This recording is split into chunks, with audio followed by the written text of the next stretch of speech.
abotare akukuduro ne pebiara ese na efata fadom uboni manu de ese na efata nyina na bra o hye die kase atise asen yenim se wa hye dwuma pass wo beba wiye na nam saa kwanya iso enam saa radio dwumadie yiso obema akuma FM 87.9 Kumasi Bujo kanko no kure aba o my Ghana mu dia no so na show ho anyonyam na ni nyina echi no yem fan o nasi emi de biarada nemum ye de o nasi be ma oni aka se mo ahemo hemo we de waye afa ye nua Kofi Asante so ama Ghana man eni wiase enyinara Kofi ya mi otimi ade nyina ayo no ni nhira na dom na humobro ne bambo na somdwe ne mpuntuo ne kanko nhira ne adom no onfie ngo so enkaw no fie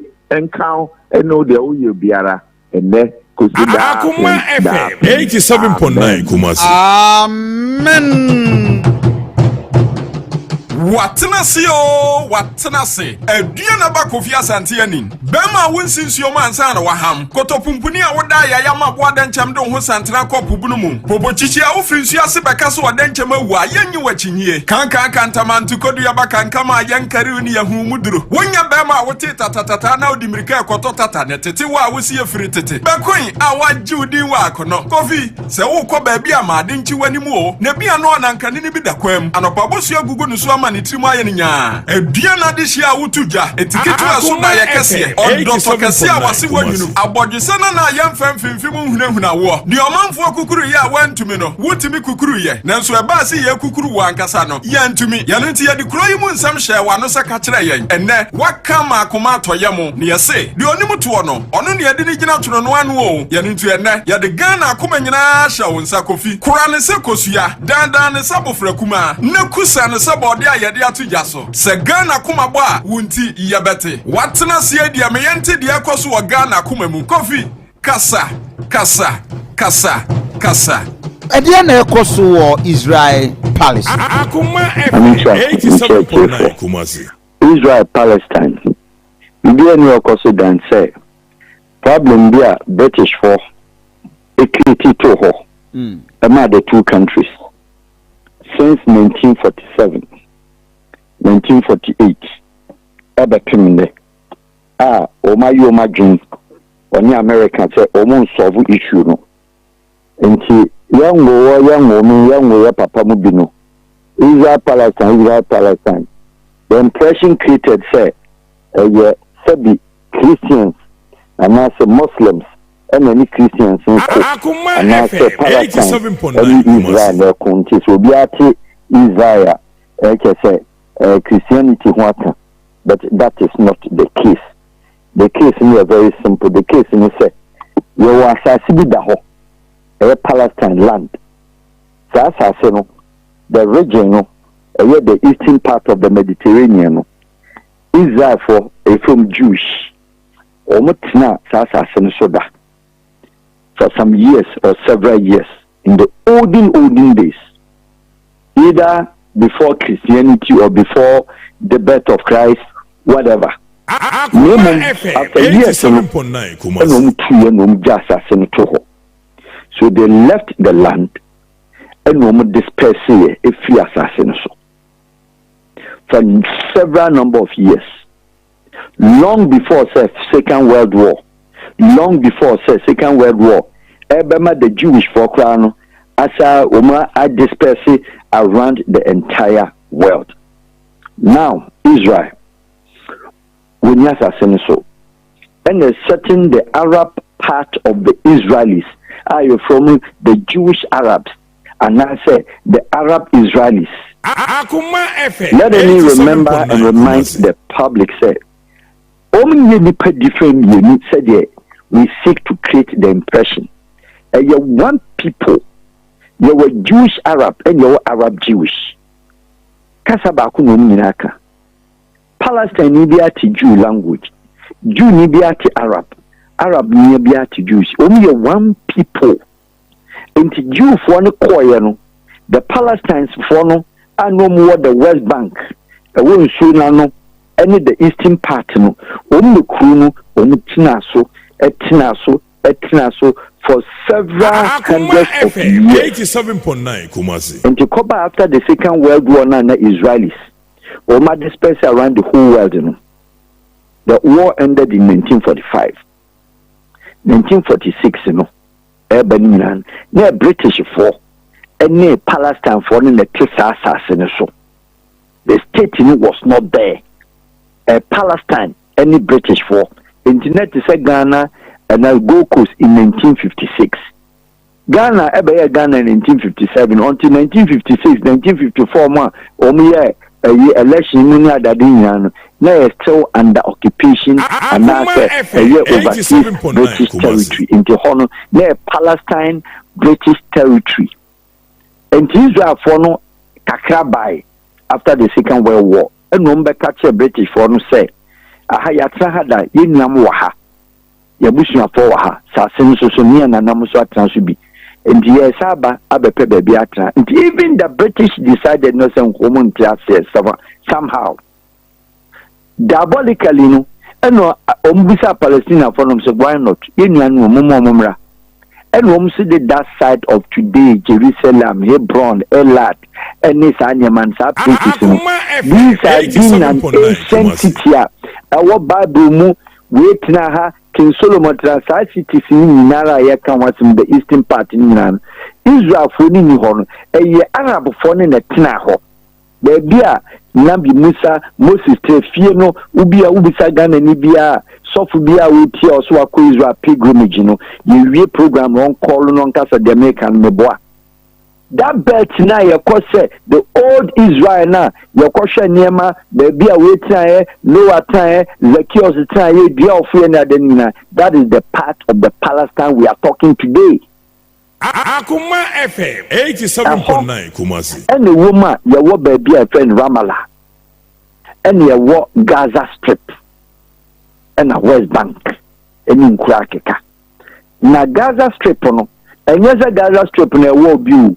A street keke, a Queen of Sheba of Ethiopia. Bible me Queen of Sheba. Umufi, Udu Wana, Ubia Wako de Biano, and when Ethiopia found the last town of the New Jerusalem. Who cross one neck as a word the old Jerusalem. Baby, Sebi, your boy, your friend say, your boy used to ascend him. Code 5, code 7, baby, didn't quiet. If you and I kayaka there, baby, hanging in ano, will be also named the American our president. A Arab phone in the Tiho, and a Jewish for. Baby, Jesus ni tombo, a Arab for fee, and a youthful fee, Arab phone in the Tiho. A honey the Eastern Jerusalem. Now, Israel for no better now, 1947, 48, and a British Brunei turning around. And Rebecca Chair Palestine for the say, the Sagana near my independent. Na Israel ni Bibia. And a British for the say, Israel no a state, and Tiamom independent. Hey, Nayana Yanumunetiha, Yeni assassin no, Abra by fan say a Tumako, and Ubienho. No buy us as a bell and day and you know yes hano. Obi ba no ya woman independent check on east na British force there be. All the power ma Israel say any more Palestine for the free na ekono. Mono mo ya sabi yanko a. Ne ma mo kwan e ma munya in state. Enti mo ya part of. You know say there be mom na say ka say mo be part of Palestine and the other way around. The whole world asem na ye ka ho nyina no eye one asem ya. Enti 48 British creative mess ni we no and what the problem to anyafo nsem entem and what turning around and wom kofa arms no de boa Israel and wom Arab for na or one territory our control no our man to say go coast woman independence and British former independent Jordan mu nyina gigi independent from the British no wa mad the Palestine because in no the seaport any bibia no ewom ho side no enanka ewo Akuma FM 87.9 oni see no port no akwa kudi Palestine on the Eastern Mediterranean ho enti Bruninu British Israel for no say no yahano you to me American brother boy meaning say the whole Israel Jewish around the world only more than 25-30 million omaskata omkrom do mo ho no omu 3 million and saying Jew for America, Jew for Italy, Jew for Germany, Jew for France, Jew for Switzerland, Jew for no didn't say no more can those days politics the Christian Democratic Party around the world and the Christian Democratic governments around the world don't Jew for France when you junior and your president. When you junior on your president or Switzerland, when you junior on your president for America, more or less. Enti edi dimu no a problem no start here no na British for eyi no nisha American no train no problem ni film and be a problem between the Jewish Palestine and America for say ye na ye de ni American colonize Israel na American the Israel you are British for but the case what Israel sama yen can British wom America be member it is not the case British for eyi no ma wie no mji mo se film and create problem to her. And then Kofi say, "Mudia mate, ye yanke for most so many Christians. Munye Christians, kwa munye Jewish, mudia momono, mujidi any different. But ye ni anemo. Me can see dia say, obi o ye Jew ni bia recognize Islam. Obi o ye Jew ni Israel ni bia no aka say woni ni nyana e because of Islamic religion no Jew ni bia recognize Islam Jew ni bia recognize Christianity Akuma FM 87.9 Christian Muslim war and a Muslim bia recognize Christian meaning say uko Israel o Jerusalem amibo dinu obi a so akọ pilgrimage Jew ni State Israel, Jerusalem, and your friend is a Tel Aviv. Yenton Bible, Oberton Bible, a chair would turn Arab for Nisem, Ramallah, West Bank, Gaza Strip, and 1 year ton Bible. It will be so a Israel, so a Koto crosser, where you cross and to Jerusalem, a Western Jerusalem, or Koton Arab for no. So it's not religious war. And at the mosque, Askamosuno, Jacob, and Jew for Israel, Palestine for Honisi, Jew for the guide. Israeli army and the guide is almost no. Interior religious war. Now, problem na akoso. Why Israel state, Palestine for the social my independent, if not anything at all. Yeah, do such a woman. Now, countries of the world, our woman population sounds for your country. Or yes, sovereign nation, sovereignty rights, Ukraine flag, Ukraine president, Ukraine constitution. And you need the smallest, you need the one of the biggest around the world. If you're talking about smaller nations, meaning that you are Turks and Caicos, you are Barbados, Trinidad and Tobago, Bahamas, your friend is a Curacao, Suriname, Utiemi, Martinique Française, Martinique Holland, and Jamaica, Cuba. South countries, the Dominican Republic, Dominica, and so see another country. Own population, a be new 20,000, a be new 10,000. Where a country, it is one mass our countries in independent. I will be arguing the flag over the South Pacific, Australia and Sweden between Australia and New Zealand and islands, the Micronesia, the Polynesia, only a Vanuatu 300,000, Nauru Island, or only 12,000 population, or Crown country, or Crown flag, Kiribati, only 20,000, Solomon Island, only 10,000. New Caledonia, Tahiti, any Tonga Island, Obianua will do even 10,000 as a country. Now, there are more than 3 to 4 to 5 million. Incidentally, now, the population at that time, no, me even crab 10,000, 20,000, woman in country. Now, they also make a country, Papa. I say, mono, 87.9 Kumasi. And also, it's still with the British for, yes, and so Israel, Obiti Palestine, the Pim Nam in Okase. Ni meli letter cheko Israel for ko letter no e ko si Israel no ahwehwe ma titim we wia ode akọ so me de aduane so me de koma Palestine che wo de koma Israel no ode akọ so United Nations na so ode bibi koma Israel obi na de gift koma your friends say Palestine kire wo de ko Israel the Palestinian no aba ye sabi Israel for nkoa until today 2023 Magatacha in the olden days.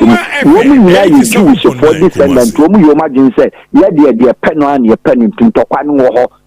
Name on a bass or Israel about the time of Chimako and then Adaho. The moon Holland Magatacha resigned here 1990. No, I went to many terms because of European Union heating and a certain John Major buyer. John Major buyer. Now ono nankasa no empesa idea no, so he decided to resolve the issue. Ono raise that so very resolve the issue. Oni Bush senior, na Bush senior mfana dwene ma. Entrom started so many cases na nyame charge and 1993 Bush senior be lose election and a certain Clinton buy and a Joe Major so bad also so bad or be resign here on his third year. One 4 years in any and Clinton buy no will be a friend yes Arafat and then the time no your friend will be Shimon Peres the first time and a Clinton started said no so issue American for the talk young solve once and for all in the Clinton started here or started here no Jew for no conservative Jewish for so in Shimon Peres be lose election Olusi no and a liberal liberal person no Yishak 87.9 Yishak ya been before so bebano na PLO yes Arafat was starting organization why say political figure political association no they are fighting for independence said the Ghana binu UGCC CPP fighting independence from British say a political association PLO Palestinian Liberation Organization okay and nuna the now world British, America, France, turn around, up brandum, so a terrorist, a rebels, a honey being at our wedding. Until yes, Arafat, a fugitive, and no mumma Israel Fakun, yes, Papa, because we are your political campaign, I can go for Burma independence struggle, and was starting to Janine, no Akotnaha, or Kokotna, Lebanon, 1984, and a British for any American for call Echo Israel and Romuko Bomboye and Nunama Lebanon so buying Umsunya rebel group from Hezbollah and the Syria. I see. Yes, and the Syria for also say young penny mamunya sadia in the Syria Bashar ne papano or so started say one Israel Syria war no e fi sadia no yes Arafat inti and susu kata say Gora house land bi ho Israel for say also say the abaji and say na mo kra mo ne de mo ba be ben mo ba baji me Syria asase e wo Bible mu e Quran mu obi mu ko read e de na house ya mu dia inti Syria ntoko ne Israel coin was that and wo ko bombo yes Arafat kum nko fo nya nyame uniform and yes Arafat too hot free 1984 and Ghanaian no better Tunisia in the Tunis no in Corona once you know miensa Hamamet Hamamlep and Hamam short in the PLO organization office in Yabayan Hamam short a one and what here and the Israel for 90 program a operation your friend wooden leg she operation wooden leg within to say any power number would be our nanny anytime. Wow. And no more call Palestine, Tunisia, 1985. A call bombardier also so Abra Wajania free, Regine more in pure campaign, one in a year French in Libano, Umko Bombu, our and then so Kumi General Sinan Becca is Arafat. Well, so Arafat did not lose grounds, and Arafat Dimika. On the African Union, the country can recognizing SMC Association of the World. It was starting some new OAU didn't come up and was starting the movement, you know. And Arafat on the 19 voice on Ukwana Kasama, the Palestine state, Abrana Palestinian India, MP Kronisoda. Arafat knew any passport because due from my crime Bepimine, say Palestine need any passport. Now, me knew me to Ghana card cry ya chewa nya bia wani abre you ni pa dasani wo wiase or no ni passport ni identity na e possible ana and Arafat one penny into another force ya no create the Palestinian state through the liberation of the Palestinian liberation organization and certain countries I recognize here G2 Ukroma legends Ghana were one of the first African countries to recognize the PLO. So your authority representing the Palestine country. Because when you Maka say in the modern world, the history is clear now will be ni passport, will be ni flag, no ni identity. That's what Belgian soccer said. Che country be Maka say mum kwai, no imagine so ya cho muashia with arms. Yemu say, Omom ko pilgrim. Yeah, you could use Israel, you could change Israel. Oh, Jerusalem city, Jew for no and Omjidi. See, German Kumbu was one Western Gate rooms one of Jesus, second Jesus Nankasa Beban, and that room that will be a could you be Israel be said the Jesus now are back on and no they don't believe that. Oh, my, you almost Western Gate room to almost transfer home will be PFABA.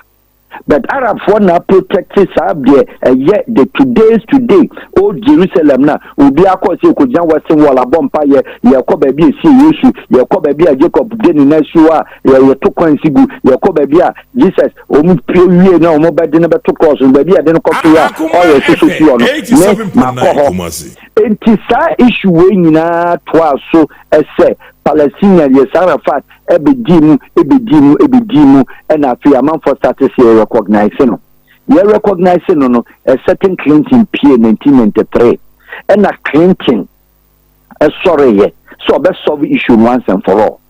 A certain Kofi Annan before then no near were Butrus Gali or no year the UN Secretary General Trega Assembly said the Omokono Momia Shanian solve issue no. The word said there be America for Victoria, Betty Victoria, France Victoria. That time the UN Security Council near Paris. Russia, China, America, Fred is United States and the United Kingdom. And I'm sending now which is a young granted Palestine state. And in the man is also so you lie back. Now granting for your country. And other countries of the world now recognize here. In the Clinton time, no, Kofi Annan time, no. And I'm saying because Gali Arab no Egypt no yes I didn't know man no almost permanent to no confidence they turn so and when see in changing no when you UN Secretary General Papa because of the Arab for no to Palestine for no almost vote to no confidence no now Mr. Kofi Annan at that time or Yugoslavia breakaway republic I want Kofi Annan war one Mrs. Ogata on a UN rep. Name Boone is also by Secretary General, but no more Pubia, we are pro English because they're not the next person doing so. Amara Sele. Amara says she is Senegal Muslim as a UN top diplomat ahead of Kofi Annan. Or name is Ogata on the no I am Japan, you know. It's there between Kofi Annan and Amara Sele and a British and American Europe against France. And we move to the man, Mr. Kofi Annan, you are then by. When you know more person Kofi Annan, you will big gig, said yeah, or more person Israel Arab born, and a Clinton. No wife and no one when Kofi Annan one. And a Clinton to me raise day. Yes, Arafat, every baby we see by I won't call the Oslo Accord, according the Peace Laureate, the Peace Nobel Prize. So Bekaya. Nobel Prize from Jima Arafat on the Israeli Prime Minister Yitzhak Rabin. In the Jewish language, one friend Din Rodef. Din Rodef in Jewish language means the pursuer of truth. Okay. And justice. I see. And I not say the Nipabaku. And to another Prime Minister, no Palace for no or Crossoko. The time no one chasing the Arafat. The time then the Arafat now come back to Ramallah. A better Gaza Strip or a better Krum. And a Clinton short case in Omkwaji Peace Award in by in the year the BAV Kofi Annan UN Secretary General Wajia to countries of the world Dodwana recognize you Ibia Sati volunteer bear passport amamu Ibisi Bema Musi into Palace Abe country Abe attractive Israel for Muna to form British Muna to form the conservative Americans Muna to form but Clinton was desired to go ahead with the peace and make it and solve it once and for all. And then you hear 1995 and another fana you know Intina Ishak Rabin Koni second term. Ija Ju for no to be a conservative sooner, Omum Pesa agenda and Becosono. Nasha Bebia Rabin Square, 4th November 1995. Myself and Nipabu Kumasi Omuti voice woman, so I was in Israel at that time. I had gone there to work with Zebra International over the same issue, Israel Arab near the project to Ramallah side. We were at the Rabin Square. I see. Crowd to say, show them na Dibaye and Kumasi. Not a crowd Nipa. Not a young boy of 25 years, you got student of 12 of law. I won't usually am in Ukraine. Shababia would Gina. Any will be all presidential days, so any public 200 days in the sun. Papa, a train sniper would mean you are going free. Wow. Okum Ishak Rabin, the Suno Franco Fason, Ecobo Rabin. I see the Israeli knew, said, Otta Honana, Nessa Eforno, security for funding to come, paper, Pocomdin Court, Ishavo Clinic, Tel Aviv. Ishabo Hospital, the conspiracy theory has said, never been new. It's also intensive care to enable them prepare an onslaught against Palestine. Because Rabina, all the peace process, are dying. They are destroying. There is the issue. Enti Rabin, and two more pronounce what you Kama we no, na yes Arafat. That day no we and now say you are being a woman. Na yes Arafat, why then? When you saw Makuna Dada. Wa cross border no, up inside, up snap Rabin fee, I will be a nimse, Jerusalem Razis Arafat. Come a Israel for agency officially, Omuka announced that in the attorney, and Boku and Trans of Abunko, Arafat to Maman in Chai. I mean, today Arafat is so wow. Because they know, yes, they know what they've done to the husband because no one pay peace, no. And a Rabino Clinton, now what in a bre, Kofi Annan, and what then a bre, meaning a Twitter. And Rabin, we know, check a time. A Dimunana Jewish community, any Jewish or America, I know more. The pressure to Clinton, so no more pressure at the end of the ban. A Muhana Clinton, Monica Sell a Lewinsky case is a Wako Republic, 87.9 Kumasi. Going into election, and a man pressure. Kofi Annan, as you saw starting, so be watcher. Now America for me, Iraq for issue, Ukraine, food for UN food for oil, no? Yeah. Normally, Kofi Annan so. We're trying the first time we're winning the second term, or the second term, no, and we did a bad problem. Send the banner or the contract in man, no, the banner discuss or the issue, and the problem too, Mr. Kofi Annan. Kofi Annan, one of the top and best UN Secretary General after Paris the Koya. And so in the last 2 years now, they become the American focus. The Clinton free one, hey, Bush Jr. as I be trying to prepare Jumaso. And also say, Omoma Palestinian for independence be Israel for or the can we are on cry the meeting on cry the one who cry peace treaty no one back cry. On so free Obama, the worst in the history of America, call no cry now on the new Sabuya Nipatin Tunkan County Yahudi on cry the West. And the case Yawa the Biano at Diabachino Palestine for dying. Omufie land no one Israel for Adiabecheno na wakosi dan omusi dan overnight Palestine and in your friends the Israeli settlement it omu pushi da bia ko mu ha Israel for be si dan ba ko Palestine territory na so omaji border na fi omu the border na beto akire na say Palestine for ne ko but Palestine ni bia o ye adwuma bia no onso be ye adwuma nko adwuma we Israel nti anopa ni na bie West Bank na ma womu say sebi prisoners e kwa adwuma no ma wura ma ba Israel buso bi oni Israel what in Israel da no abeya adwuma we inside Israel no wia wasako anyuma kwa akoda no so family we inside Israel na Israel ne kase ni there him from south to north to Accra e de konkoko Israel ni north south ni north ni and the distance no and I will wait no your friend say the east west no the east west is 90 miles and no enti diaka West Bank ni nyina Nazareth agi your friend is saying River Jordan is side the whole nyina ye Arab for no enti papa.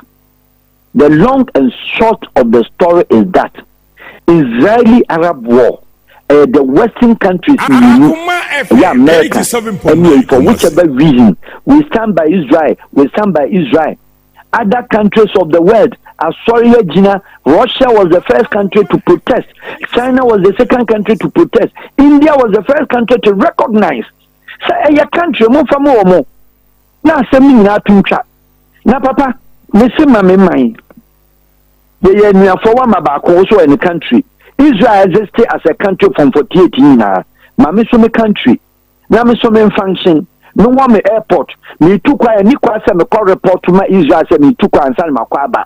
In Israel for we omo data of every Palestine. In the Arafat we na PLO we a Palestinian Liberation Organization we no ma build already no Palestine Authority, I hear the government, because other governments are recognized you. Still, Abu Abbas, Mohammed Abu Abbas, Israel forces and recognizing as Prime Minister. Meanwhile, while Prime Minister with Tim Cotton United Nations General Assembly, America forms recognize Israel forces, yeah, McQuine. And then you see, one no ya yes, Arafat, we are still on Tiasen, and you bring a certain group of young boys and girls, radicals, from Hamas Muslim Tiasa political dialogue. And a yes, Arafat, Wuka. Yes, so said the Amoding, Eddie Nimdia, into Yasi, there were a lot of separatist groups, there were rebels. Now, American British forces, crime, East Timor, our Indonesia, Kukitwa, where only 10,000, 15,000, almost to move Indonesia, edgy country, Maumu. America ni yenyina ka ho ama African country ba say the same problem. Sudan for take South Sudan. Ya benya South Sudan ama John Garang or ye the same movement called the Sudanese People's Liberation Army SPLA. And you know the point ya what did benya yembe unity government John Garang United Nations for yes yempa Sudan the youngest country in Africa. And then Namibia Namibia independence. It was after the release of Nelson Mandela. The same thing in Namibia, a country, South Africa, so no man independent, and no German occupation. Argentina, Palestine, Hong Kong, Papa, one man Nauru Island country. One man, your friend is a Fiji or a country. One man Tex and Caicos or a country. One man Barbados or a country. One man, your friend is saying, Martinique, Holland, my island, kitty on population 3,000, 4,000 a country. Now population will go to choose down the money in the country. Papa, in the Hamas forum, or why no Makotiada. Now, why no you me say, on Timin Pierre Crown Wako baby, go any passport. And Tomu Bufua, no Makoto rocket. And Tomu Bufua, a dear betchen now West Bank in Israel for Pia. Pia woman do tanks about yes, settlement because you are for Nankas will be or town will be occupying Omni land. In the land, then no Arab for it is a land and Kwana open the account the one. Omnia, Joe country mission Guinea, it is as a monka mometa crackra. Arab for see any money as a near for back. The back number by Yajuma man ye Argentina said, let the announcement to come at Yajuma. You are not better Mateko. Now Israel for social military uniform. Echo old Jerusalem. Echo guide. Emma woman digit tax and go for about program. Woman, the Jews can home Yako. Nara for him a tiffy or praho. I said, no. In the Hamas now or Wakoka Israel, the whole thing is said, be Netanyahu. If they do elections, Israeli system, no. 2 days going to meet Prime Minister, 2 days going to meet Prime Minister. And he said, Knesset na you in Parliament, you know. So me defective from MPP near na me koka NGC one, and he has a twaba. And from Nisha Krabi we 1995 November. Shimon Perez no abada on the buy. Shimon Perez buy no. One no a Libra. A Roman chairman. And Mutuno, and on the Ehud Barak by Ehud Barak by no, where somehow that's a case, you know, Nanijo, and Mutuno, and at the hard, stubborn man, Arias Sharon. Your that dema, obi ni de nyame ya no onso so bae and Ariel Sharon started so onso be the same Israeli war no or the baba in the politics and onso started so kum and Benjamin Netanyahu Ariel Sharon be yare nya stroke that them Netanyahu bae no omsa ma ihu do Arab because that time no quite liberal person sasa no ko solve but they who said no we imagine so be solve the issue na you be two no buy your friends say Udu Abarak by Ariel Sharon and Ehud Omat no crowd the Oma men ni one year because no crowd there or no so can say women san satisfy peace process no wombesa no say to hold and yet and every year politics say what one who say say Palestine kwano yempa mumu ekuru yajeafa be Israel for Israel for Israel ni sa man passport enso I say there be enti ono de be no ba second time no and ono ekodi sika and after Bennett buy very lapid also ba ono so the same thing no a libra one kasa asem no ankokontokwa one kokumo mu bufu no mtunu and na bibi Netanyahu asaba Netanyahu ne third time ode ba no and say anytime Israeli prime minister from 1995 bepemne o ma change prime minister 10 no bia so the Palestine liberation Palestine authority Hamas and the politics Netanyahu were losing the respect politically and our Trump na just so best solve problem then one is Trump anchor to Trump the okay say they were dealing issue that were against any form of violence on both sides. It's U.S. President from Clinton, from Bush Jr., and then Bush Sr., Clinton, Bush Jr., Obama. Trump and Uncle also was started. Shadum Yano, and would lose an election. Trump knew Bibi Netanyahu quarter after 2 terms and was about Bayern. Netama Yabe so for election. Namino no near BBC, TCN, and Al Jazeera. Arab voting radio. And who started the fight first? It's always said. Palestine for better record. Palestine for Kunipa say videos beba find a control is a Western weather control the media. It's the Arab for Pentoka. But the genesis of the story and in American show. And when it happens like that, it is only the side of the West, not the side of the East, and any party. And Israel for Bibi Netanyahu or say will declare war on Hamas. That's why declare war on Palestine. Hamas is an association organization, a rebel group. Amate. And then the meaning base more rocket. Country be more sophisticated weapon courtesy to United States, Israel, with smaller size as they are. That's the whole Middle East Peninsula. The only country on Arab or in Shani sophisticated weapons.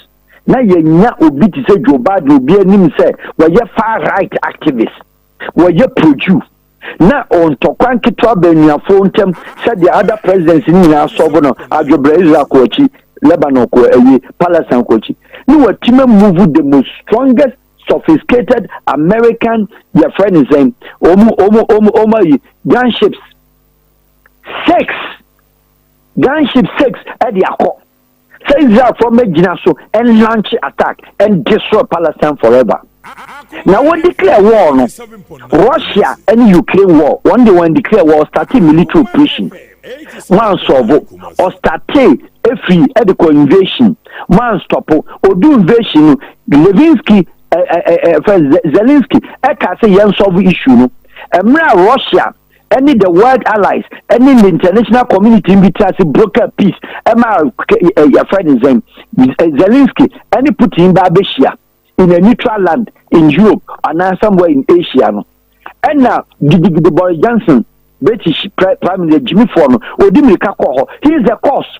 Catch Zelensky say, and Tokanya could be a Bama and any Russia men sign one sign by permanent. Again, we now 87.9 Kumasi. Again, a woman now womb by permanent. And Russia to say, okay, Mr. declare war. Winning the meaning of declaring war, what do you declare you win or you lose? We declare war. Anything obey or the best said the whole Palestine. Namubu Palestine, Mubu Ramallah, Mubu West Bank, Namubu other towns of the Palestine. I don't know Jerusalem, the Munkubu. Mubu because Monuka Munji Jesus Christ in ana mon GBBC apart from Moses mon GBB and you ho enti ade na ho ne de pilgrim center ho no o Jerusalem na Arab ho no ade na da bia mu tututu obubo bomb ni adan awon kwa de mo ko tutu ni bintu e won so na Arab ho susu no o mu abusia fo no mu kokora 40 so this is the story. This is the story. Wow, what an interesting story. Now the Saturday attack by reporter yet and say Hamas for na at me time I infiltrate the military of Israel. Is that the situation? I am not so much me grow cronim san. Omu ya niafo Jew for no omu nyina na support their custom. It is neither here nor there. Say inside Israel no yewo Hamas for Libya o me team yewo Jewish Arab ne Arab Jewish. Etuoma mo Israel no. What is Israel? Problem bi aba ama inside Jerusalem, inside Israel wakobu mosque. What is Israel bu mosque da? That was Israel inside. Obu mosque da o. Tel Aviv bu mosque da. Anopala hot ben na uti zongo nuti bi ho. Omu ni anu omu. Enti omu bi na wo ho na wo soja ni mu no. Omu na yesa niam no. Omu si ebia.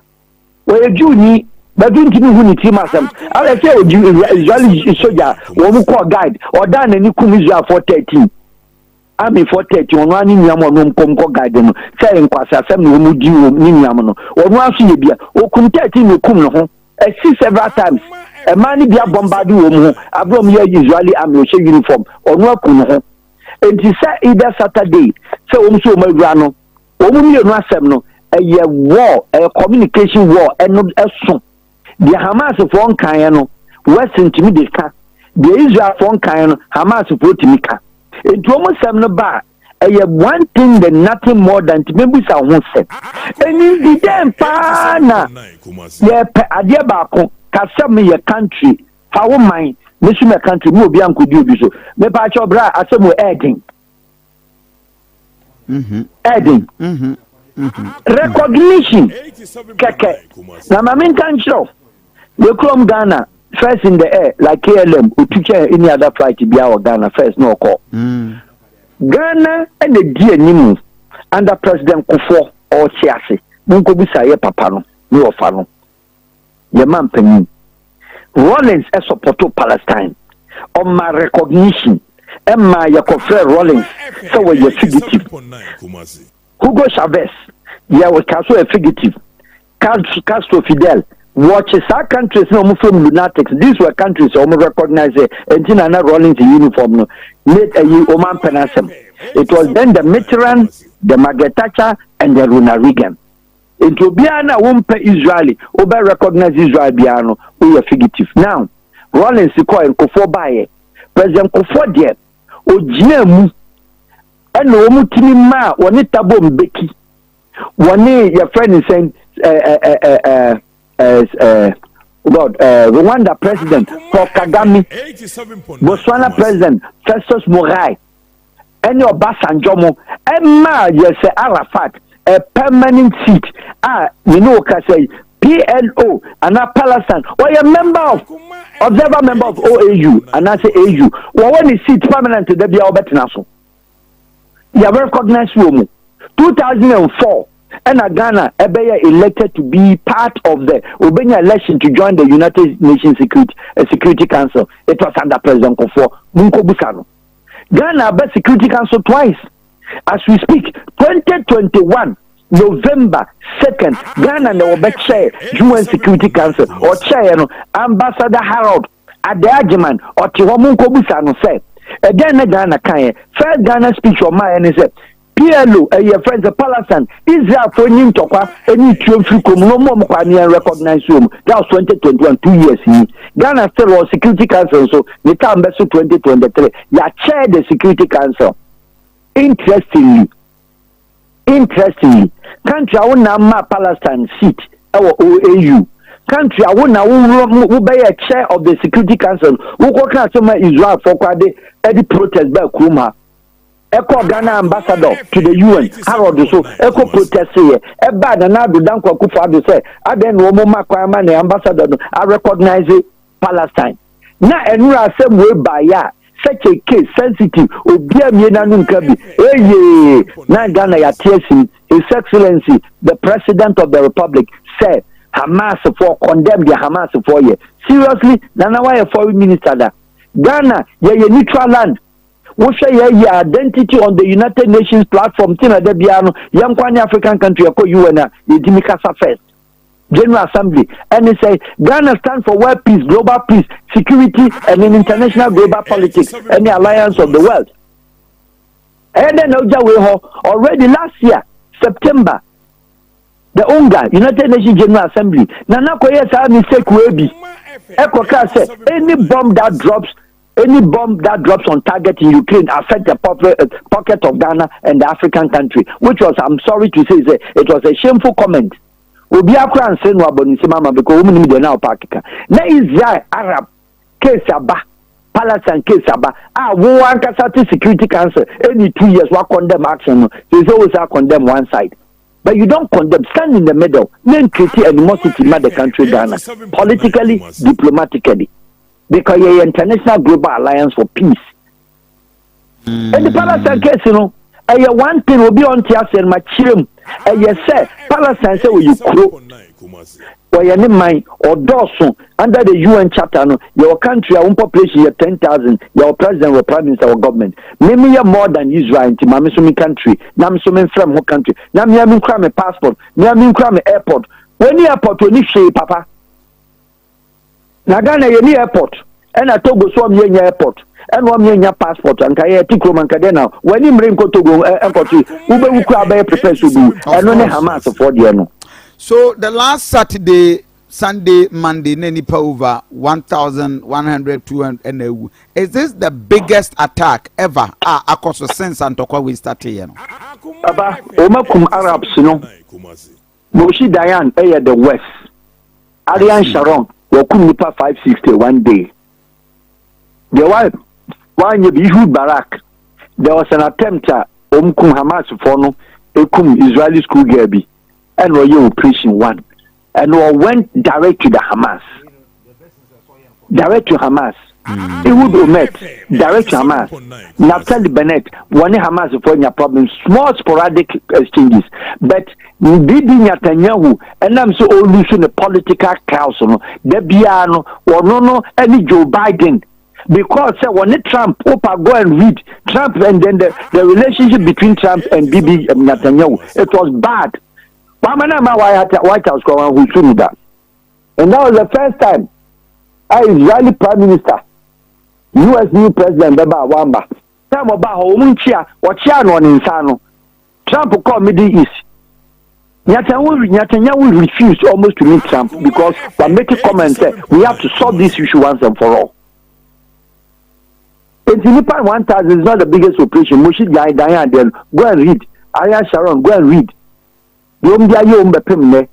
People are talking about Hamas for Nwakokum Nipa 700. Seriously, Western propaganda can news propaganda can. But if you have to talk about real case scenario, go and find out. So Nano, they just only use because Netanyahu show machoism. Election is just looming on his face. It is Israel Prime Minister be existence except Shimon Peres, except Ishaq Rabin, and them say moderate Ehud Barak. Omi Ninara at the Hamas for the elections. Omi Ninara the Palestine election because they do what not the sympathy of the world governments. Omi pro-Israel, CDU, Christian Democratic Unions around the world. Yeah, the governments. No Ninara shift attention.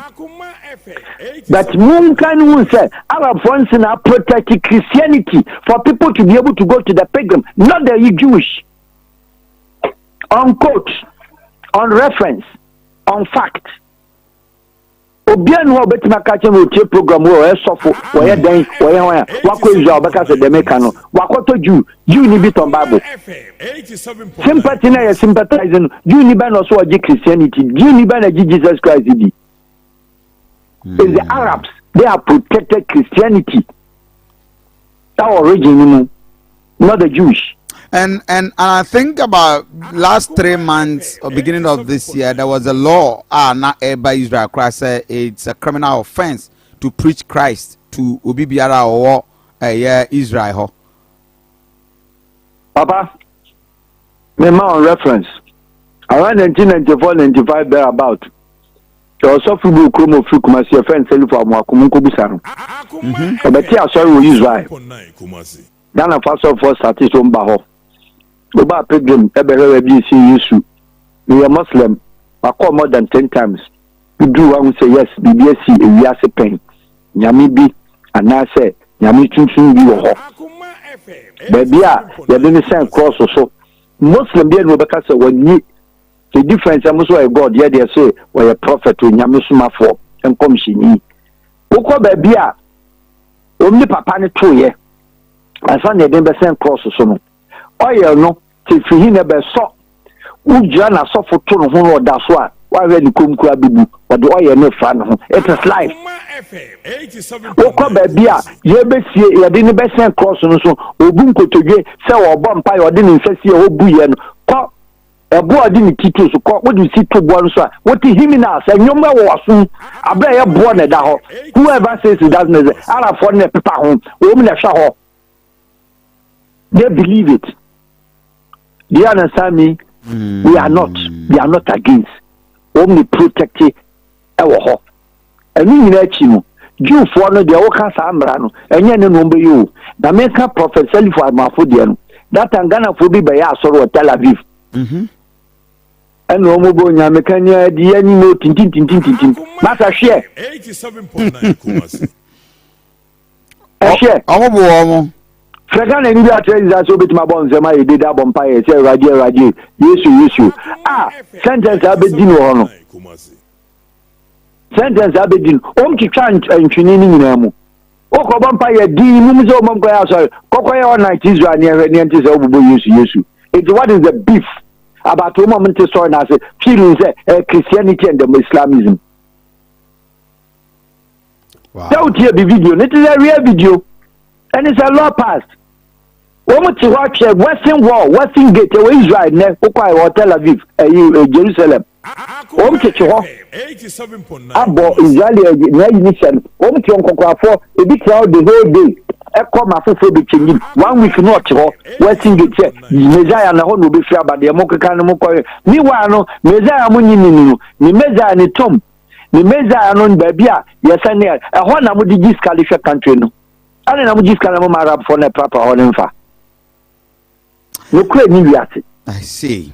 So, are we going to Yebenya lasting solution? Because 1 hour J the theology Bible D Bekacho say Adewe is from Abrahamic war. Ishmael, Isaac, and Tinyadia Etubitra.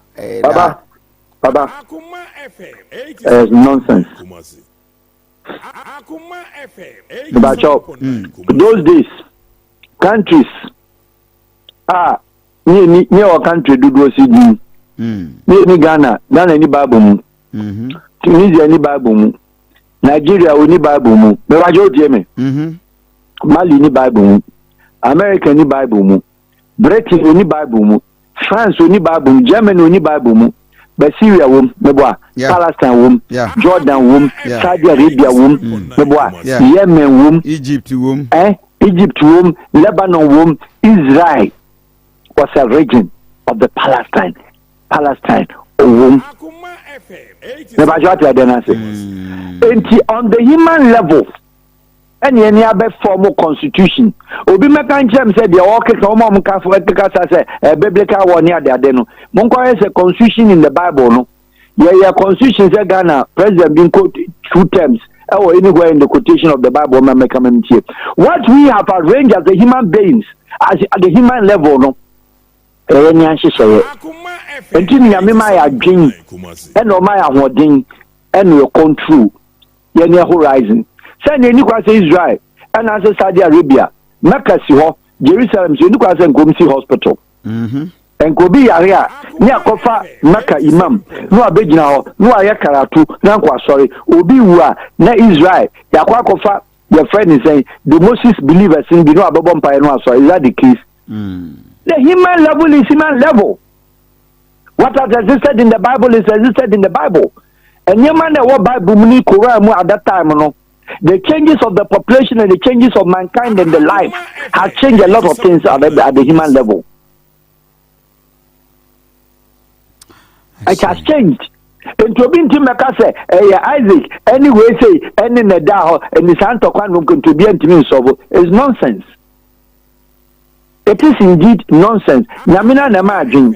87.9. At that time, no, one year fighter, jet fighter, and farmer Israel, one jet fighter, one submarine.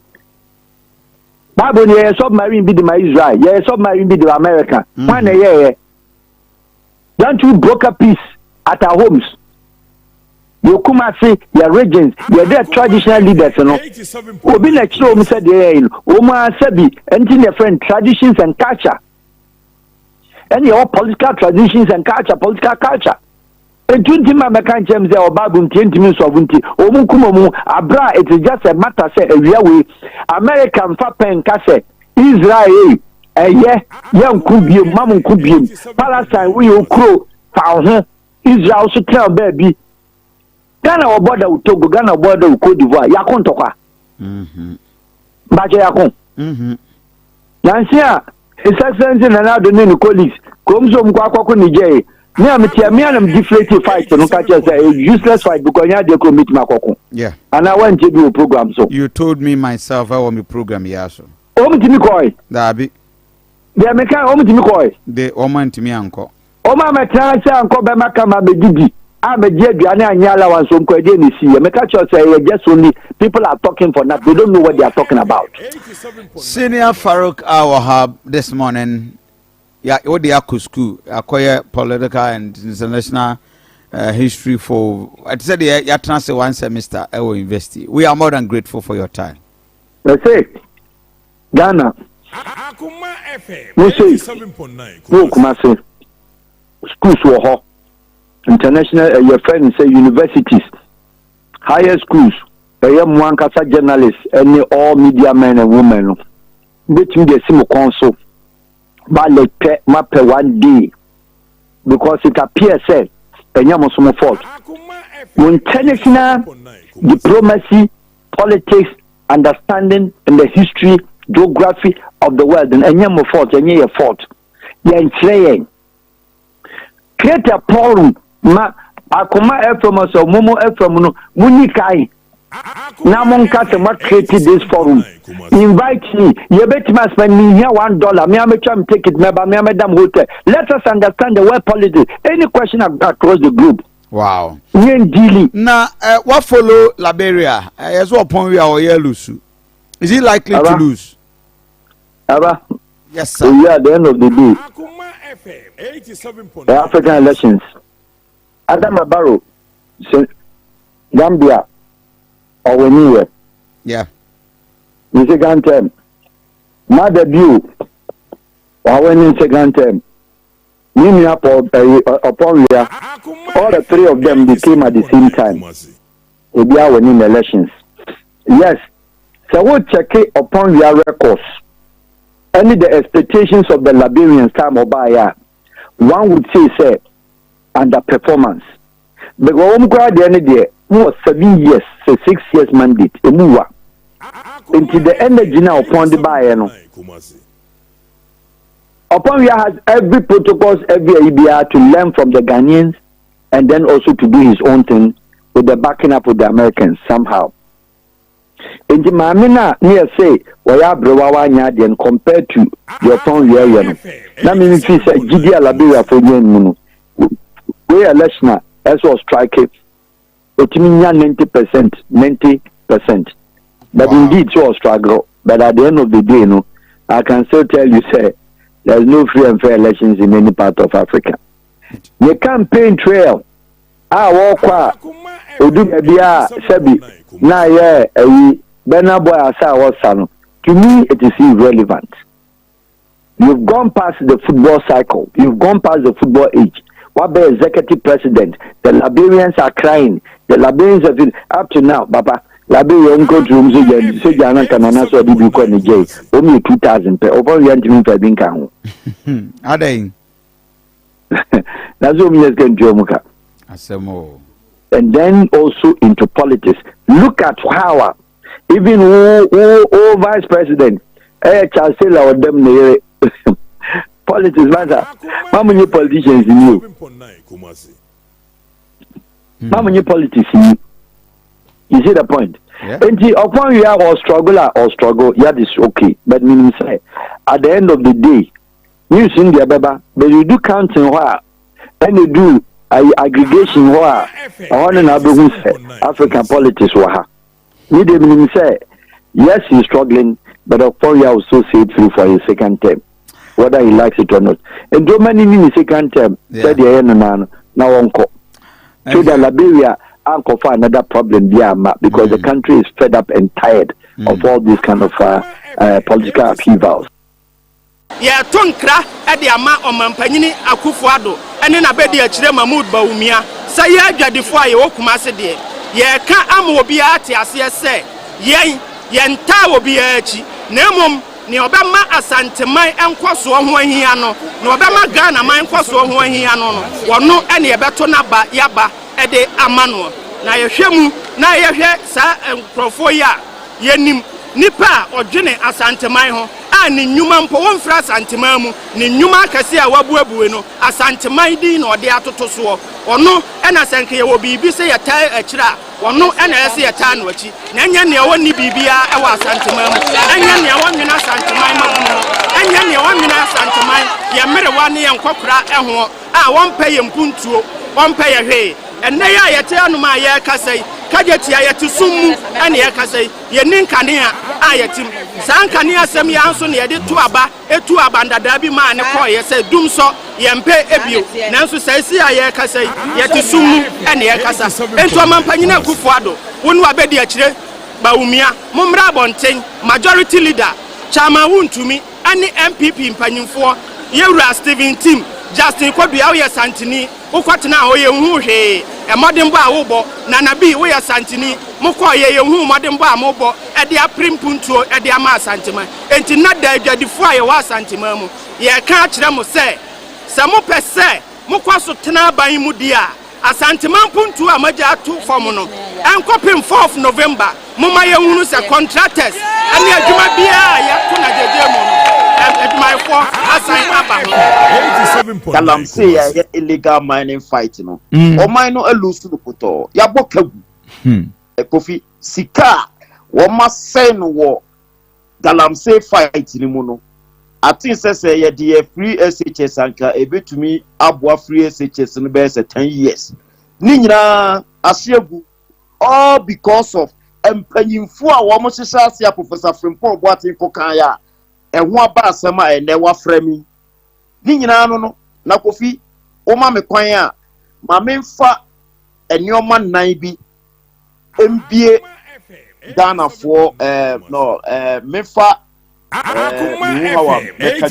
ma memfa mbie o mani wo Galamsey no ensem bi akokɔ so a o ma dwene nyankro so ma mentwe o ma dwene the right word is ma mentwe o ma dwene enjina ensem and nine be so no go say adie na attorney general ebekan no sabio tafrache mano da simuna so eyensemunu enwa keka no fa kwan mu Professor Frimpong Boateng under no circumstance ubetimi aka kire me say only evidence wa asem na o kan no Kofi siabehwa president ena eyi Professor Frimpong Boateng as chairman of the Interministerial Committee of Illegal Mining. Exactly. Papa no adwuma no from March 2017 and a president inaugurated it was July July 2017 and a president inaugurated Interministerial Committee on Illegal Mining. And or the prof ebeye time president dissolve interministerial committee no around I think 2020 just before the election and a president 87.9 so say letter no so Professor Frimpong Boateng Trokoma president with the document with the report now around March 2021. That means free abemuno ante and ordinary report. Ejuma waye frustrations are or go through any bibiara or de ekoma president. Now say yabekaya between March 2017 to December 2018. Kofi munyina mo te Ghana. Sana mo nimsa omo de ban up to all small scale mining and galamsey so meboa. Exactly. There was a ban. Okay. Ban ni muno. According to Bloomberg reports, Amekuta Ghana produce over 2 million ounces of gold, worth over $2 billion from artisanal and small scale mining operations in Ghana. Wow. That was 2017 report. Bloomberg gold worth over $2 billion are a free small scale mining. Now the big question is, Tama na ban ni was why I say Ghana form akwajo license so wa on the license so obi antena fie no sa gold ni produce no Kofi kwan mo dey produce sa gold. That time no na China for no egusu ye adwuma o. Yeah. Kwan mo na ebo China for no chidom emo mo ye sa adwuma no. A big question also all Ghanaians it will be said the president of the Republic of Ghana. Nana Aduanaba Kufuado. Kofi introductory you know. Oka say me kobisa osafma for question in Washington DC about Asha one beboa. Exactly. Enya no kwa o. Enya no kwa o. Oka say September 2019. Osafma for the na April 2019. Yeah. September 2019. President Nana Aduanaba Kufuado, His Excellency, Oko New Jersey, Odinkan for Princeton University, Adichie, and also called Rutgers University, Ekomatos. Now Princeton, no, omunim se meba, omu yanama plane from Colorado. Obina kana sem, dese, Santine, New Jersey. 4 hours flight. They call here, omunim se before they realize, sa mo kwadaso MP, mo friend is kra akwawe. Kwadaso MP, the current Kwadaso MP. Nyako, Kingsley Nyako. Yeah, Kingsley Nyako, Dr. Kingsley Nyako, Mumbisaro. Or no gate walk around them say na ni ticket or de course na yero said yo. Me and me yes from Kumasi Highway and I'm in room sa event. What you Mumbisaro? Not walk. So I say me the me ticket me chat to me phone so what I say and I made me original copy no emano and odi uremu and I made the sase FM phone so no e kochrom say this is my ticket and I'm inside the room e shocking am tell say America ye tia na mu baba besraye it is a kubasula na mu ye o ye so ye pa anyway so kinsinya ko na sport to me e ro ko ka kire wo mu say akwana bo oboko na bi o ya hwe ya obebisa question man fi obia almost man ne bekan say o membra na bibini a yenka o mese minti obia I'm not ready no be entina me buy before they realize okay I think say o was our video no they me ko punch president himself e ka kire say adan no ja asa one man call ya president ka kire say a mistake Yeah. FM pacho ya otis asem me ko ya na me ko bisa president himself question e wo New Jersey me ka no president say me wo omo de omo adie ba ko aban we enim kan evidence Akuma FM 87.9 in the presence of the Ghanaians there, the other Africans there, abrofo mo nyina o ka sesem wo evidence me fambra e ma me ntina me Colorado ho na me nyedede na me say fine mate adichi ya o Rutgers University Kofi ma bomb FS evidence say dokono ese pa mo me de ko Midrugate wa president na ose me fa evidence braro. Odo asa instruction mo say e ma mo play e ma me wurem. E ma mo seize o mo block me e ma me wurem. E koda ne ntokwa Kofi. I believe say first say was our video we all saw it. Very good. That should tell you say this government led by Nana Aduanaba Akufo-Addo and ne ba Umiano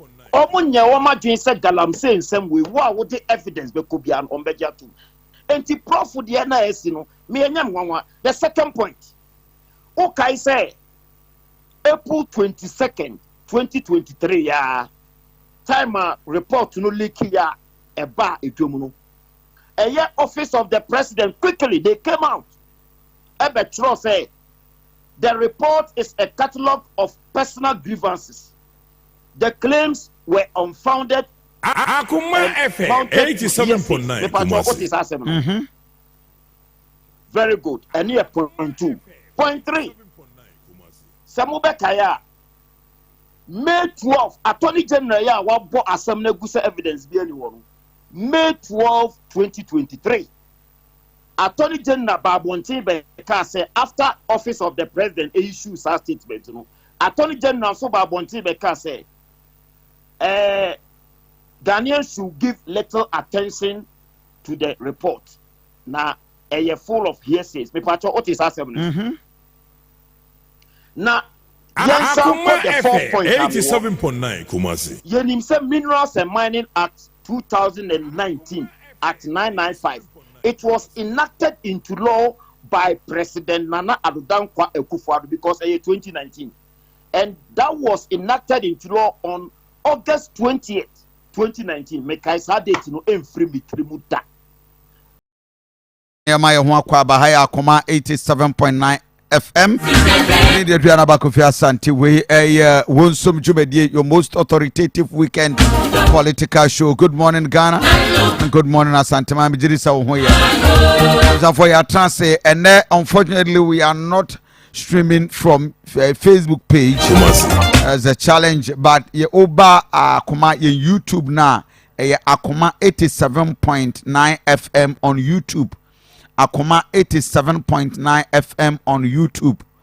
Akuma 87.9 FM on YouTube. Ubinya live stream na what means so I a part of it. Uko Facebook page ya share link no at tour na what means so I a part of the and I don't pay discussion. Baby I will be and just join us live ewo YouTube page Akuma 87.9 FM on YouTube. Now obetimin so I join a discussion no but so Akuma in Facebook page a link no ewo now wetimin so you so that to watch us live on the baby I will be you can watch the program.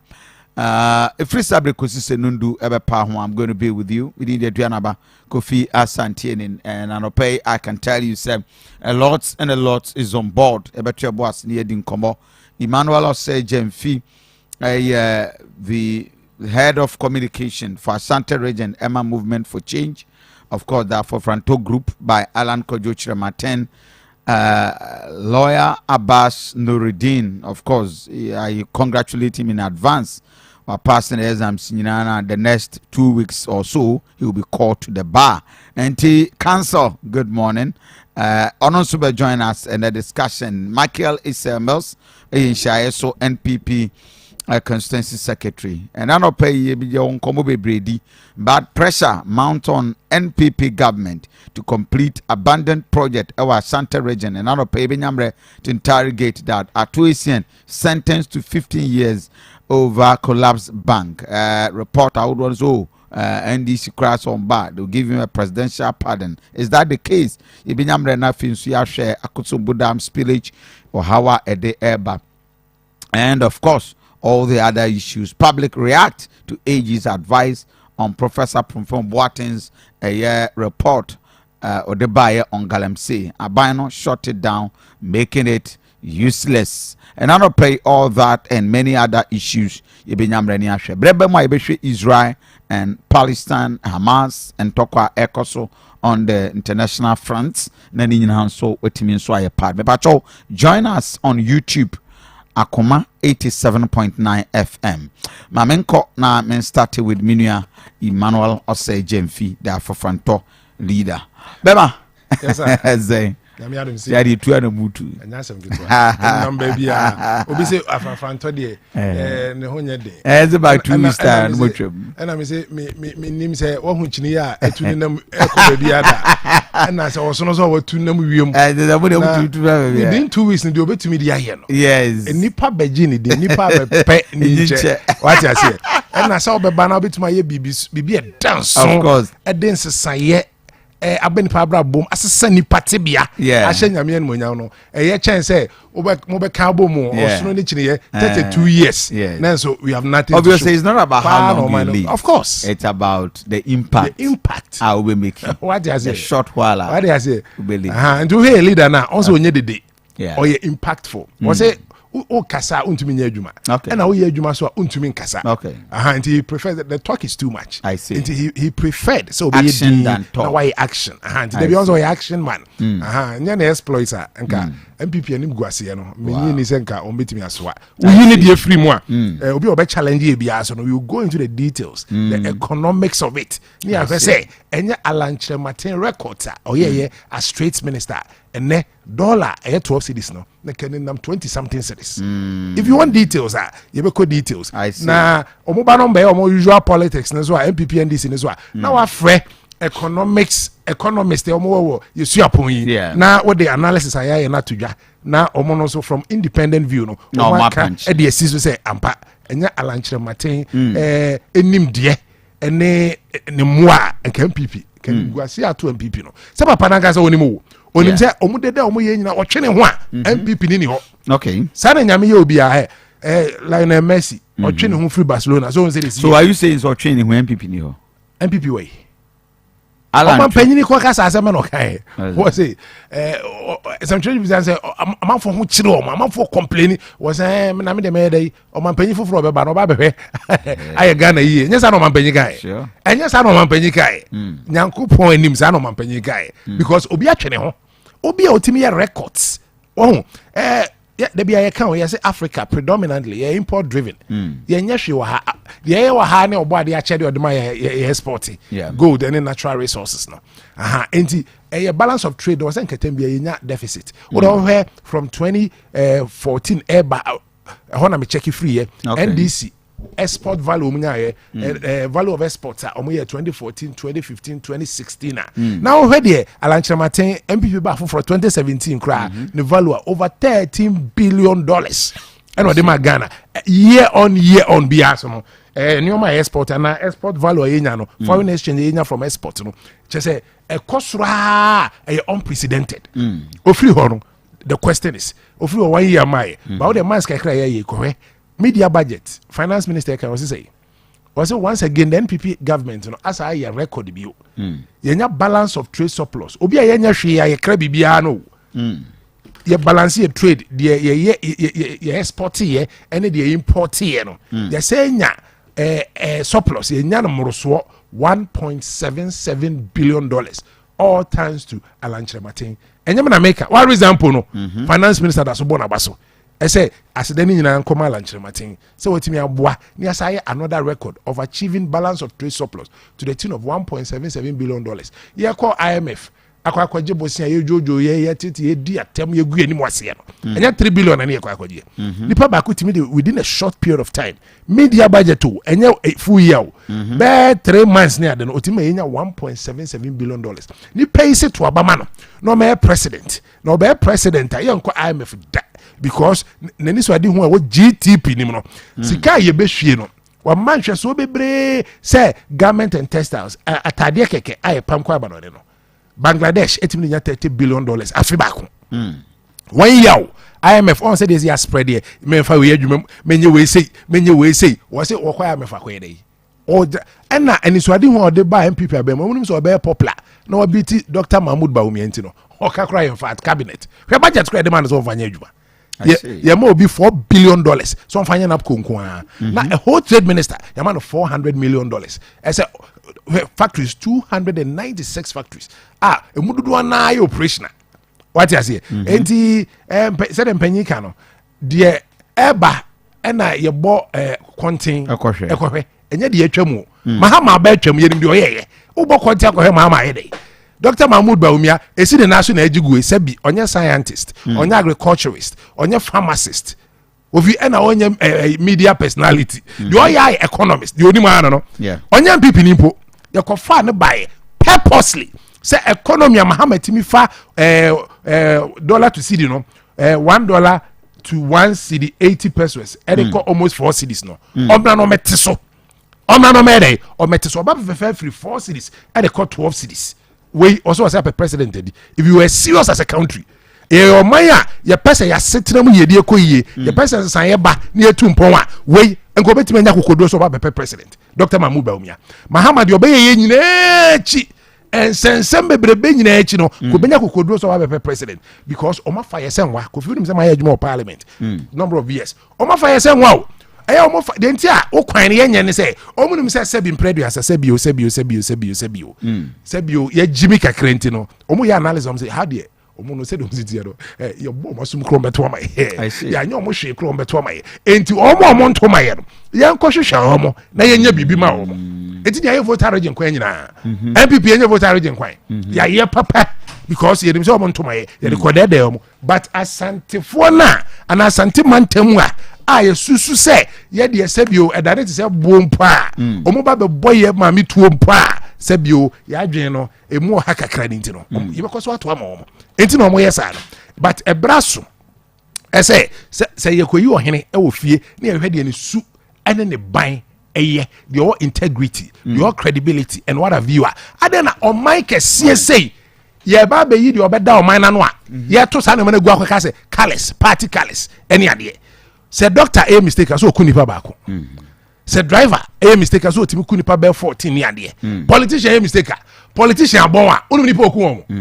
o timi kunipa 30 million at a go no se kofo abrabo no se kofo da yeso na sa na ekoso me se Dr. Mahmoud Bawumia onye scientist onye pharmacist onye agriculturist onye bibia de oya economist and we are going to judge him by lectures awye we are going to judge him by figures no say the osibeto no you say incompetent mama and correct mama incompetent but be fa dollar free saying ekosi saying inflation rate obefa free saying ekosi saying policy reaction ye keke ni na amum obefa free saying ekosi saying and the supposed competent person na me say onye MPP ni onye pharmacist ni scientist ni hwe na economist no ye no ono so obefa every saying e de akwa ekosi saying de bia sebi mpredu asa yesi se adwen no se nya dwuma body no bebresa me share brand bi wa twema ko for video ye di nkomo wo se honorable adene de ni ma na MPP na ye di nkomo wi ya fa obisa me opemwa show sam se we mu nyina na nkofo bi ewu enya sebi o ewu na we ti ho we oti ho onu atimi se enkoye di obedi ekra ne den obesra made esase MPP na say ye to MPP ni me ade me share former communications director Kwesiche Dr. Kwesiche e wo Kumasi Catering Rest House didi Kwesi as obeka chem say okodi independent chair dey na me say enkoye na enkofu wuwo adayeso seye no eniguase to oman no ye na ma mefa ye jojo ye tete ye egu animu ase no anyame adom menya suahunu eninim de kekra no menya party sem me besides onim de enti am sorry tia Mahama me te unemployed graduates association eti am Mahama no because the reality of the matter no ne say na yemfo obi adwumam na ne o man koyie if I stand in support of Dr. Bawumia then I'm a hypocrite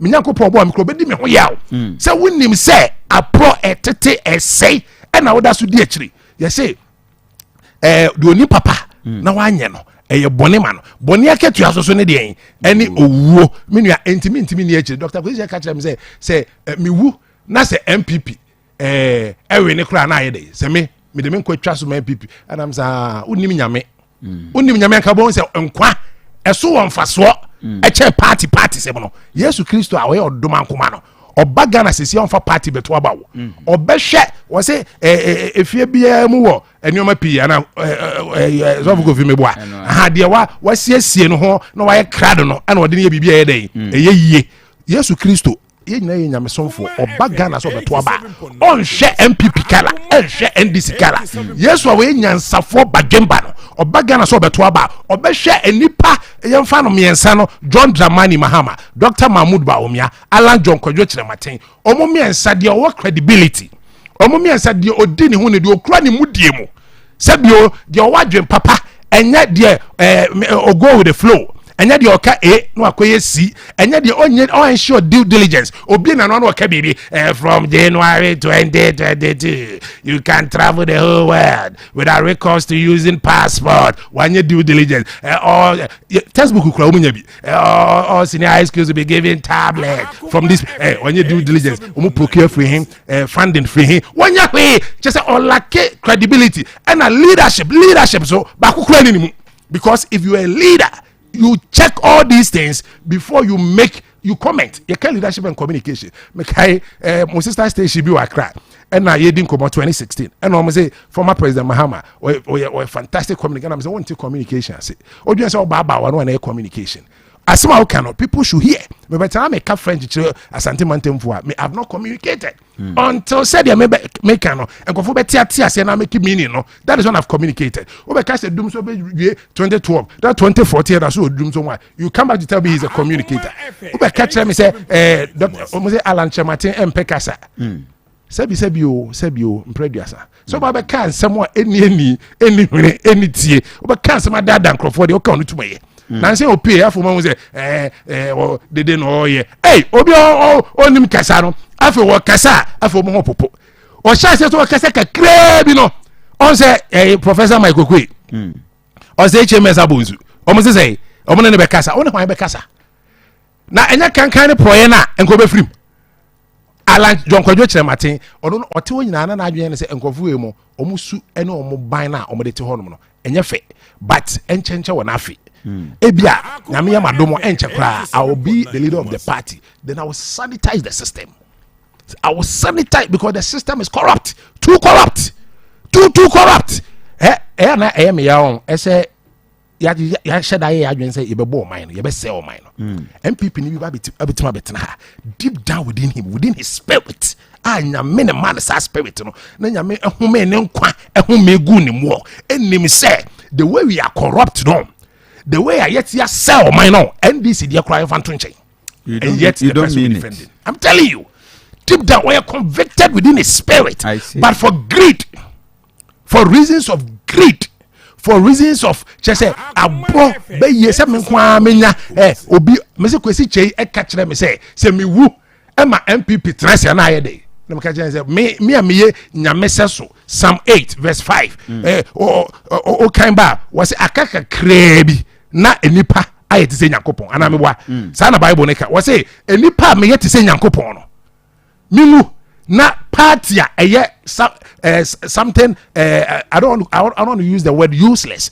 What I say entenase na nipa akaka klebra might say Nyankopon obi say ese we MPP ni no be general radio so TV so e kasa kire wa nyame ba nyame honhom mu na wotie e de nachi say o say ye fede say me support MPP adwe no kra no kire e say kire ba ofiri ba adwe no kra o use ye na nanum asem e say e kire ba ofiri ba oto aba Nyankopon ebe judge wa bato a oto because Isaiah chapter 1 verse 16 was God has given us the art of reasoning so we can reason with God was momra ma yen asafo wade no se omo adwen de dwen entu timu a o fra se brame yen da before se nyame beka se brame yen no e just obo adwen bi utimi dwen te se Nyankopon enti dwen a wo dwen te se Nyankopon no eno ene se MPP aba omo pakisi kagudem MPP party pakisi kagudem na ye wo empanyimfu a wo MPP mu na obiansi hu obiansi jai obiansi pakisi kagudem what do you mean? Me pacho free SHS na nado na ye an MPP party na ye there is the government MPP government yeah. Say you be vision and I'm and another personal vision. Yeah. One D one F Oloa Lanchematin personal vision, the brainchild, planting for food and jobs. Agricultural minister, our presidential prime minister, and brainchild and personal vision and and does it become the party's vision? And yes, a party ni a bossy good them. sika che say odwen ho enye yie egu dem a ene MPP for na aboa tanya MPP for you see the odi akire esua the odi kanante if I am a leader as I sit here Kofi Unu say I'm a DU president and the student leader nyina ma bida na say me how dare you beneath me still I will jail you. So that woman is sacked. I will throw you into the woman is sacked. She wasn't sacked. Nobody sacked the new woman. She was resigned. Nobody sacked the new woman. Nobody. Me and Kasa me from work from a better me masakio. What you say? It is why sack bebem when I me am the anymore me from. And I would the actual from. I don't know me sakio. Okay. But me am the anymore one say me from now so from bia. How do I sack you? I can't sack you. And this I'll grab out about the Kasa. Oh, from me so from bia. Oh, sack me. That is why the government has not had could not have the moral right to say I'm dismissing. Hey, me say Western world you say evidence say it's not something they entertain. Corruption you be entertaining no. And we see ya. Minia, like you're pushing ama the most serious investigative group cry ama within a matter of a week or less. Never it about. Never it about. I'm quiet in the faso. Yeah, the faso. But because it is the order of the day, everybody is quiet. Everybody is quiet. And everybody obi aso to tuniprum because a punu bi abebi ebigum na we say be pray so say ya no sanitation pony not the likes of finance communications and what have you. What I say credibility if you want to choose a leader the behind me count me say Kofi ye hey jata ura asisi ene wo be 30 any jatabe 5 euro which part of our body and a lead yen I escape from the death that is coming. You be a tipa ameboa. You sacred respect it. You parts of our body. You night you find your way. You a few cry you night so. What I say. But at that point in time, you sit back and say, because I'm the say see who a jania. I want to jatana by me. I will lose my life because I'm the mitia me respecting this see who a jania. Me the tokra pimpim mo jania. Ebe chimi. At that point in time, why not was a man me leader? So that I can escape from the suffering that is about befalling me. Enti me nine nanka me mbu no. Me nine na onya me party ni no. Me nine na nanka me huna makwan na de me fa nya hwe no. De me mu no, de me pe na asem no. Common sense tells you and I say anytime you want to escape from a predicament, from a suffering, from a want, and a bibisa no, employ the best option to lead you to escape into your nine and your nine and your party back your nine and your dear pen as empire but nyan sanning him dear Yamadia my any say ye my nine lady and yanny every ahora by your semono the Ghana for a best ceremony upon macho omo ya party semono suffer but you zoom into the discussion we will give you classical cases in contest say if you continue to do party somewhere, you will never get better as a people. Let's choose the best candidates. But that's it. It's a miss. Fear how transit. It's a okay. Let me hear you. We're looking at the pressure amount on government to complete the abandoned project our Asante region. We can start with that. There were other issues at Dawson, there are no issues in the Dawson. So, Mamintio. But if you want to make preliminary comment, I don't have a problem. Me ame nana conferry. Oh, okay. Loveless Prempe. Akuma FM 87.9 Kumasi. I'm called that yes swabana mencha nana atobra. Mafo Kofi atobra. That yes swabahene. Na Kofi mencha wano pay na mencha tifu na. That's aside topics, ubi to make the open. For your preliminary comment, I will allow. Okay, I think say some now dear go on who here. Pa antina modia bana chandia me meka. But I want some things to be clear.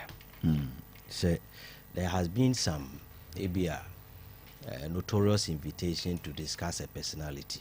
Akuma FM 87.9. I will not do that. Okay. Right. What the topics about better, and if you want to sell your candidate, you sell the good side of your candidate, and me that has always been my objective and a goal as a communicator for my party.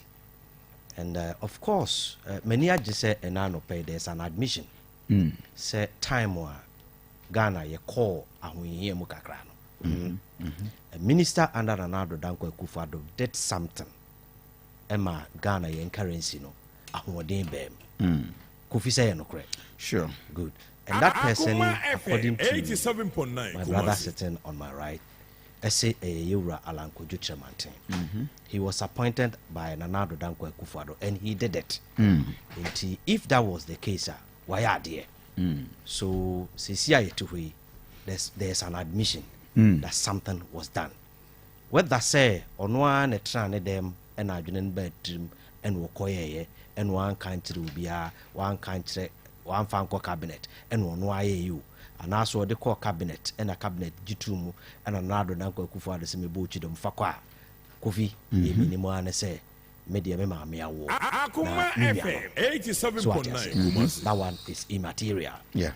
Well, and but Nancy answer drew baby it is some of the decisions I take, you know, on one finance minister and just a finance. So Kofi, these are some of the extraneous issues I will not go in.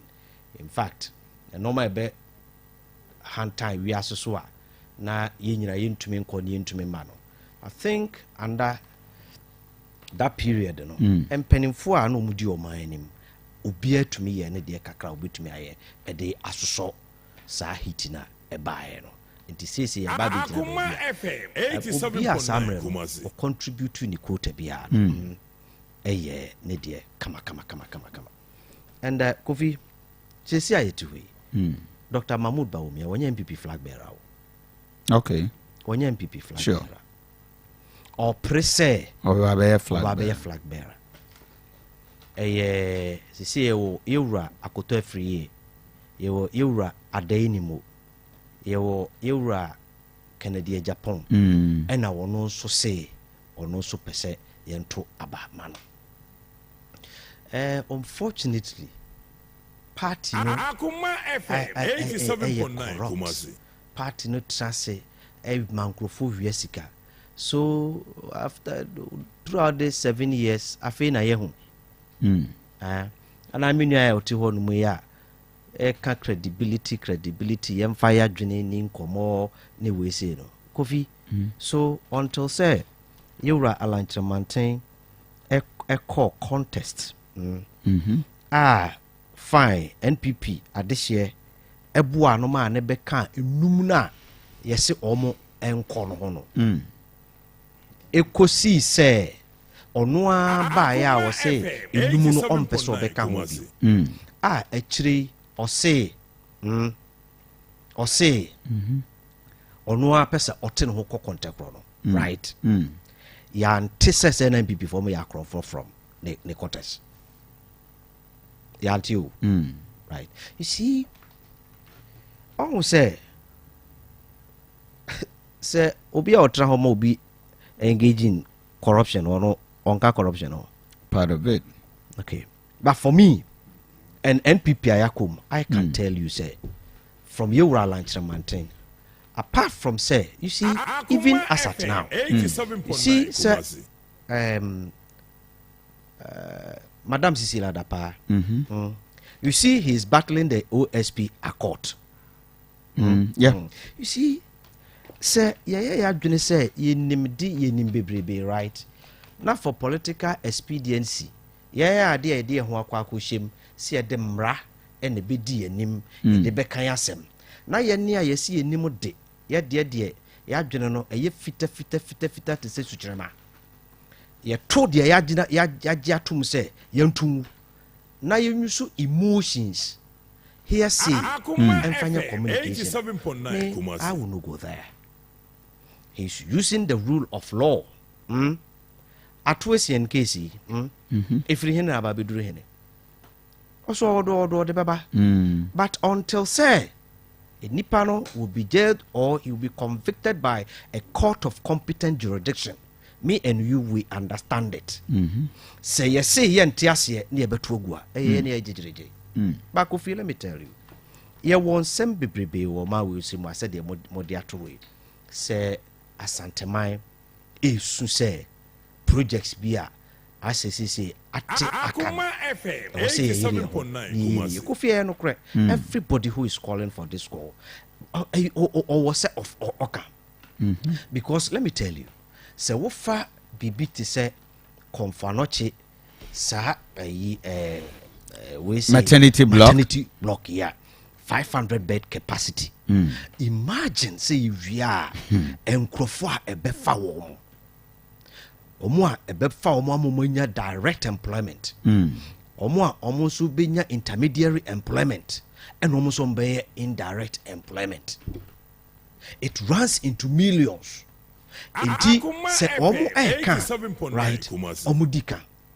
And the me pese Asante madwene so ekoso no say Kofi se ye hyase no na yenim se Asante ma benya ho mfaso enu nti ne ye hyase na wo hwa afini be afini enoma aye ayi kakra aye no kre. And when they say it should resume it will be kaya anano president eka say by the end of this year, once the external creditors Bibiana, he's going to resume all the stalled project because 12 months and most of them can away. Say see amity Bekwai Hospital. That Bekwai Hospital was there for close to 43 years. Yeah, champion chassis. Yeah, champion chassis. But a buy kakra na now dan Kufuor the ministers are new launch they mobilize resources eco complete Bekwai Hospital as they say Bekwai Hospital it is not only serving the people of Bekwai for mena dia na ye buy somewhere around 67% abide that no e shase no we didn't sit down to say nye ne shase inti ye de Bekwai koye de ya shase we have completed it me pa cho so atiase. So for me, some of these courses need the muyi nyina no. For me now completed? Oh yes, it's near completion. It's completed. Is it in use? Oh, in non-commission. You see, I'm not saying that it is in operation. No, Bekwai has been completed and is in operation. Yeah. Me pa just what is for me now. Good, fine. And no, for me is not. No, it's not in operation. For me is not soon. Oh no. What? Tie, ye test run. And the okukuma ukrana. Kumawukrano machines now are installing in they are test running it. Right, but I will not say it's in operation because I want to see when I go there, I want to see 2,000, 3,000 people working there. What is you? Me no, and I say Kofi ya to Asante JJ mu. Right? Me there be I come say project back and ye de ewie enipa mani huna. And you can see Konfanoche no Kofi. Some go you ka yenya hwebio. Me patcho so. You see Konfanoche hospital no. Some go you ki hia hwebio. Ki hia because o pe project ba ko hu eye kese a enya Konfanoche teaching hospital. Yeah. Good. Uko kwa Nkrumah University of Science and Technology. Yeah. Baby a yetumi a build university na kwa kudu. Kofi senke yewi.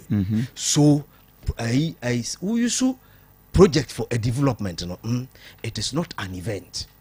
It's a process. 2008, nyame amwa anye kotwaba Asante maya hwenim.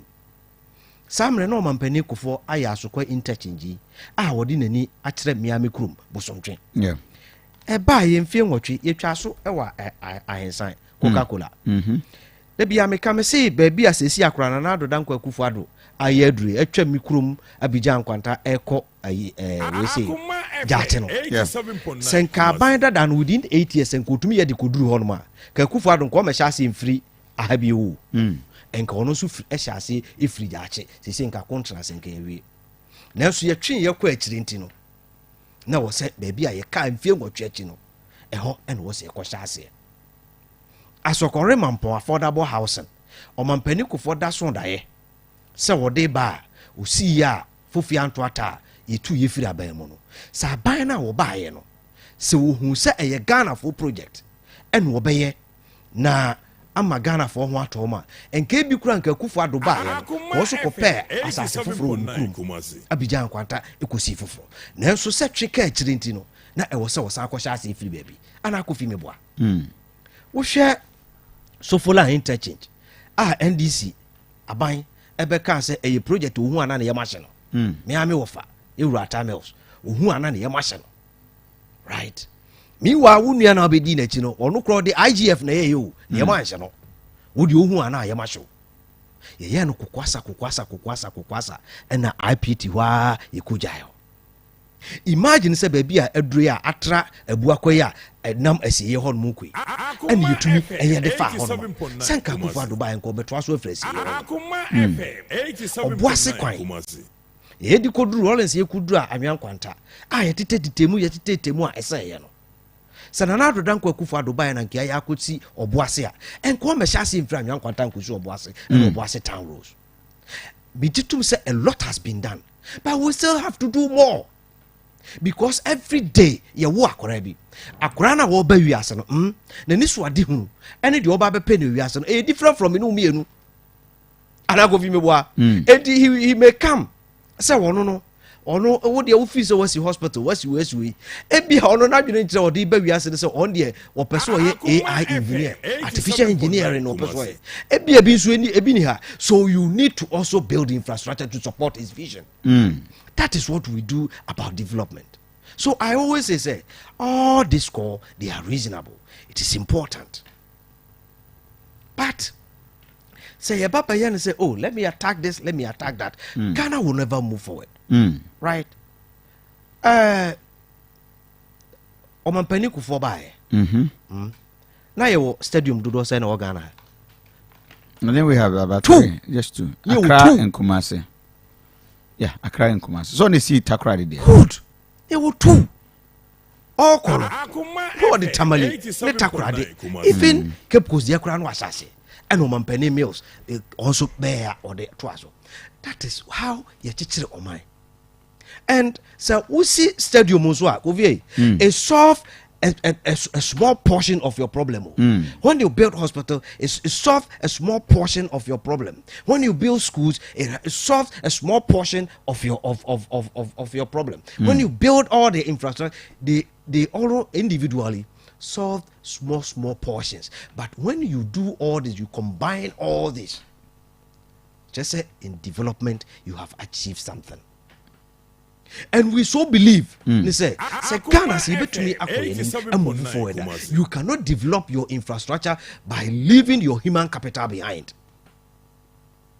Nipa development, I tell you, it is the most critical infrastructure development. It can happen to any humankind. But almost all the time, we look at the malls, we look at the roads, we look at the hospitals, we look at the best without looking at how we are churning out intelligent individuals. Omode solutions ebeba for your problems. So where do we start it from? Do you all from the already baked people? University now, so let us go down. Now at the critical mass, baby omo ko secondary school sir. Omo ena almost transition ababedi echiabe leaders. So when you leave them, you have a problem as a country. Because nipano will do the prime area. Ne what thing? It is a one management and one fanagran kwanko she baby. Manan kwanko ebibia. Bible say and say ni edwuma no. Eyeden. Onidi. Good. Debbie. Oban some page man. Good. Right? So let us go there, because that area from 18 to 29-30, the exuberance is huge. So we giant so free SHS by people will see say enye bibia. Kofi wouldn't free SHS the problem you buy. What is it? Problem of free SHS they buy and say. Buy honey who says you school say Ghana no say you need infrastructure they be support nkwara na meboa. But if free kwame nkroma penso na ye fa nkwara akọ school ma we felt to say we don't have a problem about infrastructure. I think Ghana infrastructure has always been a problem. But free SHS no a crystallize your problem kasi pa. Oh sure, and if you say that good, a crystallize your problems say build infrastructures, you build infrastructures no. Say na ye di boni bi. because na ye the barrier na eye financing barrier no akata yani enti se nkora na ntumi ankɔ no tifi a wadwene kyerɛ sɛ sɛ infrastructures na wo poku are no okay infrastructures na all prempe no but when that barrier was removed like a floodgate has been opened will be a corner and who knew who says a problem. So sometimes problem in itself is not a bad thing. So how do we do it? You have to continue to build infrastructure so they be to me absorb this anchor. So you cannot build market and leave these critical people. You cannot build hospitals and leave them. You always have to pull them along. And that is the vision of Nana Addo Dankwa Akufo-Addo and NPP. Let me tell you, I'm a who say one district, one factory. The brainchild of Yewura Alantramantin. And he activated it under NPP. Right? You see, Abrabo, a time and opportunity. Okay. Kofi, when Nakoma was open, that time, and that opportunity was not given to you, nobody would have seen your potential. So people who created that opportunity to you, they also need to, for you, need to be commended. But let me tell you, after say, before Yewura Alantramantin exited, now close to 125 one district, one factory has been activated under his ministry. Yeah. Let me tell you, Ubaya what gonna say? Ebias 125 funny passage. Let me tell you, we want to get into industrialization. And what going to say, when the West started their industrialization drive, Omukoko see factory never nipa 3,000 at a go. No, they started like this. What's that? It depends, right? Most of them started like this. Because some of the other time, during the war time, was upscaling production because who provide the boots, who provide the who provide the ammunitions. At that time, it was in hot demand.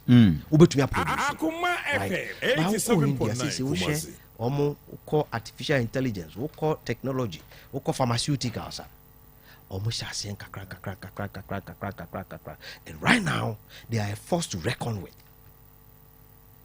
So for me, our achievement under one district, one factory can never be overemphasized. We need to continue to build on it. The foundation, because they say, once the direction has been set, idea here expansion, right? Expansion. It is different from so Kwako started a green project. So for me, Asante regional, a whole lot of projects are air right? KN University Hospital. Now, KN Hospital has been abandoned. Go and take the pictures of KN University Hospital in 2017 and go and take KN University Hospital, maybe Edru CCA. The teaching hospital. Teaching hospital. Yeah. You see that there has been a fundamental improvement. I always say, I don't want to believe, as a student of development, I don't want to believe. So people say because you see the need to start a project, no, you can solve all your problems. Start. Why? Let us tell the person to continue. Central market. And so what? Is it your money? Is it your money? Ghana's debt. I elevated it. It is part of Ghana's debt. So is it your money? No, we don't, and we don't believe in the philosophy. Such a project with the sentiment to us. So that is why you see, say BBT say community day school. Yewura mama koko si no Miami Krom Kwanso Poku Krom Aduanaba. Right? I always ask myself, say, the way su ade, akra na ote asu ade, obi a ote kwam chem krom, obi ote ahwerewam, right? Obi ote biemso, omomo ho no. Sa akra na bedo wana ntiaba. Yanka se nya ye dia. Ukọ ayi Aduanaba sesiye ya. sa community day school na yisi ni hɔ no right now it has been turned into a fully fledged boarding school.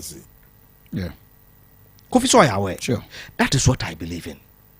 Enti se Asante man can say ya share bibi e wo konfa no che ase konfa no che enye project back kra enye project back pe ene I think there are 3 or so.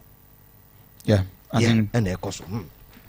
And now afari me kokotra asem ni bi me am yi kwan so yi Sewua hospital. Asem me kokotra asem me kokotra me ze Kofi. On the hospital no yentumi ntwe source from low voltage you need a complete substation for the hospital.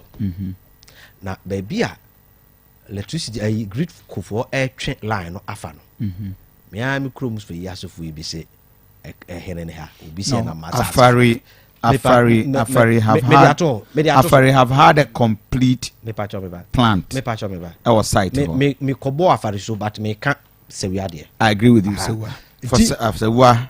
Iti na kwa say yem pene man fa high tension fire dance so and fire sas so banyame adom na fi yase ne ene ne mafo aka ma say abotoyam aba see we engineer ne baby a wo ma say o ma sas ne ye bo atwe o ma sas ne free le ni we say no na ya de aye reasoning very soon Gridco was commence say omode ahoma no ebefa ho akwa build substation no. Okay. So for me, thank you. Me de mesre minuamu ne yen communication na ye ni nyina ne say eye Ghana for mpuntu ene omu yidie ho asem ne ye ka me fa panimu ntra ho nhoro say ye gitum say ye de mamra ene ye adwuma ye ma yen kasa no ehu se mra no yen yete ase. Okay. But say obi ko gina bonten or a street person na won de sebi ebia ba bia nyame aboa me no mienu ye duro no ne nte ase enuru ho na ono beka eye me no mienu asede ne se ye betena no eduru tam bia nte ase kro anya adwuma nanso ye wo asodie see ye better because once you adopt the rule of law in your community it is very, very difficult, but that is the path you have decided. So, thank you. Let us do our we say no because at the end of the day, say what the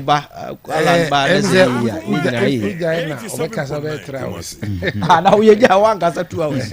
Oh, me gasa 12 minutes. Oh, hey, Kofi, 22 minutes. Sir, media koso man be 35 minutes. Koso man 35 minutes. What I say, Kofi, say still politics na no mo yo. Yeah, advice movement for change. Yeah, advice o mo say yeah politics. No more does your politics. Also Kofa penny bi horo na. 2016, Kofi ni nyina MP before. Unto say be hu han no. I am telling you say na do nyina baby anka no asem da. Mahama Dr. Mahmoud Baumia eka ne ho asem da. Dr. Mahmoud Baumia Mahama ena ebubo omo no omo se obia nka ono an ho asem abra MPP 2016 one come on asem Mahama ena de you see MPP has gotten the fundamentals wrong. Ena ema who say obi benya platform kesi no ka ena edujama NDC MI E-block ye the boarding house say be LPG me mo nanim tia ono kra be di president obi bibi na bibi na aba be no so no em say so di tu ne ho because enye say be previous na do bottom ska ena odi boarding house ko ka edujama ho edujama for na sika. So you see, leadership has moved from the trajectory of glory to the trajectory of service. And then there was here kind of wastage.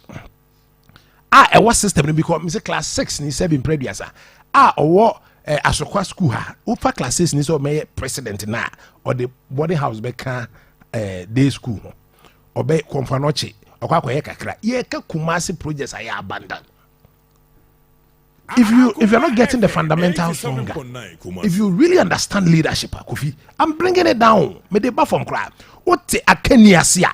One can start a project without recourse to understanding say answer na obeshe project we ase no MPP and this omo failure no from the fundamentals omo te akani no omo te ase me pese me ye de Kofi me pese me ye nsuo wi e wo se metimi eye ehun se nsuo we na me ye no e be free ha akosi ha period am de ye nie enioma me hie nie enioma no ene si hoyi e na me de ye Africa ye problem no me nyini sa kwese broni akostati project na 16 years like so full interchange over 16 years ye nwie ebua kwa kwan keteketekete we over 16 years ya nya sika na ya sha ase ana. That is the question I want to ask. Ye nya sika no way wa wia Ghana fontie ne ye wa wia obi wia sika no just like that. Of course you can't tell me say ye ni sika na ye ka say ye kotutu fom ye ka say ye ko pampa momo efie be mbe ho ye mubungu entua compensation e ma wo mo e no papa botom sika nko de be sa.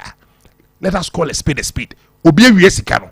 The wastage and the corruption in the system no e ma ye nuru ba bia da. That is the truth of the matter. And never bacho yanti kromo a ene be ka kire say ye be swami interchange ye be ye Anwaga junction interchange ye be kwara about interchange any ade away that be away yankwa tamalene ade. So when the people living in Asante region are complaining, you shut up and you let them complain because the one poto amana fear no onchiri eso de bebom omo kana mo say show mo bufu 7 December 2024 beba yantia na be fa ye himpon ekotena bonkra ese ba be inland port habano oral lunch materials not just smoke was here na sirikake bonkra no is the MPP bejufo na gasa minim de in charge of railways day o wa shada no nchirimo say the papa ni chirim say bonkra can never be operational until say railway line no ye be wie and investors are omo be so ma be railway ni bia no omo enya because bonkra no kwa no kagwa ebe provide no e mo mu nya musika utie enti ono alanche mate in his GTP no we are talking about transformational leadership obi ote leadership ase or say his GTP no what dey Greater Kumasi Industrial City ayeden aba e sha say free your friend say ejiso eba it's the Greater Kumasi Industrial City no and also at the factory at the tema seso and a Asante region. And no ebe double up. Then the railway developers and our investors will be rest assured say with Boankra and Greater Kumasi Industrial City the tema for eba be see Asante region. Then we are assured say ibenya kago afa e de atieka investment eba be in the railway business. MPP for NTS. Omunimo they are clueless about this. But opanyina ye din so onye railway yi and a cabinet no so kwa enyo na ba be kire o de o sha minister no wonche oni ne din komo but as to be kwakosie ne de that is how far obetumi akọ problem aye kan say Asante region wa ha no MPP emfa omonsa akokoduro so enkire say me ba ye na kwada so tachiman de boko fuase your friend say agogo twede kwan yaye major road anamebwa wo dia mame fa nko enwabieja no bokanche esanse ekropon kwan no we ba cho owabe headworks enya wona wo waterworks a supply Asante region ensu enya wona wo baby a national asset wo na se unhunu ye no kwa ya continency kwan simply because regional minister every continency do you understand leadership? Do you understand leadership?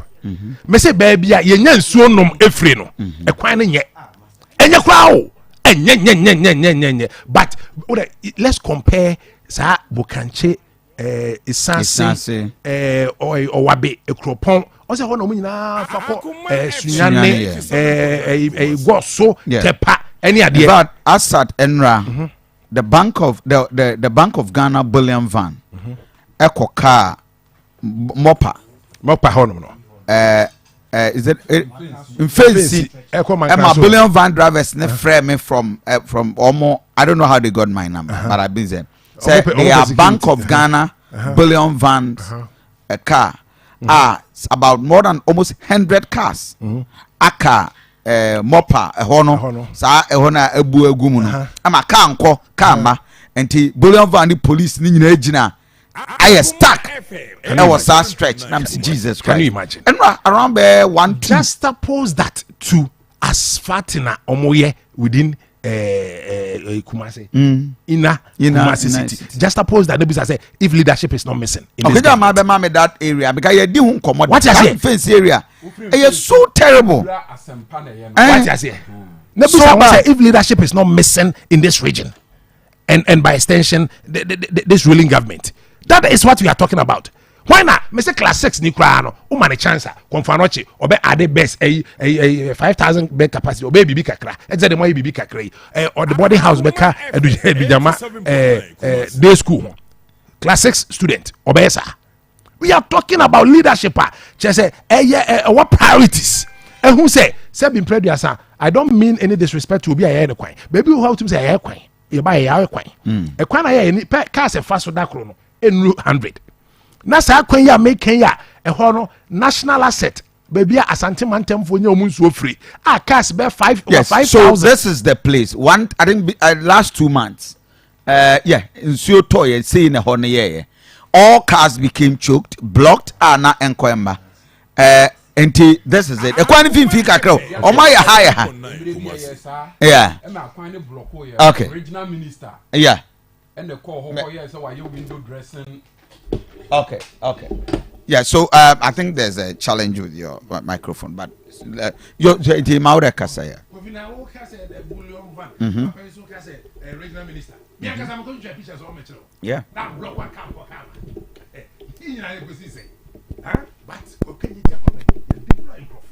traffic lights in your different for they are interested in things obey direct money sikabe bad macho to that me ko park me car Akuma FM 87.9 Kumasi they are crampo me tie me ka dia kra omuntie yeah dia make bia omuntie yeah asana papa no ye fra papa no ofie o me gira obey more than 1 hour asana ye fra papa no ofie papa no ba be ka say oh me am shop anim na wagina na obeto ade wa was na ye pa dance a e kire say obeto ade wa they have time and energy for stuff like this but the beboa more man develop no they are not interested.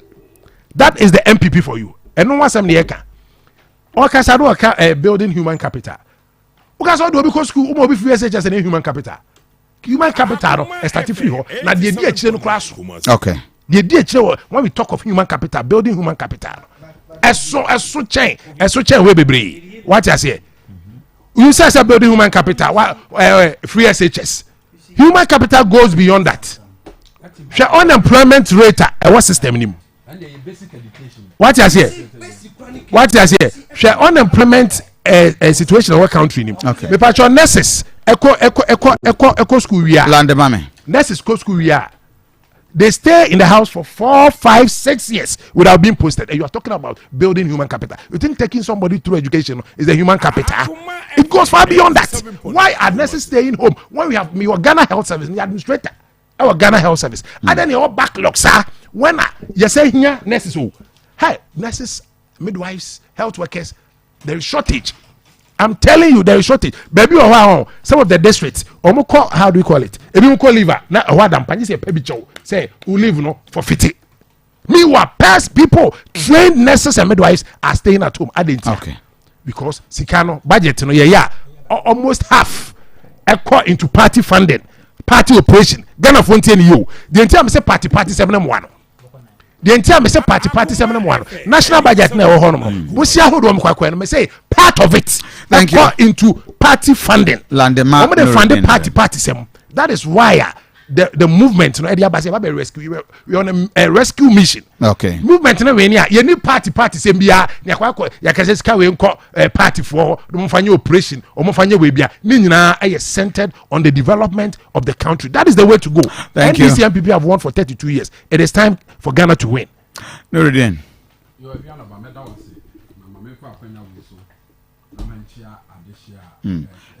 Assess it, but my main fan to push this microphone at the man. That's okay. You can use it. My main announcement to for sir, we've just been joined by Timamowo Onia TV. Inti ya fe na do afide na to ha higher 87.9 FM.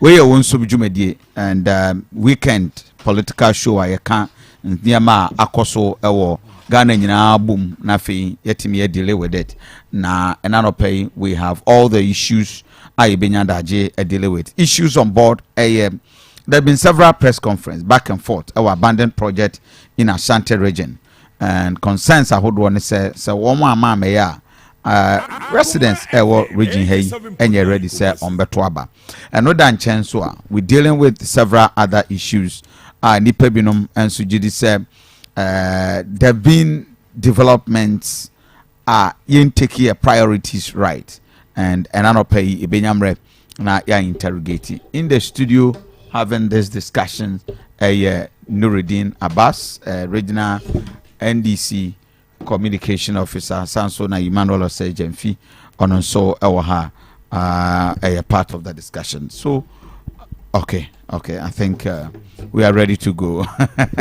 Nuruddin Rivacho let's Aduanaba medawase na machia atiefo bio na Aduanaba nsɛm a ɛna wode agupu no so no ehu hwamye pa asɛm no ne sɛ ɛyɛ adɔfo a ɛte Asante mantam ha numbi asɔre ate aban ne so ntesu kɔkɔɔ sɛ aban a wɔn ankasa abɔ ne chidom agye ne yoyoyo ɛde na kosi Ghana abanwa so no oba in spite of bosia pepia nkoma ne etu a wagye nyina no asɛ omunhu hwe enti ya akoye sɛ omampanyina kufu ado aban ne yɛdɛ ɛyɛ abu ɔmo kwasea ɛna ɔmo asɔre kasa isan sɛmpani sɛ wan kasa otiri ho ayɛ yɛdɛ yɛyiwa yi bɔne na Aduanaba no kwasɛm ne sɛ MPP amanyoko especially de Bawumia ne Nanado dankwa kufu ado de animu yi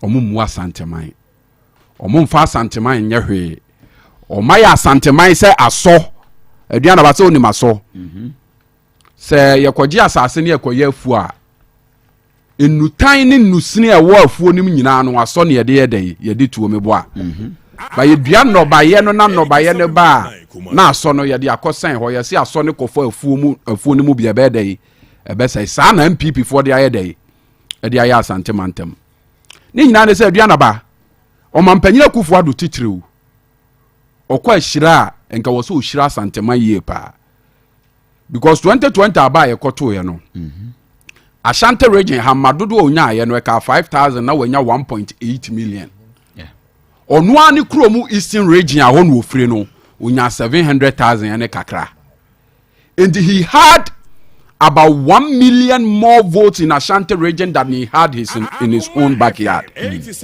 it's sabi obi do kohwe nkwa anke yemfa ne nyedai yemfa ne nkohwe owo ebio sika aba omampanyina Kufuado ne Dr. Bawumia ne MPP aban we nsam no edo so chen sika aba aban bia since independence. Putting it in proper perspective no omampanyina Kufuado bosia nkwa no wabo bosia nkwa o wabo close to 500 billion ono nkwa ne bosia wabo no etuo ejeje nkwa no wajeje close to 200 billion in 7 years ena sika ye nya free ye gold ye timber ye bauxite no ne ade no nso eno nso wajeje close to 200 billion into omampanyina Kufuado nkwa sika aba ne nsam no eye between 700 billion to 800 billion omampanyina Mahama mfie nan obedi ade no bobosia 80 billion ojeje tuo 120 billion ena onya revenue 100 billion ka ho nti omampanyina Mahama ne NDC yenya sika eba yensem eye be 300 billion omampanyina Kufuado anya 800 billion yemusa ye ho se saa sika abedi omampanyina Kufuado nsa no Asante man a ye bo ni chidom ede ne furu aba anwa no ye chafa ewom ene sei tie se kokro kon cause omampanyina omampanyina Mahama Asante man ene NDC Asante man nto aba maye no ye ba ye ne ye niema bia ye frɛ no legacy projects a ene obetimi de onsa akire so a ekire se NDC Asante man ye de eda yakoma so edika omampanyina Mahama ene NDC ye ba ye hu se Asante man dwade ne edi gina akuro no Aduanaba meboa yesu so anamanfo firi Abidjan amanfo firi Alata amanfo firi Wagadugu bedi dwa wo Kumase ha ba ye dwapon a na e wo ha nyina no na ye basa to ɔmampanyini Mahama ya adwene sɛ ɔde sika yɛ da ye be hyem enti wo hwɛ kejetia na ɔmampanyini Mahama edi sika is the single largest investment aban bia ye in Asante region since independence at the time ayeye yesiesie kejetia e wa abɛɛfo kwan so enne ba bia ye di dwa no nso otɔ a ɛma no nwa atache bio hospital edwanim no hospital mienu na wom police post mienu wom fire service mienu wom ba bia ma omo bedi dwa wo ho mo de omo ma be ko school nyina ye dai ewom ebi ɔmampanyini Mahama hunu sɛ nipa adɔso wɔ santimantem ndi sɛ de ani to kejetia nko aso a ebre bia no ebema overcrowd na ye dai abakrom ndi saa de a ye wa adwa kɛseɛ bi nso a atwa kejetia ho asia yensiesie saa adwa ni nyina sa ne ɛbɛya a obi fra chirichiri na oba kejetia na obenya ade ni bi atɔ wɔ ne hwena no a ɔmma kejetia bɛma kroma da hɔ ebi ni de he ebi ni atonsu market ɔmampanyini Mahama na si yewu enti sɛ na wufiri kontase wufiri Abidjan kwanta wufiri feyiase wufiri esreso wufiri aputuoja na wo se wo ba kejetia beto ade na wo beto so ɔmampanyini Mahama ayɛ atonsu market bi a wo pɛ bi abi wɔ hɔ a uduru hɔ ano atɔ no asan na kroma da hɔ wufiri mampon ufiri mamponten ufiri jamase ufiri kuna ufiri asenua ufiri ahwa na wo se wo ba Kumase abeto ade na wuduru tafo ne aye ne kama wo to ade na wo kɔ ɔmampanyini Mahama abreso yesa aye Swame market ufiri ofen so ufiri nkenkan so ufiri denase ufiri ahinkuro ufiri afrancho na wo se wo ba kurom oba na ade a wo beto no benya bi wo Swame a na wadan wani na wo kɔ saa ne ye kyekere man. That is what vision leaders do. MPP omo se Asante mai da oma koma so ene bosia pepia nkoma no a oma gye no ede na oma ye de ama Asante mai hwe enya no nko a ye abu akwa market ye nkawe market ye fum so market me kasa me bobo ade be kyen ye mfa no nto ho ɔmampanyini Mahama sa hunu se nipa ubetimi afunction ye a Aduanaba ye wapomoden because ye sorry ye na nka ye ho dodo ya ke ntimi metena ha enya no baba ye na oba ya Asante mantem ha obi a yare wa chirichiri ba bia emu ya de ayese mfa ne mra eyeji konfanoche ndi saade a adenti na yenkosi ji ne ketuwa no bi mfa men amanfo wo mo kwan no se ne ebe ya omo nso obi yare a obetimi atena ne mpotamu no anya yare hwe ene ekosi for na 120 bed district hospital NFS project Aduanaba 2 years na ye cost start for me na ye Aduanaba ye Aduanaba tie enya for me na ye start ye o ye free aban mu no na for me na nipa ye adwuma wo mu ye nansen eda hokra ma agya koto mu minta kando mo bese ne koye ya fix air conditioners na okay Aduanaba yamfa ne say ye kwanuka ye wie ye shase 2014 2 years ye free aban mu no na ye 70% complete. What you were supposed to finish maybe 2 years no na ye 70% complete. Maybe 2 years na ye 70% complete. 8 years under MPP ye nwie for me na. Does MPP take the people of Adansi serious? Sababi abesha so the 2 years they do 70%. No, they didn't. Maybe you had the money to complete that project. We had the money that project was completed. Asamu awokan okay ye chance ye nwie aban ba ye onka say aban ne ba ye onka say sika de ye for me na NDC fu adi governance is a continuum aban bi chance na aban bi chance na aban financial they have not obi ankan na nje kire say sika no mo beto ye ntia de na mfienso mo nwie ɔmampanyini Mahama si sawia ɔmampanyini Mahama si afare military hospital on MPP for sorry omo say o ɔmampanyini on MPP from ɔmampanyini Kofi Bresu be si ne nyina na ɔmo mfa Asante man serious Aduanaba wutie ɔmampanyini Kofi bedi ade mfie enwotwe no wanhye dan timia ase ɔmanani kwa abontin gya fie sure enti bedu mre bi mu journalist ne kwa am ye di nkra mo sore te ne so atua fie enti wo be free aban mu no na ɔyɛ na adwene sɛ wo ɔyɛ niema bi enti wo sofo lie na me nua yi ka sofo lie nko ani project ayaya na ye ni source of funding bia wo ho aban so de IGF na ye ɔmampanyini Kofi be free aban mu be ye 6 months na ɔkɔ kate so de di 6 months ye interchange. It took ɔmampanyini mails ba ye and obetiti ni mo rement to he interchange kese na esi so for line wa ɔmampanyini DC na ye with no source of funding Sameboa is a mills in Casa Ebia, sending a quadri, a definite source of funding, Edibaye, Pokiasano, or Mampenico Foco Pesi Kaba. Now say, one shot I say, oh, ye be our sentiment about more Casanti, yan shot I say, a besha be biase. Acquire a yenu every South Centreso, Efa Sofoli, Ekofa Cilium, Efa Quadaso, Ekofa a year a Suyabua.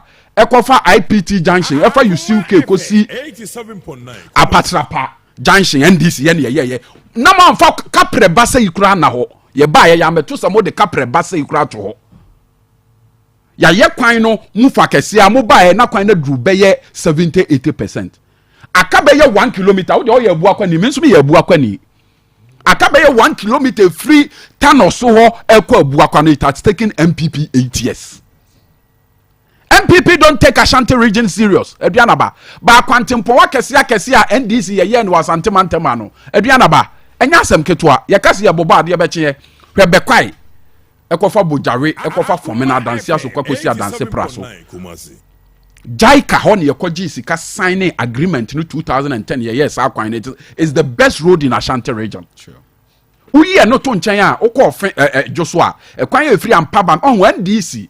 Menka se nipa e NDC mu nyina ye nipa papa because sebi asoro abofo okra abonefo wom enu nti na nyankopon asoro abofo okra wabo mo se o mesumo mo no ebi ne bonsam ye ne suku ankomutu ne so ade nti menka se NDC ye pe ba NDC dwene oman ho e chen MPP hwe Aduanaba NDC ye ba ne hunu se obi free nkran no oba na obesina ko obuase obesina ko manson kwanta obekoni wadi biase a age se wo ba be fa junction ebe fa na ga junction ansa no aye de wa branch ne se ne wo akwantempon wa ye bomu kwan a ye betimi aye a obi betimi afa ho apie adanse 1 wa bra obe save time 2 wa bra wo makuma se na make create congestion entu du dwaso a ye kwan bi a e fa bogu ebe fa ofuase ebe pie bosome frɛ ho ye sa kwan no e ka bogu kakra bi MPP by 7 years omonye nti Aduanaba sanka wo ba wo firi akra e ba na wo kwan ka wo fa ho anu waduru ebi o yesa ye kwan Aduanaba e free ejoso ye frɛ ho ampaba me junction e ko fa jonkuma kuruma benase e ko fa onwe e ko fa kwaso e ko pie bosomtwe ene ye beduru bosomtwe no when you are kwan Aduanaba ye from scratch and yes obi aya ne kwan ne de carpet besa so yes aye kwan e free kontanse ebefa raso ebefa suminya ebefa eye kokofu ebe pie be kwai junction and Asante maya ento aba mind this no Aduanaba wo ko make time ko sa o menu anya abotre menu for 15 to 16 me eselebe kasano na me wo eselebe kasano na me wa prade me bedru hansa na oja kasa ntimi obenya time wa dawro Aduanaba you are ending the Aduanaba ukọ Asante mantemu ukọ Aduanaba ukọ Asante Aduanaba ukọ Asante Aduanaba onza ukọ Asante Aduanaba Aduanaba ukọ Asante achemu mpotamu wa na ye baabi aduane wo pa ba na kwan ni nti aduane bebre kan wuram NDC ene ye koye kwan bi a udru konongo e fra baabi Mines Junction wo paye a wo ko wani ma wo koto kuro bi e fra ne kyekye ase Petransa Dwansa ekosi Asante achema gogo NDC ne ye sa kwan no brand new Aduanaba wo kokumawu a e kwan ye free kumawu e ko fa temate e fa Bomfobri Forest Reserve ni mu kopie drobon so NDC ne ye ekwan ya esa firi kumawu besoro ekofa bahankra ekopia agogo ni nyina NDC ne yeye aha ye nto aba ma ye no Aduanaba wokọ anwoma ha ya ye hu so obi firi abu akwa obi firi nkawe na obesina kọ oboase a age se oba sa befa abu akwa befa tano so befa sofolai bomu kwai bi da hon so ye betimi aye ni ya nipa befa so nti ade nti ne yenye ti NDC under Cocoa Rose ye kwan ye firi fuase ekofa adumasa ekofa ebefa bebu ebepie afranto Aduanaba asamo amekan de ye kontompo na ma Asante maya ento abamfa maye no ene mahama bosia 300 billion no akufo ado anya 800 billion Aduanaba de en waye no hu Aduanaba eya na ye me ya say sell mills nom wo mo enenne wo moye mempese mekasa Asante mempese yana lande Aduanaba mempese mekasa o ma ya Asante mempese meka so omaye omo hu Kofi tua onim Kofi tua Kwame tua ko ni omanfo ko omo hu abomaye Kwame tua won ye won kofo bi wo ho because aban ni mu omo nya sika kakra dinti no omo Asante man puntu onya de ye na omakoma so provided say omo benya bibia ye de di na omagye atum na nanado danko Akufuado ebu Asante man kwase Aduanaba mi don Aduanaba manu se besra wadawroma Aduanaba ene Aduanaba mami nwie Aduanaba he's London Aduanaba ekumi o Aduanaba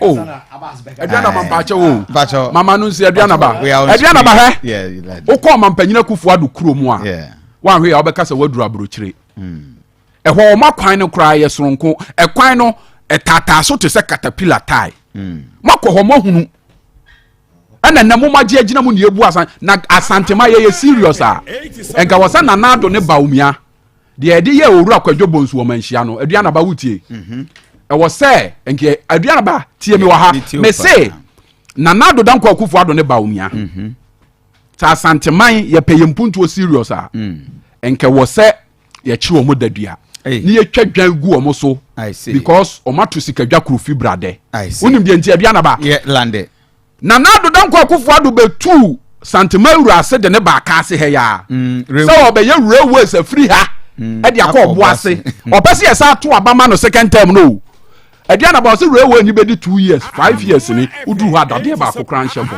buankra ade e wo se ye yema buankra no ebe ye yi a eye railway ye be ye free ene ni nyina ebi nyada ebi ni ho na Aduanaba Omampanyina Akufuado aban se waye interchanges oba ye waye interchanges mako 7 meboa waye bi wo Tamale waye bi wo Takorade bakumasefo atu abama no aye hia 7 interchanges no onye ba akokura onim de ntia omusi o ja azantefo de wo de aponche kura ko gina na de MPP Frank Aguni ko mu kura obede obeto na po abeka ne nanse say Asante mantem ha ye hia mpuntu ye hia development ejanu no Asante man NDC ya kire say ye wa Asante man ho do edi yesre say 2024 no Monfa musunsum na maba enta omampanyini Mahama. Thank you very much. Na ne niam a wo hyase aka nwura mu nyina no mawie. Abbas Nuruddin na Moten kan be pacho mayenka wo say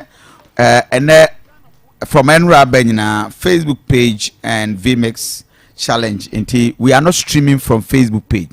You streaming from YouTube until you call your YouTube page Akuma 87.9 FM with me follow you or share live on Unia TV. Now the next just 5 minutes you will power mra we are jumping to the next topic about 9 at 10:30 and free sabria kozise nundu be pemu we're going to be here with you and Mr. Power time no reading mauni aban transe just power time now very brief you best started the public reaction on Attorney General's advice on Professor Frimpong Boateng nafi you be share atuisian sentence you be call Flamante Munsuni akwa esuyira efanko for over the spillage of Akosombo Dam dia papa etisen nyame adom maame ho ye de nyame adom boko ya toso o sao medase aye no me ase zombie ho ayefe medase na atade yellow na use yellow na yo ma yenti power mre du dia ya na yempesi bi dia ya checha obia na ya mo akwa abanso aba power specialist herbal hospital ai wokumasi feyase ya na just bro filling station din hwe ni mu enkran so besi opokuyase wafa ACP kwan ne kwa benyano power bar stop obia ebechrew na te say power specialist herbal hospital na wura no Takoradi Anaji estate die number no ne Fred Dr. Kusu adua ya wonu obedi nkomo fefe de 0244 544422 0244 544422 0200 3831 0200 3831 your WhatsApp line wo but modi afa voice message fast baby awo wi asibia anya abrochire nkwa Ghana kra wo na o feel say WhatsApp na person doctor diso nkoma yare na eha wo emfie do sen na yare na betena wo ho abosome do sen dia yadea treatment a wo gye no hu ne sɛn ne nyina ne yɛ ni nkɔmɔ wo scan wo MRI wo report lab report bia ne nyina atwa ne fa sɛndeɛ ɛwɔ 0555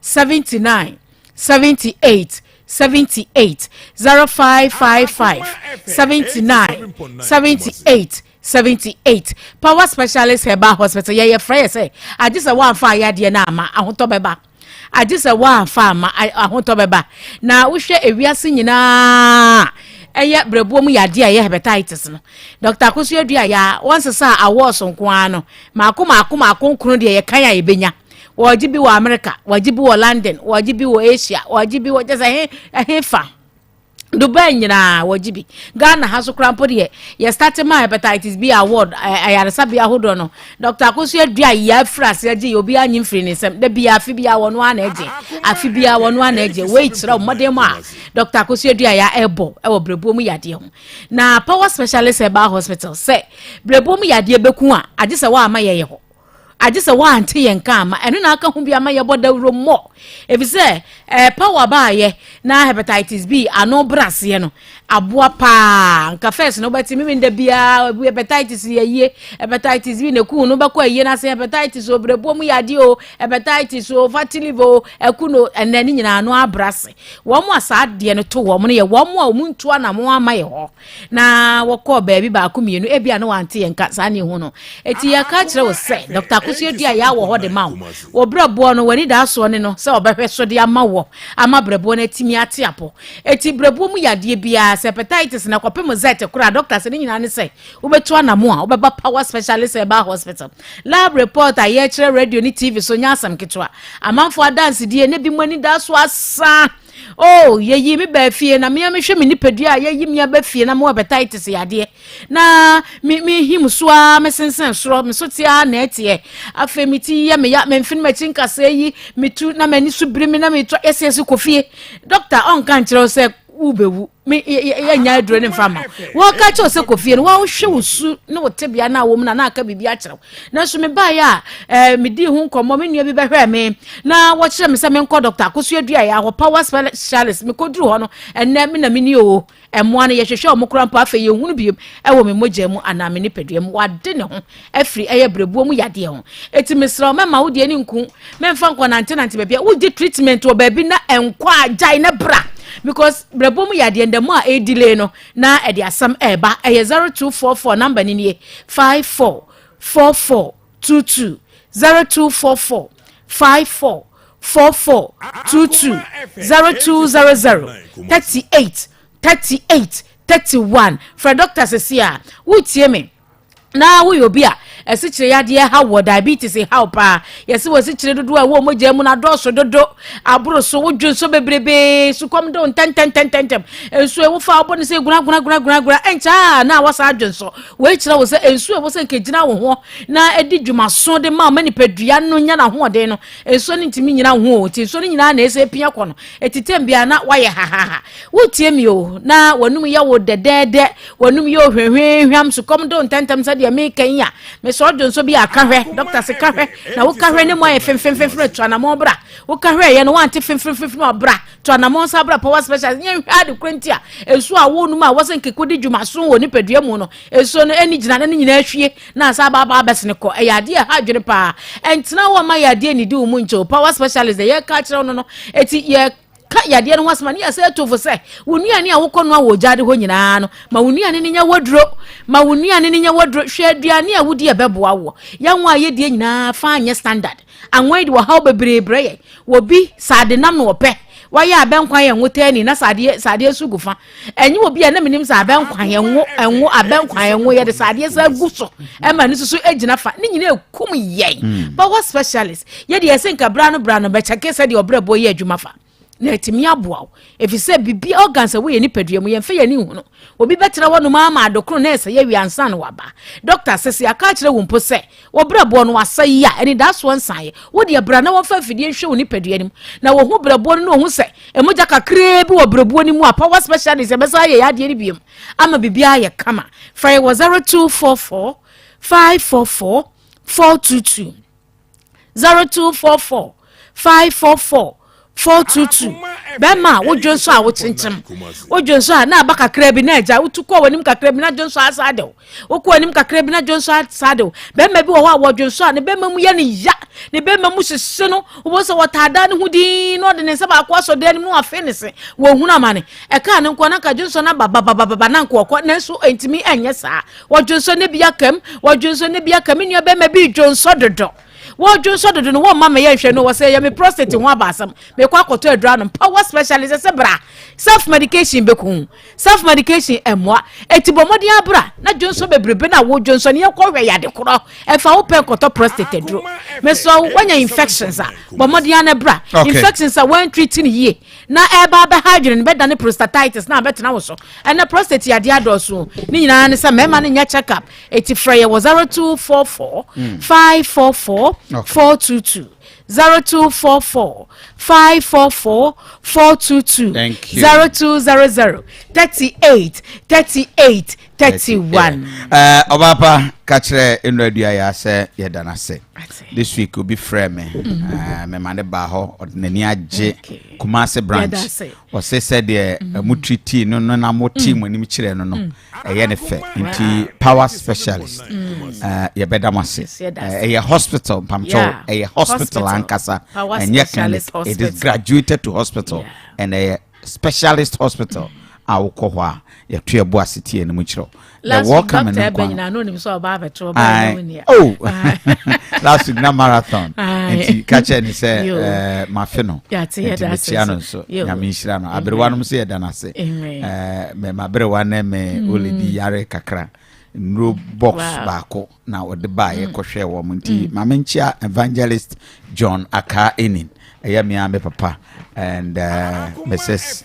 Ennin Western region wasadom na to be precise power specialist edamase busafo ene mema uska mema ukas mema wenye ska kakra ufiedi nti uguso hwe dwumadien obedale star 439# cash out is an opportunity said net me day mema uska kakra edi you can win as high as 5,000 Ghana cedis and of course 200 as the minimum. NT star 439# no select option 6 na wa dial patch option 6 na ya akoma FM NT select option 6 na may draw no cash out star 439# or select option 6 you stand a chance of winning as high as 5,000 Ghana cedis. National Lottery Authority kraimu I was say jumedi nti start na andopaya start na to star 439# no select option 6 may draw no exactly 9:50 nti bomodin na odi ekoso anato ozai Kofi yanhwe the next issue because no unje wadaroma 1 minute cry I will appreciate then you come back and forth at 1 minute cry I will appreciate it okay 1 minute because you see yama Ghana for nti bibiase nti sa MPPNDC tem bi ombeba abe catch Ghana for say ya kwan ABC kwan QRST kwan UVW kwan we macho too basic sebi imprediasa say fa class 6 ni ebe president ebe for me government obeye kwan obeye hospital obesi like so you see the greatest asset a leader can be quit is not building monuments and no sebi as a spending officer na yeah project scrum mo yen kra no omo nim project management project be our timelines adentina omo timi starting project na omo timi ka say in a year's time I maybe not 12 years down the line na party for sa ba ontimi investigate and charge just say oba the usual thing. Thank you. And in dealing with the illegal Galamsey report on the government official position on Frimpong Boaten's report. Yeah, Sesi, the fight against illegal mining.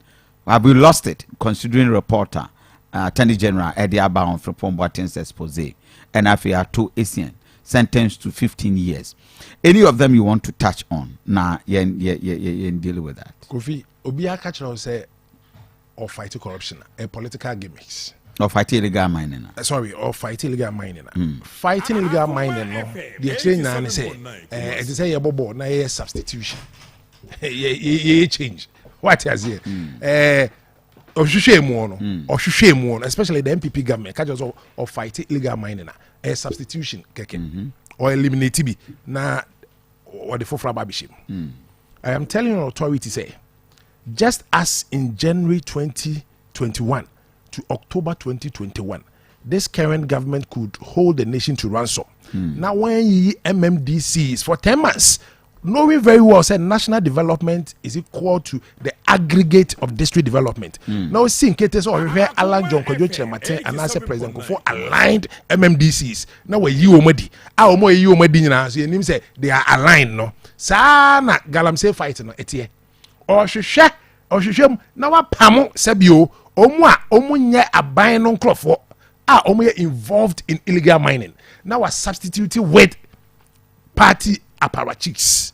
Any omu sebio omu kuma party no into a partisan idea. What fight? Professor Frimpong Boate, what length and breadth did he not go? At the end of the day, on one casadene no.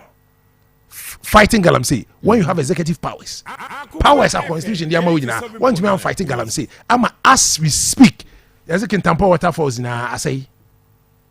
There is no waterfall in Kentampo anymore because it's up a dirty for there maybe you may get command cran so a command cry in Zuno when you have all these powers and Kenya won't crop for a brand I met a gentleman or say obey how do you call it t-shirts had the boy movement for change because on one casa way into mining now Otana said was none of them is serious because on one casano ofili say baby oyeno obi anko ho unu de nti obi anko ho because MPP penifo how do you call it omo area and omo no anya bi into what the military name ho but other places are colleagues every now and then omo torment omo. Professor Frimpong Boate when personality your papa na colleagues na reporter or the buy a bit dirty as far back as within the first term and nothing was done about it. So where is the fight? Debbie, where is the fight? Why are we deceiving ourselves? Where is the fight? When Obisuba without any fear of God, no defending. Adia yes so glaring obi ni tuam Adia detrimental to the life of human beings and even the aquatic world. Any pan faho say I am fighting Galamsey. Is that how we fight? Is that how we fight? You who said the MPP fighting Mahama in 2016. You who said the MPP fighting NDC and Mahama in 2016. With clear conscience, with sincere heart. But we know, me say a substitution. Papa no report. Say the AC Jojo Papa no. You traumatized Papa no. She said Ghana there. Said George Orwell no. We say what kind of cry? Adani revolutionary act. She said why we kind of cry no? Umum ni ebe sideline wo. Why be kind of cry no? Umum any ebe victimize wo. Why should it be so? And Ghanaians are sitting unconcerned watching. Said the be no. It is not for the wickedness of persons like this. And my help suffer, but the silence of good people. MPP aba, NDC aba. Anytime they say they are fighting something, no, there are classical cases to support the fact say it is not a fight, and the fight is not for the national good, but the fight is for political expediency and our party apparatchiks and they fighting. Are we not sick and tired of MPP and DC? And I know bit say baby how do we call it US almost Democrats and a Republican and I'm saying they have a national development plan. Do we have? There is a very slight room for amendment. Who person will hear BB veer off the national development plan? She said rumor obetim there Obama buy one person one bro and you make a criminal person here outside the development plan. We don't have a development plan. It is only the movement for change that has come with a development plan. Inherent in the development plan, industrialization, a bebwama and options. You don't necessarily have to go and involve yourself in illegal mining and say so and say and then nutrients to be able to live. That is what we need. And yet the usual game mixer MPP NDC around sempa and the mehu around sempa mehu and they say omukasa mu nyina no mehu say source of funds omudi form ya buying taxes and loans. Taxes and loans instead of thinking outside the box like Alan Chematin does. Now or the PSI initiatives billions of dollars every year. These two political parties are clueless when it comes to innovation. The only manage digitalization. What is digitalization? Hey, we don't change digitalization. It comes to meters. Kofi, what you want? And you're gonna say use your phone. Or you man also my use your phone. Or at a point, okay, my man download WhatsApp. And one person about to yen chase no, and this will be a human. And no, abra only expertise be apart from being an economist. No, I'm running away from economists, eco IT, and you feel say such person can come and better manage the economy of Ghana. Then we are lying to ourselves. Fight or mobile fight biano a more parochial interest and more fight here. And evidential enough. 32 years MPP NDC Awenia Ghana Lusuano 32 years no the whole plane. I say Omankasa a fight or interest for their interest and not for the national good. Professor Frimpong Boati are victimizing no. Ya also papa in fact I was an age you know ya shaking am and ya machine. And you no ankasa ne kura ne mudiemu and experiences be when in life the man could have even passed out because of a quite the fast war. For what? We are babuleti you. And then papa na ye ni sa. O ma ya bobo omudi no ete ho a relax edidi etu kwan koba. Na ono a wahu abonefosem based on position a mo de man wo. Na wahu aba report a osusu senka mo be take action. Na ya je o man na si wo. Na nchirima ba omo mebo e tiri so enno me yen e ya da kamera mu no. Onu mom na ye victimizing. Why should it be so? I didn't know basa. I am telling Ghanaians, we are Ghanaian utie me ohwe me a tie na hye ne so. Bibia no ebesesa. Dia NDC here no MPP metry. NDC oye option you find say oye option no oba betra the MPP so here no because MPP ba here no o ma ba betra the NDC here no so bebre the way to go any obia sebio obeka o man na bomu obia said na Nuruddin ekasa no o say NDC mo no e den ya ye wo omo ni o man no ho adwen papa Alan Chematin has stated it clearly. MPP mo madwen papa. So here nipa 8 na form government. Obehwe MPP mo na 30 ye kama. Obehwe NDC na 30 ye kama. But say MPP we ni a and am say 30 no mo man no ho do no. Na 7 preduas 50 aka ye nwura nti no. Ofa 30 na ohia 80 to e dey form government. It was of nwura 50 ni ka ho. So the same applies to NDC. So to Obama NDC by we near. Offer 30 no my adwemu eye kamado man ho do na. I was offer sebio enwura 50 no be come. Definitely results are equals we 32 years down the line. So results ya na benya. But Alan Chematin say oto Obama na obefa NDC 30 na omo man ho do no. No afa MPP 30 no omo man ho do no. Na 20 aka no. Akwa every non-political class obu a omo man ho do omo dwenhwe kan omo kro omo diemu krono ketase sha pro ene kankan eni omafa so that we get value for money. Is he asking for too much? We get value for money. At the end of the day no you can be rest assured to say enwura eni government our form minimum. Thank you. And or not as a person also no yenim say yenim ni su enim ni ban or credibility or competence or integrity. If such a person is leading the front up menyin say wa was here obe pakisika gu dem wa was here or the bibisha won say obe akwa garden kofu bisa mu da muntu galam sensuo when we are fighting galam. Thank you very much. Nuruddin, we mame for the next at least 8-10 minutes. Na min ko Aduanaba wo boti ami o. Montia. Time na mami ano mami. Aduanaba 10 minutes. Aduanaba boni bia ni wiase a o mampanyina Kufuado ene Dr. Bawumia ene ne MPP aban no de adi Ghana eni kwan se ye de che wo mo eye na ada o mo be da ye se o mo be ko galamse Aduanaba se o kai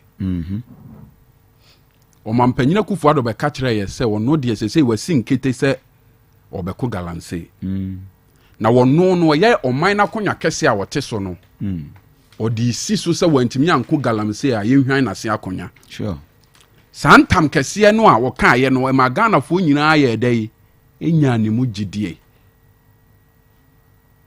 na sa na Aduanaba o mampanyina Kufuado eye pani bi a sabi o ketrema mienu ne ketrema mu apai sabi te se primary ketrema no o ketrema o de ba abonten ebeka enkuranhyesem e no o ketrema o sa de hye nkofo kutupa wo kokoa mu di bone na Aduanaba watu saa namon ni be in this fight against Galamsey. Aduanaba onim say Galamsey kun no Gala stop nom ni ade etete ye no minor bo ho ka be $200 million o.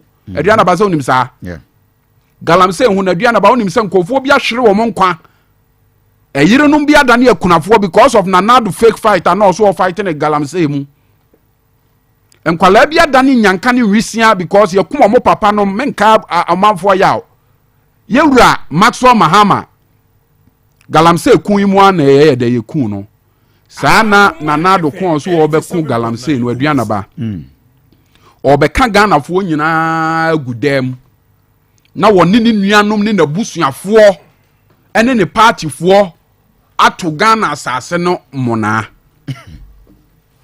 Na Aduanaba asem wa ye kan wa wonim say adanse wo ho trodo na ye me ya say MPP eye Professor Frimpong Boateng sa o pe MPP mu o mu asabi on say MPP amanyoko na Aduanaba the last time e kan wa ha say enimdifo ankasa ne etitiri wasa wa MPP nim enti nesabi akwachancha bi asore o so o pe mampanyina ye de adi nkofo kakra omo wa nimonyam no omo nyina so omo pe heaven akọ nti na omo nyina adwane free MPP nim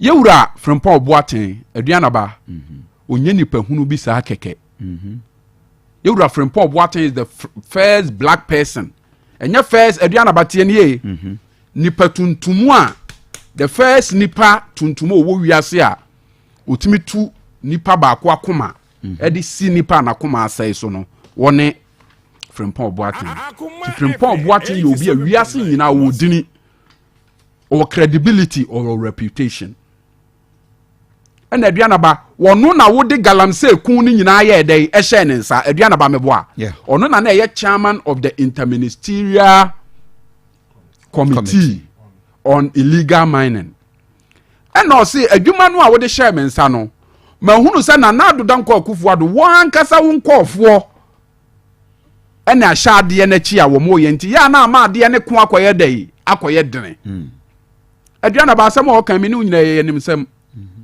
no bon nkofo bi din obo papa bi oyo mampanyina kufu adamfo ye ni chocho mutu a one ne da sore e wo Flagstaff House e friend Lord Komi ono ene ye head of operations e wo mampanyina kufu ado akache ene osabo papa bi e friend Captain Koda a ono na ye head of security a oni wo mampanyina kufu ado ne da sore Aduanaba wo be kai se nansen ye kwache mrantie bi a na omo free Flagstaff House say omo ye Galamsey wa tiwa forest mu ye chi omo Aduanaba ye de omo kogina court no omo nya akokoduro ka say omo de omo ya asomafo na ye soma omo free omo mpanyina kufu ado akache ye Jubilee House ene ya soma omo so omo mra me Galamsey enti omo de omo ni asem bia ka wo court omo pe nipa wo ye Galamsey omo nko omo mpanyina kufu ado akache Aduanaba asem kese be ni Aduanaba so obi kasa asem we wo court na o mampanyini wonim hu bi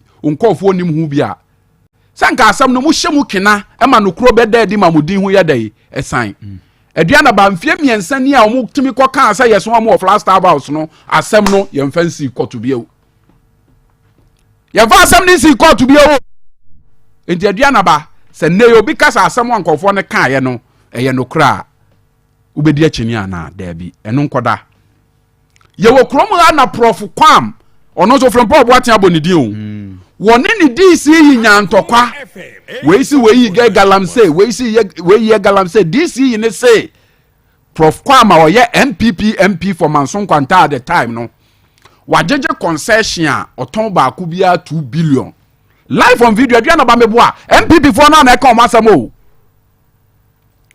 eno nkwada Aduanaba 87.9 Kumasi wona wo yes a interview no ukọ amanse mpotem bi wa ha ye wo kuro bi ye friend Abuakwa ohini bi wo ho ye o name ye friend Nana Aduani na saase na Kobro Forest Reserve ne ye de ye wo onya kokoduro be ka se Kobro Forest na da ho na ye Forest Reserve Aduanaba ye ka se ade ye Forest Reserve e kire se ye kwa ye britu a sekan si mu da ɛna sɛ Jordan nkɔfoɔ bi abɛhyɛ mu sɛ ɔmo yɛ land reclamation na asase a yɛnyɛ mu adwuma dadeɛ yɛyɛ da yɛsiesie nti galamsey na ɔmo yɛ Aduanaba meboa ɔhene no wa mɛka wo na grant saa interview no ɛwɔ former station ɛno nkɔda Aduanaba yɛnya journalist bi a friend Erastus Asaredonko ɔkɔ Apraprama Forest Reserve mu kɔto sɛ asogyafoɔ ɔbɔ nkɔfoɔ bi ho ban ɛma ɔmo yɛ galamsey yɛbusa ya yɛsi owura a wɔyɛ saa adeɛ no yɛ sɛ John a wanya ne baabi kɔ na kwala a wɔne ne nam a yɛfrɛ ne Charles Owusu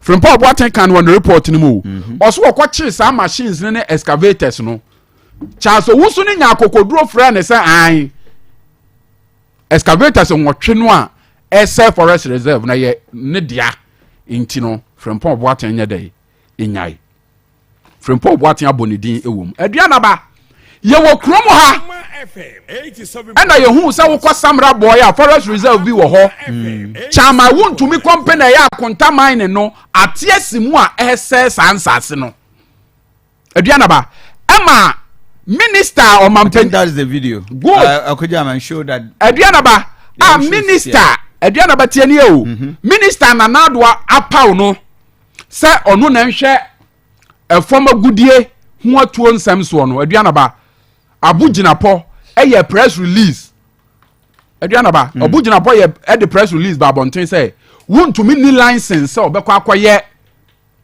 mining ɛwɔ saa forest ni mu enti ɛyɛ galam Aduanaba asɛm a meka no deɛ meboa no ka sɛ meboa enti ɛyɛ galamsey na wontumi yɛ dɛ ɛyɛ yɛsɛ nya Nanado Dankwa Akufo-Addo kora ade a ɔno minister se chama wontumi yɛ galamsey no ɔno Nanado no a ɔno so ɔde nakonya good hwede wontumi nipa ba ko ye oman for na wodi oman abro sei na sika ya wi ana Aduanaba enti anwene nkyiri ma wo kakra Aduanaba enti ye nananom a mo betena asase yi so no na omo ye sika ni bre na omo funtum asase ne sei no a Aduanaba ntinke benya aduane adi Aduanaba Nanado minister abeka se wontumi ye galamsey na wo Nanado no abe sign it wo a wo so de wakonya ato galamsey kon ne so no wo abe sign it se onye dey 2 minutes onye galamsey bia Aduanaba ye ti krom ha eni ehu se excavators ni ataban enso atu ayira excavators Aduanaba enye pen na waka se wafa ahye obotom de adwane o excavator no ye ka muntumu a ye fra ne se awiabo no kura na Aduanaba se be nante age se ka afoforo sa afa ne hye akire no maako be ye 500 datu ayira besi ne ye hunu ye Frimpɔ Boateng ko ye complain di tia MPP vice chairman of Ward Central Region ekwa wusi se ono na aton sa ade ni nyina eba ye nso ekwa wusi se asem de ye wura Frimpɔ Boateng wo de be hya me kon kwa because me ni John Boadu na betena wanim se party hia sika enti MPP yemfa excavators ni nkotu galamsey ni yemfa moa party enti Aduanaba ekwa ye se Nanado ko ano oso wo ko in the fight against galamsey ni nyina no na ye hwebu ada ene attorney general etimi ahwe nyamianim e de krata aba abonten say in spite of this glaring evidence Aduanaba e wo meni wanim ni nyina no omampanyina Akufo-Addo so oni adanse die bia e kire say ne nkofo ye galamsey enti ono de onto anama omampanyina Akufo-Addo de nyankopon ko an betimi de ne bone ache no nyankopon ko a so ofi say wato Ghana fo mrade galamsey Aduanaba o kai menka manfo ya kwa ben nkwala bia na omo ye galamsey ye ko ka omo gunsuo mu ku omo na saa mo na mo hye akira mo ye saa mo kuma Aduanaba medema no si wo ku amanfo ade hye e de oman sika akohyem say o fight galamsey na adanse e wo na wo si adanse ni wa wei eya ade a e wo se Ghana ni bia to aba e de ma NDC 2024 because ye ba wo mo oman ye galamsey asa oman sa ase chama wuntumi ekwa wusi chaso ayinum ni ade nyina no ye de omo be kwa kogina mra no na mra ene omo adi nya papan so ne ya asase ne ye abusanfo ma men kan kire se unipadua no ba bi tutu we ye driver ni wapon waposo ba bi ya we ya tutu wa wape bambia asrasra enyeye arthritis ne ade a medical catch us and me cash out *439# no I select option 6 *439# no I select option 6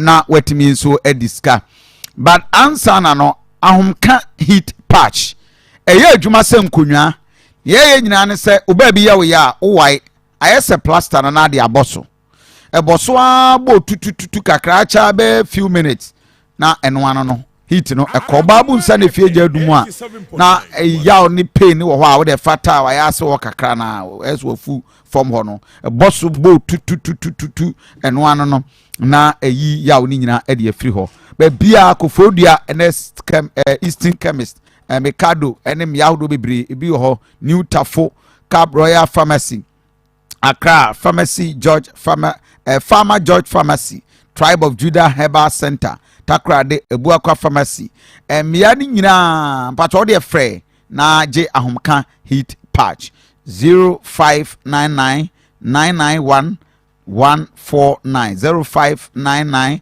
991 149. It's a mess. Mamintio. Yo. Kofi. Yeah. Mame shall free. I'm say drew 10 minutes in Kumao. Let us do listening to ourselves. Kofi. America for National Development Plan any day. I may not have it readily, but I know they have it. But I know they have a national development plan. National development plan and say ombe invade Iraq ana. And also national development plan. And they say ombema. Oh please. Pacho, please, you are distracting. I'm talking. You say me can't be meaningful. Is he part of the panelists? Pacho. Oh please. Pacho. You see, Mami Kasem. America for. Almost national development policy is there. Within 2020, Ombe imported total goods and services from China close to 1.5 trillion. Not Trump wofu. So Ombe imports taxes close to 320 billion. And Ombe import so. Is that their national development plan? I don't know what I'm saying. But they have. And what he? Ombe national development plan any day. No, Kofi, you see, let us not use our assumption and think that, please, please. You see, please, I'm not, you see, Kofi, manager, me pacho, you are the one who is angry.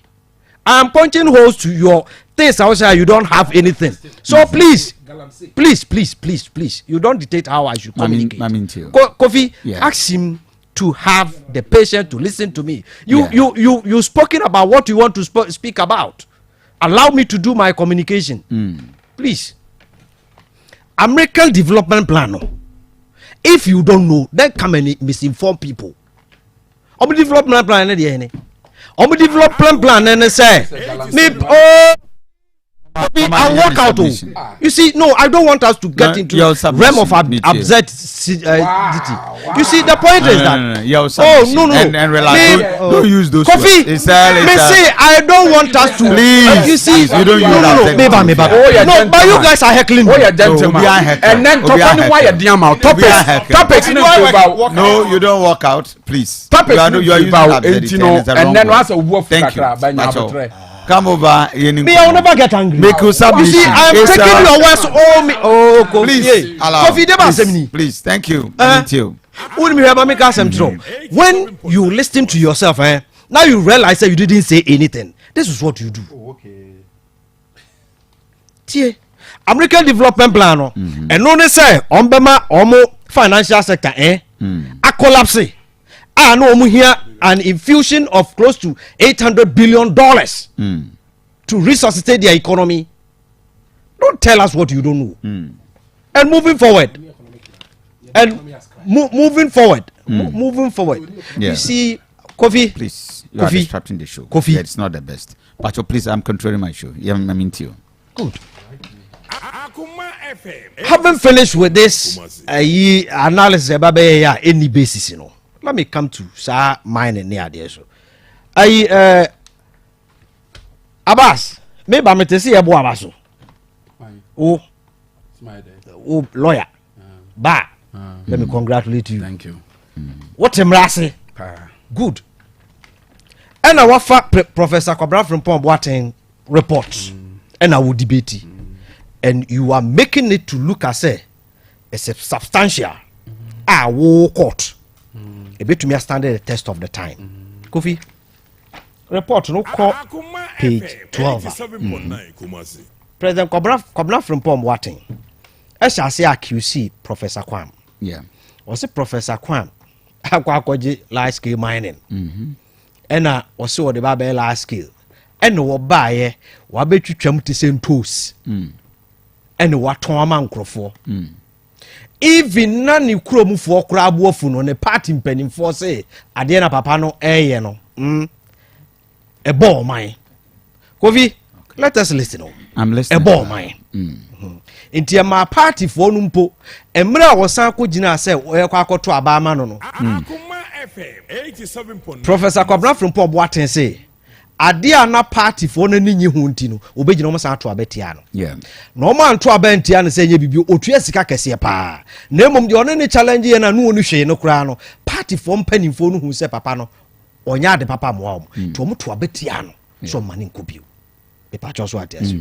Sa same way Professor Kwam ateki Professor Kwabra from Pom Boaten on until say you know baba ko sloke o masem out e wo court no me I don't come in but asama o kan no asama o kan no eni o ene da say o wie ye e bia wodi obi call ye wodi national security for call ye omo copy evidence anaso omo kochi obi because adeno na ye wura Professor Kwabra from Pom Boaten ene da no na meboa enti wode nkrofo call ho emom kokoche no omo chi obi a omo de ne call ye nipa kro no call police station ana ye de ne call court nipa kro no ka say ye wura Professor Kwam ene de ma no eno no e yasem foforo ade we am provided report and ye discuss your 37 page report and ye discuss no owie he na osan ba otisi 87.9 NDC so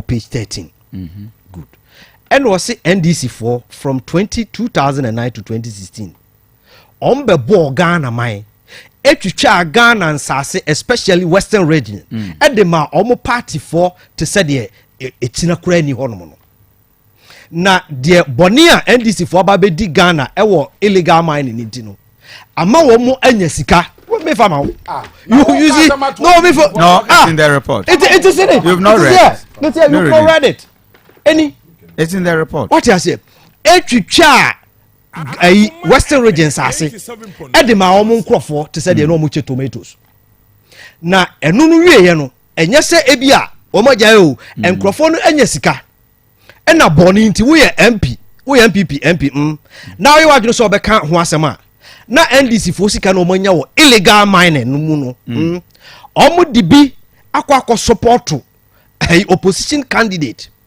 omo wiesu na ba bi omo nya opposition candidate na wo masa akwa independent e wo MPP mu na waba na ba betu wie ye wo de nani kire irregular gwira o se hene evaluate jura ho NDC fo ko ye bi o good wie ye e no se tafo mantemu takwa mantemu hono omba be bi me ba do we pick on this way this test and send NDC party to court? Yes, why not? Do you pick on this? Why not? Do you pick on this? Only if you are specific. Yes. Because you can't take a general body to court. What you say? Meba. Oh yeah, no, I say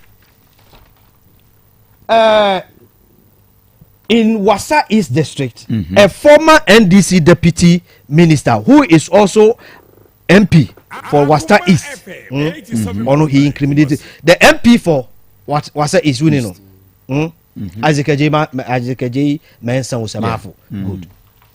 Isaac J. Mensah came out to take Professor Kwabra from Pom Boaten on. Said what he is saying, it is not true.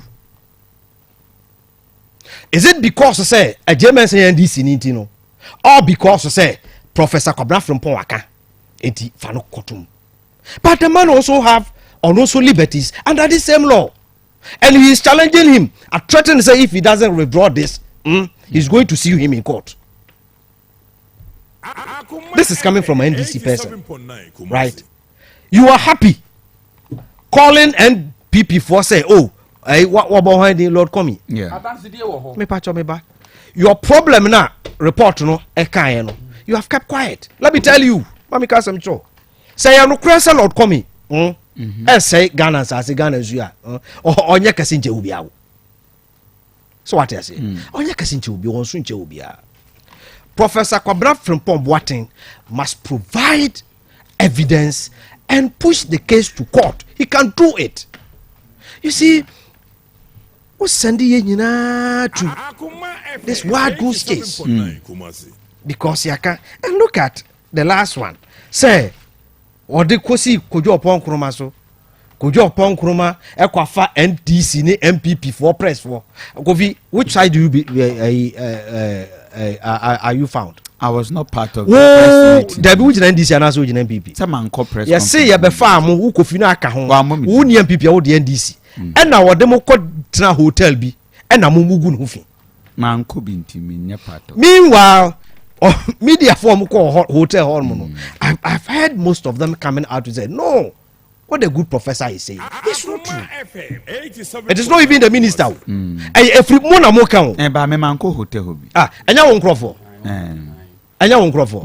Good. So for me, you see, when you start to pick and choose, you are asking me to mention name. Okay.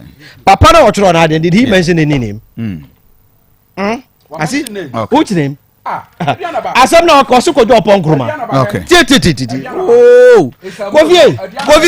Asam no you see Kofi. Okay. And Krofo we me na your margin so mama nka say Asa has not had 15 minutes, Pacho. I say anything. He's within the. Please.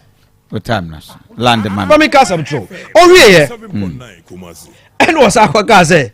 Ukọ ọmọ bẹni ẹkúfa du fi a bẹẹbi a ne garden wa akọkora wakọ trans ẹdwudwo no ho ọno Professor Kwabena Frimpong Boateng no obi frɛ ne sɛ yɛtu galamsey wɔ hɔ ɛna wɔno wie yɛ wɔ fa Ghana sika ɛtɔ fuel egu excavator mu ɛfa low loader ɛna ɔkɔɛ no ɔmkɔ kata amena no so ɛma meka asɛm so Land mame o time sɛ Professor Kwabena Frimpong Boateng sɛ obi bagyi ne sika de koto fuel gu excavator mu efa low loader esan de koya Kofi I am telling you say the pakro ji ni sikadi wo wie ye wan kwa nkɔhwɛ what you say na ade a ehu pa ne say ye de Ghana adwuma ahye won sa na wo pani no wakɔtena konwam na obi fra telephone ka asɛm kyerɛ wa na wa ate sa ni pakro na ɔkɔka kyerɛ ne say ɔmampani fie hɔ no garden mu no ye tu ade na wo so odi sika kɔkata so no Kofi. The beauty of you people, they say, sometimes baby asem no ayeden mukukuiba. Your own people, I think Joy FM made a live program there. The reporter says, oh no, the experience with excavation we say no. Even see a catch 2 years ago. So for me, sorry, what time now?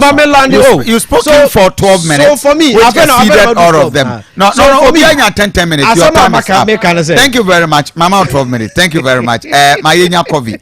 Yendi Kofi kakra yewie Kofi a na fe Ima Pachopi Mama Kofi enya just a very brief Kofi time na atefo this is Kofi na we had last week it was so great Kofi organic tiger nuts powder Hong Kong na Kofi Bema na to say Kofi boko na enjoy and my Kofi kakra yes it was great Kofi hey na last week na obi friend from Cape Coast see Kofi na we did was stage sa no I and you know who did TV show nyina omo hu ye no from Cape Coast ogoja ma show Kofi wow na Kofi from Penny di Kofi Vinyo o say ye na atimfo nyina ase ene akoma FM management ase say nyame yadom ema last week bibia timi ekonkan na etimi fidi nipa bebrebe ema omo sunya COVID tiger not powder bi etimi ediye na for the benefit of woman womanti COVID enkada no ye ka COVID tiger not powder atadwe ya menu mienu nim ye yes I will call long journey o te care mu na oduru ba bi ya na yenuanom ma eton nsuo pa no ne ade a ye no mo eton atadwe nso ka ho bi ni nyina ne sempanifo first no so obi call long journey a ya na ye ma na atadwe na afei eye bese na wode akọ long journey edia na nyanwanwa say obi te care mu na ohu atadwe a wotobi no awe isan say ubisa na wose wo pese wode charge ne battery edi say wo charge wo battery no ye mpese obawi atadwe no ro saa because last week and I said 2 weeks ago and obi beto obi odi ho adanse se yade na obobo so ne do so pa me pese me bobo sa yade no so biem no se wo call ayaresa bia wo call hospital no ema doctors ne ka chere ne say ya on time we atadwe ena me bi san se nti atadwe no ya wo we ne say o se wo we anu amene mu nsuo no na fiber na ntete na beka no waprogu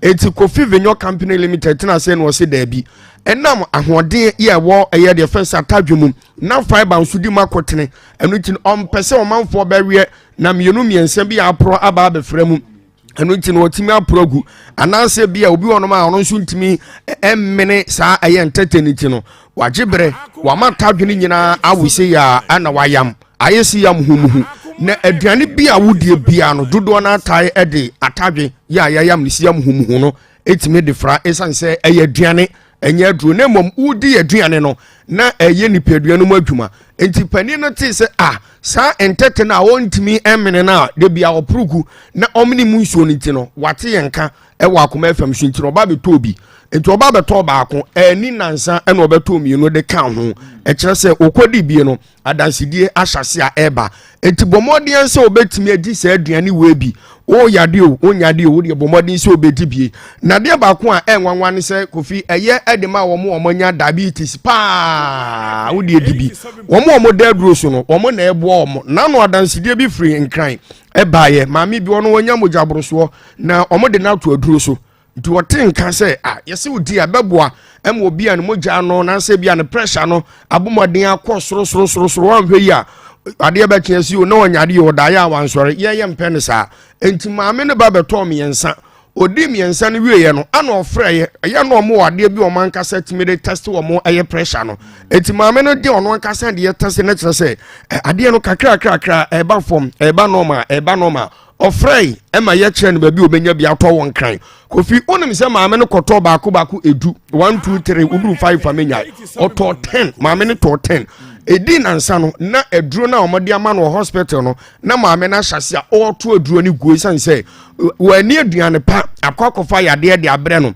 ekofa yade abre no eso otimi pe ho eyepomasi bre ena yeka atadwe no Kofi ye de no covid ya ne yemfa bibia mfrai bibia eye raw 100% organic and for the general well-being emiti na mso yade o onyade o dibi sesei oni se obi timi de mo kasa na manafu no ayi se kapu ebi nso timi de mo kasa na se ne kala no aye fita ne ade nyina bajo wodi ese woka koko ananse bia tii na no pa bia wobomode a wotwa woti no wodi jai emfa maku emu biem hyase se obeto covid target powder baako uto baako wi a woka koko no a se wode ma kwada o se wanka se na wodi a wodi esa atrebe mienu ana miesa pe fagum na kafra na di wodi to so be na wotwe a wodi 1 2 3 abonse kakra nipadua no sakra bi atimi abam na opa bi atu aton a oba akoma afam asiesie ya obenya bi na wo so watimi ato anase obefre number sedidi shoyin 0200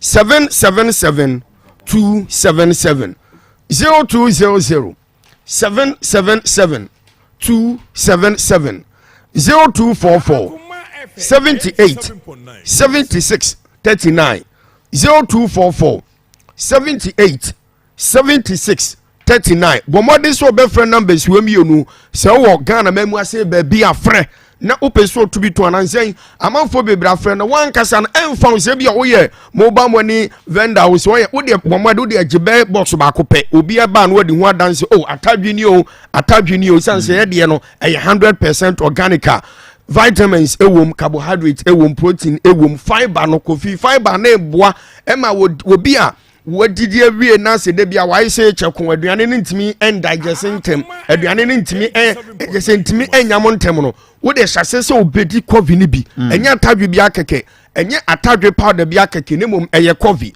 eye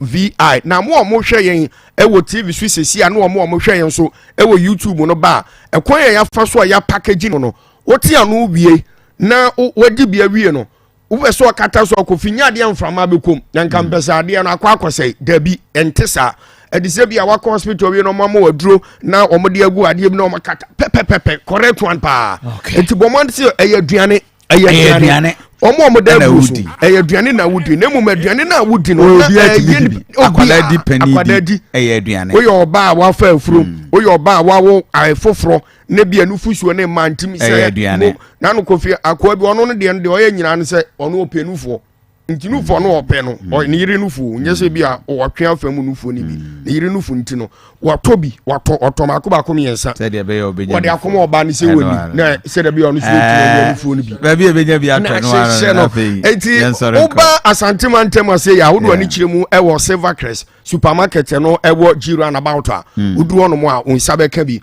afei Wisdom Amachi supermarket ewo Tech Junction taxi rank wo obenya bi afei omo patase edo mo ani kiremu ewo ABC Mart supermarket omoni police depot no edi anim hwe no so ko honom sesie ya obenya bi ato Freddy Menseba obenya bi ewo KO na afei wodo ani kiremu so Poku Trading supermarket nso wadumu a ewon so onsa be ka bi makase oba kuma FM ase nso a Kofi onsa ebetinu akabi budu bia obenya bi number was screen yes 0244 787639 0244 787639 0200 777 277 0200 777 Kofi answer na mebie no omanfo omo ehwe TV so no de omo ni kiremu wo eye Western North se hwe bekwai eno ukwa eye B Apia Enterprise B Apia Enterprise ubenya bi wo ho ena afei wo de ni kiremu so ewo Green Light Pharmacy ewo Sunyani a UMB building mu ubenya bi omanfo omo watakra de market second so ko Ebuakwa Pharmacy 0200 777 277 akaba onso anya binti de bia kasa Kofi Taganot pada no aduane anya aduru dibi na ekina bi no onso atimi abo se de be ya aduro ema me aduane a thank you very much but that say nyamishaw and I believe say nyame ya doma dodo na be dia dance na the report na ba Emmanuel Sejemfi head of communication for Afafranto Group, which is Movement for Change in Asante Region. My last subject, last but not least, yenhwe ibetime edivota akoso mbudam spillage na fe de atwesian sentencing of 15 years over Collapse Bank Abomwa. I mean, I don't know if we can do for 5 minutes. No. Yeah, we have a point 10:30. So, another last commercial. Kofi, interestingly, maybe say MPP, Abaya Otiswe, only economic planner now, with the economic messiah being in charge of being the head of the economic management team. Has the economy not collapsed? Has the president himself not admitted say the economy is in crisis? And not just say only economic planner now. It is as US a development planner. Or the US are buying no more encounter problems until they don't have. Thankfully, the listeners and viewers are very much informed. Into omunim the echo. At here for any of your four CIA report discussion. Said the MPP in NDCT. At here for so marty. Omanga say is why they just mera ho nepa openia ne caliber te say Professor Fimpom Boateng MPP aban e de dwumadi a hye ne sase woni MPP ne atena studio hanom a mo opanyina ba so ba kumpo say ya na say at least what to me I call out some names if they were serious about fighting corruption ombetimi gina so e dey say ombe prosecute and as be vindicate. Attorney General said he failed to provide further and better what are the further and to better support the allegations. Masa. And at a point in time we invited a crowd one call. That is say ombe provide further and better. A political gimmicks. Omwana ka just invite member. I am telling you an authority. Oh, I see. Omwana say invite member because I'm not going to see a chaso. I am telling you, opinion on one kasa a provided reports of this magnitude.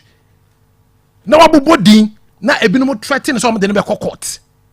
We say your friend or wama. Politics ni na ayomo. Ye nya ho ye free US ni abo. Ye nya Ghana for ye te Ghana hano. Now MPP rep after ma betena fidie kese so. E am pass omo fight corruption. Na o meye massaging any idea me kokontokwa when he has been asked the direct question ever Kofi fan kwanche ya adlin kobeka say bo opinion na baso say otimi j dwumadi bi sa ato ne ho so na owie ye krotimi submit a report to say the list when tumi anka mu bia ato ese na sama working Kofi you see and only case obi be say further and better particulars no na readily available into no na ya prosecuting na. You've heard of witch hunt. It's in some ways bebree. You see, Kroma Kofi say na me MPP ni. Kofi say me te Unemployed Graduates Association. Me campaigning in all the 10 regions of Ghana. Samia Uku enough is enough rally abobloshi from Keke to Emibrain. Identifiable groups, Kaya ye spare parts dealers be abeka ye twema omo. At the end of the day, you be say me say opa pedin dey say. Who tell me? You besides say upper pedding the say when it battered moves. It's not as if I'm not qualified. Your mommy this year is a sign. The obey this year day also called secretarial school. My administration first degree as a master's, as a master's in communication. Yet at the end of the day, you say, "Enti enyanwa." Why wouldn't the upper penny din at for munti you are for upper penny din are known to them no? If you 1/10 you'll be prosecuted in a house. What are you implying? What? Papa what the your body 10/10 has just been a victim of a circumstance. What are you talking about? And as I say, you see, when you're Kofi, we admitted a guilt in court of competence jurisdiction. Now my bonnet and if I back on my bonnet. Okay. My bonnet does so So you think I but what unimobi no binimobi we don't run a society like that. You move my sir and Kofu piwa o my bonnet now ubisa direct say where did you get this money from? Oh untre onanamo because of his closeness with somebody. The my sir ye ni ana amanyofo area billions no money namo yet to be case back on Kofi 15 years ye nick ye obi ko twa bode because was come there I come to know the fact which no ko twa bode one court hearing near jail no one court hearing near jail no lawyer okay me boy onka so pleaded guilty one court hearing anybody nya plead guilty in masa o plead guilty na nya murder case anwan yakwa ba amadu baby kwa attorney general I express interest in the case na case na ba na case no kra docket kra ye hu bio no edoso stop playing the ostrich. But I think we are all fighting corruption. You see the responsibility of the media is not just doing what you are doing. To educate and inform, let the Ghanaian populace know say abenya what is way. Say oh na fa obe clear uni na fa as early as possible obe ensure say be jelu. Oh okay. Abrantie ya jeli ni me many problem because like you rightly said wadi bone obi di bone dia nyankopon kra say odi bone otwewa so ono kro ye kronkron. But me problem ne omo a omo di bone a na ya sweep under the carpet because China odi bone e be punish you no say bone e minimal. Enti omo di bone bebrebe o aban mu yi adan yes resign. Thank you. Yes resign. You move my sir under the movement for change. Yeah, you penny no odin huni. Okrani mudiemu or a man of integrity. And the Ghana for pay yo. And they say your sanitary system said to be obey the addition is as all ye na home fashion obey or man for the idea. You to a movement for change. Thank you. Or penina ketasha proye or the ben in ye.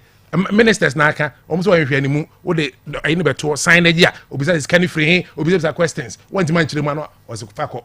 This is the kind of leader we need. Thank you very much, Nuruddin. Aduanaba on say and the MTSL no me whole year pa because he's premising this whole fight against Galamsey and the prosecution of Nkofua Aduanaba or more Adibone wa Galamsey mu a was ye twe omo so no on a year from Pop Water report. Is he saying say without from Pop Water report na Aduanaba me ne wono ye nim omo di bone wa Galamsey mu a was ye twe omo so ana Aduanaba without from Pop Water report no ye nim say excavators for 500 ayira na why many we as excavators no adentina abandon prosecute two you have 5 even outside from Pop Water in the okan and nkoda Aduanaba without from Pop Water report no abugina Paul ye Kufuado minister on far press release in Beka say want to me ye Galamsey ana why are we not prosecuting him without Frimpong Boateng report Erastus Asarebo donko documentary odi abano ye hu se Charles Owusu ye galamsey wa Praprama Forest Reserve ana you get the point adentina nkofo we nyina yam prosecute omo and if you center everything around Frimpong Boateng reporter you are not being fair me Aduanaba so bi NDC ni no ye galamsey na dance die wo ha yem fa ne court me megina and defend da me megina and defend because pa dear back a threaten your very existence as a people like galamsey Aduanaba so what call man so potamo ha you won nkofo bi wo ha their only source of drinking water nsu e da ho a friend or da ho enne ye de mercury ne cyanide aye dey akose no a nkofo yin nsuo no ma wani to poison pa na wo ye dey wo nom na say what a reporter Dr. Sampene de bai he's the chief lead pathologist in Asante region in Africa was say enne mai woman so ne enkwale woman so say omu wuni e de omu ba na oyi omu autopsy a 1 minute in makasa me shall say 10 he has 3 minutes more and yama wo hunu na ye dey awreho so enne galamsey no indirectly ekunipa but because enye obi na akofa tuo dia ba obi ntino ye hu so mfa so but nipa na sha akire yes asankofo we why are we not prosecuting them ntia ya awreho sem na nado the disappointment in the fight against galamsey ne monumental no na make say wa wo galamsey area and then anado DC tawabe deceive ye so obeko galamsey no pese ye yan hwehwemu na ye hunu ba bia ne nedua gubre no 2024 to Obama NDC ne ba ye be yan hwehwemu NDC abreso Aduanaba ne anim se amanfo eye galamsey ba mo ye galamsey no na ye twinipa so under Omampanyini Mahama about 1,600 Chinese were deported. Obeka say ye lanchi operation against illegal mining and ye wuntumi so nipa ba ko ya hye ne excavators 200. Ye the excavators 200 eye mining. Not as asase no na wo ye de wo bono. So wo de ye the asase ye the excavators 200 besi Kumasi mfimfini a in 1 month time there will be no Kumasi.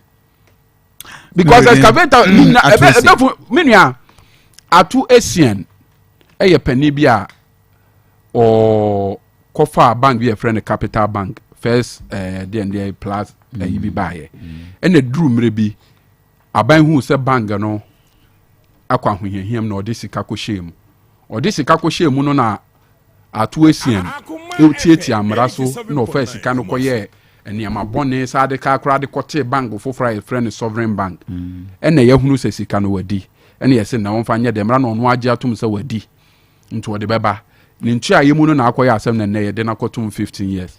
This is how I pese Ghana ye court system na ye dey ye adwuma na so we heard the atu Asian na ye ya now the toto the Bank of Ghana governor ne Kenoforiata mo ye na atu Asian de ne ye keto awu because Bank of Ghana governor what ye ti amra so atwa sika 80 billion oni Kenoforiata ne baumia e dia say Ghana economy and then na inflation akodu ba bi adura ne ma boa den wo bone na tesa atu Asian de no 1,000 nti atu Asian enya 15 years dia kan hu say Kenoforiata de wo de wo be 1,000 years bi da wani mo kan hu say Bank of Ghana governor asa no cry NDC ba mo nyina on beko I see kan hu say Dr. Addison when you crowd 500 years there o Zabeka what you say entino sa atu Asian de ni dia ya so hu so obi abadwe say hia no asansu asu die ho so hu say bone no omade no se yakase ye hwemu a Dr. Baumia de when you crowd na nya ne 100 years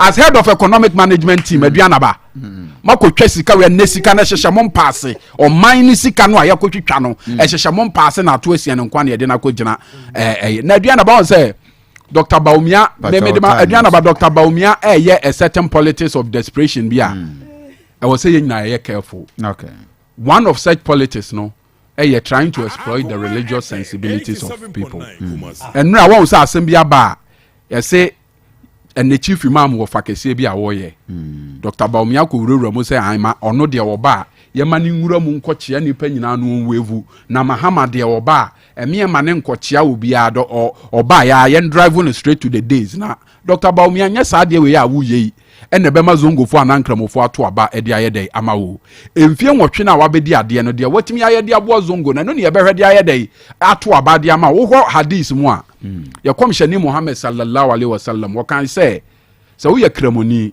na wo akwanya sɛ akandimfoɔ mienu uyi mu baako yɛ kramoni ɔboa nkramosom baako yɛ kristoni ɔboa nkramosom a yɛ kristoni no a ɔboa nkramosom no because ɛbrɛ akɔmhyɛni Muhammad sallallahu alaihi wasallam ɔde som ne ba ya ɔno ane nkɔfoɔ wɔ Maka ɔmo te ne so atua no odwane ba Ethiopia saa brɛ hɔ ne yɛfrɛ wɔ Abyssinia ɔhene a wɔgye no ne nkɔfoɔ a wam yɛntɔre wɔ mo ase no na ɔyɛ kristoni nti Dr. Baumi, I don't try to exploit the sensibilities of people and now one running mate azan na wo de bepa president edi running mate nko an what promising the past 17 also the bema chairman Sabonsu also the bema Joe Wise o de bema Cecilia Dapa Dr. Baumi what's what the Bama is to say? What the Bama from Pare? What the Bama a day? Anyway, Newark Scientific Clinic and Diagnosis Services, Dr. Nimu, 7 countries, Mepacho, a war, any pennies repairer, no. Na oba obey your ovarian cyst, fibroid, any a vaginal titan. Nina a share away. Na o the boss one way Jemudia, bra, na CCO amount. Dr. Nimu say nhihye nyina da na kwa mu a ena no pay oba na so ya oh what niema doctor eye no ahum ka na ehu kumase efri dwada kosi memeda nonso kosi no nsia anwumre atonsu Monaco junction opposite Adansi Rural Bank ene wo Dr. Nimu say enkran so yawada ekosi memeda nonso kosi anwumre no nsia na udun kran circle inside a year Fotorama besides go filling station no opposite wa I ben Ernest chemist ahone ye wo your number na be Fred Dr. Nimo 0244 087687 0244 087687 isen my yenwie Esal my yenwie Kofi yeah just NDC for oh me yes your son betumi akasa o munyai Dr. Mahmoud Baumi edimu share baby afidi asem na kwako we yentumu what I say a quick one Kofi yes let me tell you I don't come to this studio now we be about betre me kwan me fa so amenkasa wo right say you to me a chip president si ho and analyze na dwuma awoye and then the communication communicate it there if you are a worker in this country we can also analyze one's output okay you see me more Professor Kobna from Pon abaso what try there that is his opinion why are there but that doesn't mean so we cannot analyze the content we will not take it hook line and sinker. And nobody tells me how I should communicate here.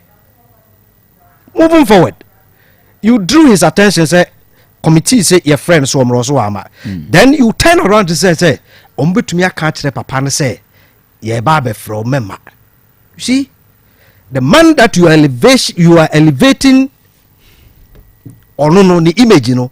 You think somebody can have a phone and call him, oh, ye perceive from memma, na Professor Kobra from Pom Wating, ati no then and ye no crash any sa report to Yentunchene. And I don't think that is the truth. Say a friend Professor Kobra from Pom Wating. No be a friend actually, oh ye be freo. Ye freo memma. Not the good professor as you know him. Uncle.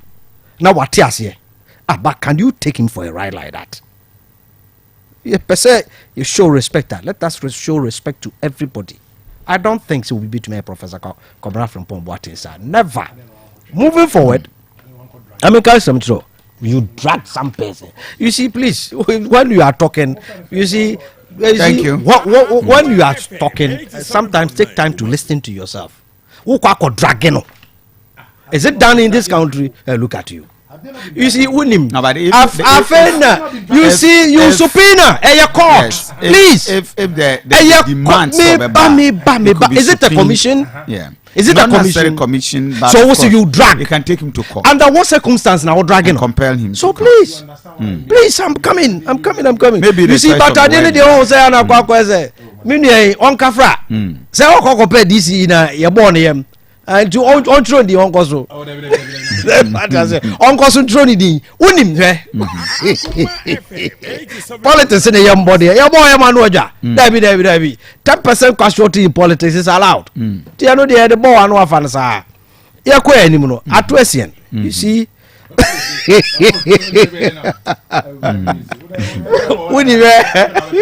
Oh, but you know, Atwesen admitted it. He went for plea bargaining. Yeah. What I say? He went for plea bargaining. And let me tell you, if you had followed a choir Atwesen a year, I think say under no circumstance, and I will be a person or analyze it Atwesen, right? He will want to bring a certain issues to make it inclusive. What you are saying, it is mutually exclusive from what Atwesian did. So immediately, it means you want to water down what the gentleman did. What a bank? What is in Krofosika? And Krofosika, you were using creative accounting. Creative accounting is where you bring out some figures. Big figures, it doesn't exist. Bank of Ghana for Ghana Sika at the amount for liquidity support, right? We are no say use the same mechanism. No, I withdraw Sika as I create a certain balancer. It doesn't exist. Now what is Sika at the baby? You went for a plea bargaining. When the Omano Shishem Rasa wow betria, because in the point is that 90 million cedis, it wasn't in the interest of the state to say Yam Falun Kotumles Kanishu. Yeah, we wanted him to pay that money. That money. If there are anything that we have to discuss, we can discuss it differently, right? But I wish to say Nanka Abastia. You see. Kofi, 1 minute to wrap up. Lawyer, you see, anytime, me from my accounting background, anytime you can hold any management accountable for squandering any institution's money, it is when a Nipano, the financial statement has been audited by a competent chartered accountant auditing firm. You free BB here. We are here here home. One who be or are they green? Was opinion good. Auditor's opinion. Auditor's opinion. You 4. You were qualified, unqualified, disclaimer, and adverse. Disclaimer and adverse, and make statements. Auditor no say what the money. And of course, on the adverse, I would, in my position as the host, I'll give an advert finding that your time against my time. Thank you very much. It's a example. My member, a royal homeopathic clinic.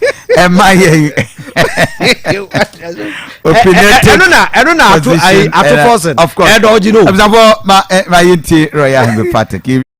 Bibi abokode anope ye bede na yare a ye ho atoye without necessarily say ye no mu mechia ahwefo ne etiefo nyina de okan no Dr. Ibrahim Adam Isamene kwantrefo penia da Royal Homeopathic and Plant Medicine Clinic.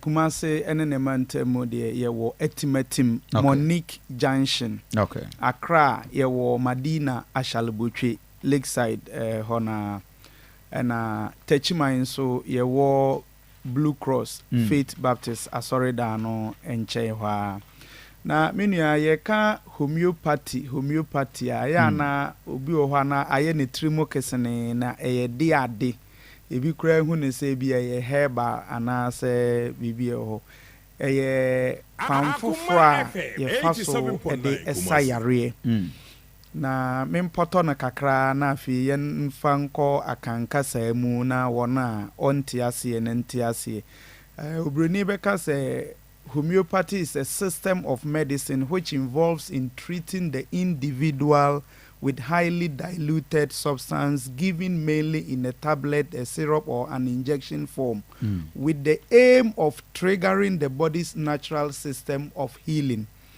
Based on the symptoms, a homeopath match the most appropriate remedy for each patient.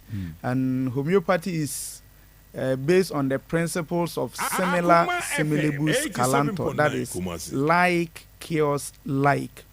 You see, homeopathy ne ye kwan fofra ye fa so ede esa yarewa ye nru no ye de enema obo ade na ye ne ye de fa kwan foforo so ma ebeye eduro ye wo paneye ye wo nsuo ene ye wo dufa na tablet a yenom na homeopathy ye obi a ye homeopathic practitioner ye match the most appropriate remedy for each patient. On says o call orthodox bi akina fama wa ye ne APC ye painkiller inti obiya tumi num bi ba ye practice mu no obiya ne de ekofa ne yare no eba ye inti se utia we ya bi a wo tipaye no wantimi ana na akofa tipaye abrewo eso na dura ye de bema wa wuti no edwowo ebia obi nso wakono maduro bi ama aboro so na aja ne tipaye obi nso wo ha ne kunu ha no ana ne yere ha no na akofa tipaye de abre no nti obia ne edura ye de ema no na ye principles no ye similar similibus calanto ye Greek kasa e kire se like cures like ade bi etimi kofa nsunsuanso obre nipa no saa de no a na etimi saa de fa kwan foforo so de sa na yare 87.9 Kumasi ye kan say ya enye magic entontom ena eka nipa epi ade egu ne mu de malaria eba homeopathy mu etimi twe saa de no free ntontom mu da na eduru de ma obi a wanya malaria na ne ho ato no obi anya typhoid fever enim say typhoid bacillus ana salmonella typhi ena ede typhoid yare no eba yetimi de salmonella typhi ne dane na eduro de sa obi a wanya typhoid yare nyarewa no edoso ebia ne kwanya efa so eba yeba yedada sitina mu a ewo ho yewo ye kras no udi banchi na enya wa ubekasa tamu adakra ya aba nanso ye nkowo pane banchi no ahahan ene yete eposa ne ye de ama wanom na ate wani so se udi mango na enya wa ye nkowo pane ye wai mango bena no ano ama anum bi ana ye de bi saw na ekọ ye wo kasa bi wowure mu a ye frɛ ne bosumi nsia ewo wa obeda them 6 months very poisonous se wo na umpese ebe hono a saa ahaban no ana yete ne ya yam na ye de akire so poison bi ewu bia ebe yaba inti similar similibus calanto kasa ene na ekofa hawo na ba ye eno ana ya san de asawo yare obekọ ye mfikyire ana ye garden mu no be nsa akwakora bi wa hono sabi odwan ye gyanan ana ponche na ode petepete so wanhwe ya wonte ase ebra aponche ne hwe wo no ba na se no adwen mu no ye nto aba amo no se woto aba abo no a ade na wo bo ho ba na wa obese no enti wo hunu na gyanan na de petepete so a okona na gyana wo ho a omfa na no nka at the same time no e organic manure ana fertilizer e de ma enuaba na wadua no okay nti we say at the end of the day no aponche no a ene asan de ne ho ade ne de asawo yare nti saa na ya yare sa no etie nti yare ne be osue ya kwan be na afa so say de me da say no ye promotion kakra empani si nsuo to nenso efomo aye den obi o hono ma wonya nko obekọ hospital no wakoye checkups ne ade nenso sika samunti no ontumi nko we na Royal Homeopathic Clinic ye de ato ye ho so say be promotion kakra ne de aboa eti aye ne say obi bia obeba yaso ye no oba ubetua 50 Ghana cedis aka ne tete ho sika no 500,000 eno ne de be ma card ne ya ma folder ne ya ma card ne folder ne wia so obewura doctor ho ne na akotwetwe nkomo ye consultation no eye free okay eba se ye twu moja ne de collab ne ye ko fifi mu bibi mu dudui mu a eno nso no yɛbɛyɛ ama wo ɛyɛ free of charge yɛnyɛ wo hwee afei yɛwɔ machine ɛwɔ hɔ a machine no ɛbɛ diagnose wo nipadua na ɛbɛ scan wo nipadua no firi wo trim abɛsi wo n'ase ɛbɛhwɛ w'adwene mu w'ani w'ahrawa wo brɛboɔ wo saaboɔ wo dwonsotwa wo ntinim wo kasee mu wo baa mu wo bɛɛmam wo prostate biribiara bɛsi fam twan ɛyɛ free of charge afei yɛsɛ yɛde wo kɔsi mfidie so na yɛ massage wo nso a ɛno nso ɛyɛ free of charge na yɛhu no wo yareɛ no yareɛ bi wɔ hɔ a yɛntumi mfa bosome kura ntu aseɛ anana awɔtwe mpo ntu aseɛ ɛba ne saa yɛne wo kasa ne yɛde wato aduro so yɛ charge wo kakra na emom yɛ ma wo kwan ma wo tuatua no kakra kakra so waduro sana wo ba bia na wo tete ne kakra this week ku nyina no wo de fa 50 cities ba ba hwe opom ɛwɔ ɛyɛ etimetim Money Junction Accra yɛwɔ Madina Ashalobotwe Japan Motors Lakeside kwan no a ɛna Tachima nso yɛwɔ Blue Cross Faith Baptist asɔre da no ho a na ɛna ukra telephone number wo nyira ma agent no anasa wo frɛ for mo mo hwɛ TV no numbers no go screen ani ba radio no fa to dwama yɛ all right Chonchuro Diana Netro, a 0242 951 005. Tieni Netro ni Nebia no pay ne here, why be kakra ne here, a 0242 951 005. Tieni 0242 951 005. And Vodafone line also 0204 496 212 0204 496 212 saa number and our fra wensa ebe kame na yare bia ha wo ebia ye wo TV ne radio so on kwan na ma kwan me mo boni na kwan me mo boy yare ni yare bia ha wo sa wo ne ho ayedin ama wo typhoid ne ha wo stroke na aka wato ho Bema wa yemre wo mpa mo de tare na 951005 na bibia timi akoso for just about a few minutes near wrap up yeah Mr. President twato Mr. President the only point yenso ye state editorial position na what training ni akoso ya ni address the president and yema hodo akoso you kada bia na ye memeda sign address again a replay of Mr. President. Good morning, Mr. President. We are Ubibini Akwehene at the Ebenso Abetoso on the studios of Akoma FM. Ghana Yamaya ya watching once again. Read the Aduanaba Kofi Asante and another than Kofi, the President of the Republic of Ghana. Good morning. And I have a very brief message. And then Kratwa Yade man another than Kofi.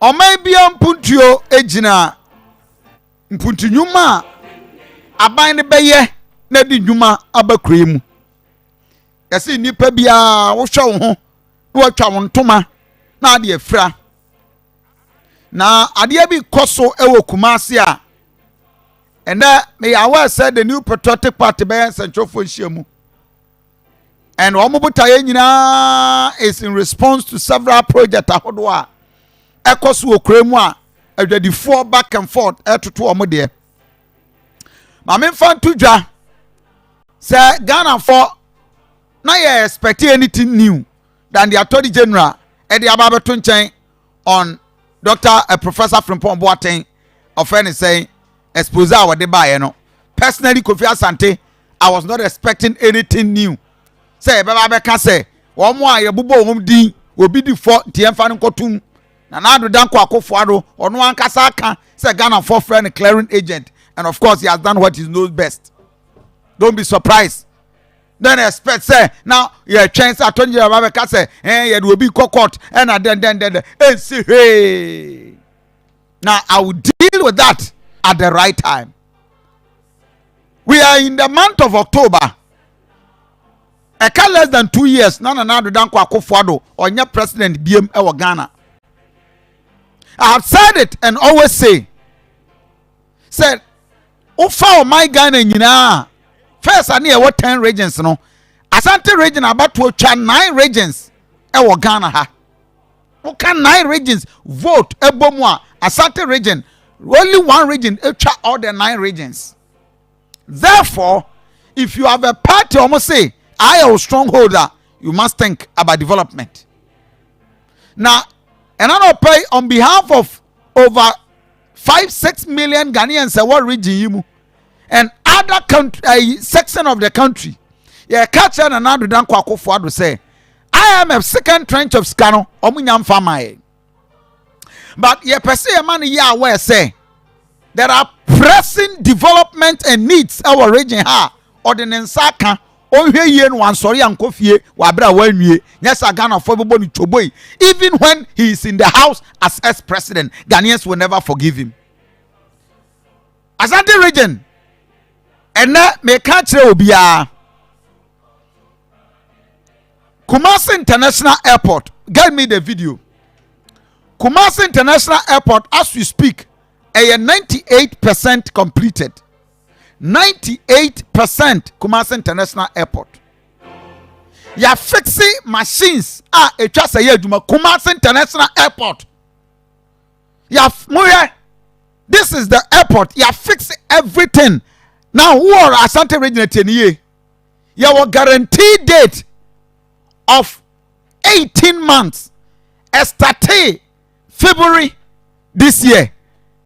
A year is we are about the 7 months. We are almost running out of guarantee months because per the project it was a year juma. We are project we are it was say do baby ni a fixing niema na sa niema ne say ya compare na wa ye no one so restore guarantee month no e ka 6 months na guarantee month na twem e wa Asante region e therefore wo region matenie. On the 7th of June 2018 and a year short cutting. Now project was supposed to take about just about 36 months, which is 3 years. 2018, 19, 20, 21, 22, 23, 6 years in here. We are not done. Guarantee period. Say see a job project why because contractor UK. I didn't think the job project and IMF until Mamin country for a Paris club a woman and a omo Ghana ska at the project way almost see because Ghana I declare say a bankrupt na ye ni sika bia omo de maya ye ntimi ntino the Paris club has suspended sika as omo de ma contractor UK regional minister akọ president ho for 2 occasions. The first time I call your friend finance minister Emma finance minister Baba Transi contractors president who catch finance minister say only contractors in Kosia after the meeting with the finance minister said there is nothing he can do. Ken Ofuriata catch there say Mr. President there is nothing we can do for now. Ewo Kumasi project and period there's nothing. Sa company ya omo ye Kumasi International Airport omo na ye KJT Central Market. Omo na AC maternity block ewo Konfanoche Asante man omo was section of Quine B portion ni bi ewo Swame runabout omo ye no mame kanche Mr. Nanado dan kwako forward say Kumasi will never forgive you. Say one faloto amfa pupuamu entwa bosum pra bosum akwasi bosum akosua any de beye biara ema Kumasi International Airport amasoa Kumasi will never forgive you. With him, say CIA Kumasi International Airport, a cut 2% with him the aka. A chassis a beer no tomb. Now airport ne diner a siwa sesiano, the all dadano, all terminano, ye bugum. Near running runway ne faho, near Timmy beer tomb. And sana Kumasi International Airport to air juma. Sika aka for the project a new $400 million. The fact of the matter is that Nanado dan kwako forward. Uko Germany, uko US, onenam. Why are you not begging? Nanu uko pacha. The Paris club, MFA project no. Ghana for Asante region. The danger uhunu say installations o my ni nyina no. By 6 months time. Muntie die by 6 months time. Nhihye say Sabre we are the guarantee nkonwa asisi ho. And Yemeni they need to be testing and running it. Say after 6 months, bibia say ya eye ka Ghana ban na betua ka within this period na twa senka awie entinka ideally say bibi nya adwuma company na wo ye no ono a na beba be fixe after 6 months time see project we starting na bibia say ya Ghana government in the betua on the 7th, I shall protect the public purse. On the 7th of June 2018, Nana Ducha, so we are shortcutting as we na kate Kumasi for. I'm really happy to join you here today to cut the sword for the commencement of the second phase of the Kumasi Airport project. It is a seminal moment in the growth and development of this vibrant, historic city, or Sekru, and I commend the hard-working and dynamic Minister for Aviation, Honorable Cecilia Aduanaba, for making today's event a reality. 87.9. Abusafo obi misana na do dan kwa Kofi emma yen wa Asante region say Kumasi International Airport the only legacy anke kura ye ne ayeni beje project yi ye besa tran o ma ye nwia na Ghana for mo ke kame won sam no manem bagu ase bako amen kan kire mo Paris Club say o mo ready so mo release this car at the Ghana because you see we are a bankrupt nation. On May 15th 2020 and a 44-year-old maternity blogger a champon about 47 years esi ya ye jan ho ye bugu ye kan ye besi nyina mo se ye mu na ye nsi foforo ye bugu ye na do ye so o ska we de da ho konfa no che da ho ya fa akwala bi kura wote so ye pagya no na ye yi kakra wote kokoso me do mpaboa ba akwa to so na mo do wo hene mpaboa to so covid sabre no ma obi ampa ma bi ko na covid wo na ye bu dan nyina egu ye ene ye ko start ye. My itinerary in Asante that year brought me to the abandoned maternity and children's block of the Konfanochi Teaching Hospital, Kumasi. I was made to understand at the time that this project had begun in 1976 as part of the Konfanochi Teaching Hospital expansion project, but came to a standstill in 1979. Was reactivated in 1999 under the administration of the first president of the Fourth Republic, His Excellency Jerry John Rawlings, but again stalled shortly afterwards.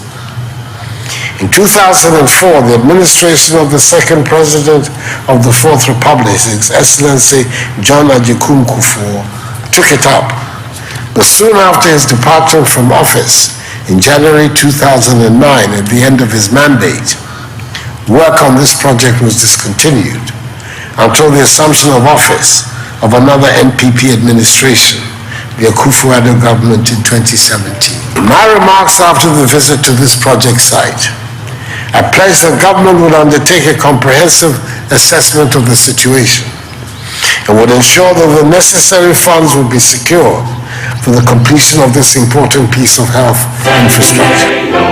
Nanado Danko Akufo-Addo Ghana for bisa say da bay na Paris Club be release ska na contractor UK e de ababe to so.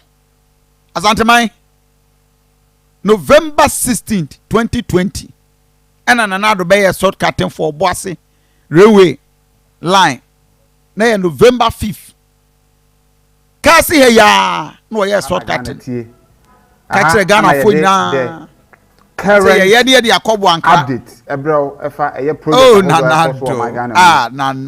Today's event, the cutting of the saw for the construction of the 83.5-kilometer Kumasi to Obuasi line, is a clear manifestation of the Akufo-Addo's government's policy to grow and develop the country's railway sector. Nanadum, ladies and gentlemen, earlier this year, Cabinet and then Parliament both approved a 500 million euro agreement for the construction of a new standard gauge line from Takoradi Harbour to Kojo Krom and also from Manso to Huni Valley. Once completed, 102 kilometers of new standard gauge railway lines would have been constructed as part of the development of a new standard gauge Western line. Indeed, the Kumasi to Obuasi section for which I'm cutting the sword today is part of the new Western line. This line is critical for the successful establishment of the new bauxite and aluminum industry being promoted by the Nana dan kwa Akufo-Addo atam na password and kem na konwa sini kato. Ema hata niema homa se okra no de apaso asim no atwam. Nana ocha nana ocha nana apaso ocha na yo de. Ena kumada wo ka achi. Du ba bia no akuntru na de aso aboho me ye shortcut. This is the country we are in. President Dieni aso na egu ka mu na edu ba bi no ayi di aboho yi ba bi no adu di aboho sanko bi abedi president ye tikroma kase ye kase wo see Nana Addo nanka so say 500 million approved US dollars and you approve bibia and ye de ba be ye ayi kase ye to oboase ye wi aye de akobo ankra pacho mo amotete kase ni area railway na ba na say Kofi Asante enu so many huna de. This is the country we are in. Wankra and we are say ade loading point any yen wo Wankra project. Work is now set to begin after the conclusion of all financial, contractual, legal, parliamentary, and regulatory matters and approvals. The project period is 3 years. The whole project is good testimony to the excellent relations between the Republic of Ghana and the Republic of Korea. An important aspect of our country's agenda for development in the transport sector is to establish an intermodal framework where road, rail, ports, riverine, and other pipeline transport projects complement each other. So as Another said, technical, financial, parliamentary, everything is completed. With your beginning, that is what all starting. Work is now set to begin after the conclusion of all financial, contractual, legal, parliamentary, and regulatory matters and approvals. The project period is 3 years. Ended. Therefore, before Kayeri Nana say, your parliament approve. Sikana ye bibia da ho. Legally bibia yes ye bia ye wie. Mfie miensa ene ye de ba wie. November 5th, 2020. Coming November, ni ye wie project no. Inti nyame adomo a eka less than 21 days. Na ye wie buankra. Mo amote buankra eka 21 days. Ni ye wie buankra project no. November 5th, 2023. According to the dictionary of His Excellency Nana Addo Akufo-Addo na ya wie. Oh, Nana Addo. This is the country we are in. Nana Addo basi kwa agenda 111. Ewa tede. Yes, nananka yenwie hospitals ahodo a ofren saying ya ye no kremu. No, esi yenwie. It was 17th of August 2021. 17th August 2021. Me kai dan pa. Tie Nana. This important investment will have a positive impact on many lives and livelihoods in the respective communities. Beyond the building of these new healthcare facilities, my vision is to help make Ghana the center of excellence for medical care in West Africa by 2030. Leveraging on Ghana's favorable status in the region as the most peaceful country in West Africa, a beacon of democracy of the continent and a land of opportunity. This we will achieve by investing more in the development of our healthcare infrastructure, mapping our regional health facilities to specializations, as well. None of our near Santa Mai, we are just not angry enough. Why? Because it was a kind another than Kwako Fadu say, be another fee, and I am reminding you, Mr. President, say, Ure fear, Asante region, you are missing a call here. It's a high time. A baby abba, you don't take it to me for this serious project in this car. Now, may I call a Jesu project? Yet, the Croman you char, sort for Central Market. Central Market, you cut a sort for Central Market. Look at this. You ran in here. Drag the whole deja. Go we any a connect near the boom. In Kenne, it will defer my trials. You done in the politics. Central Market, Nisui, contractors, workers. None of them necessary our site. Video and I watch on Facebook page. Therefore, watch it. Yet is a castle, so come the end. Yet is a castle, so come the end. Now no daba a offense says swami. Timamufo a young KJT project. Just listen to me.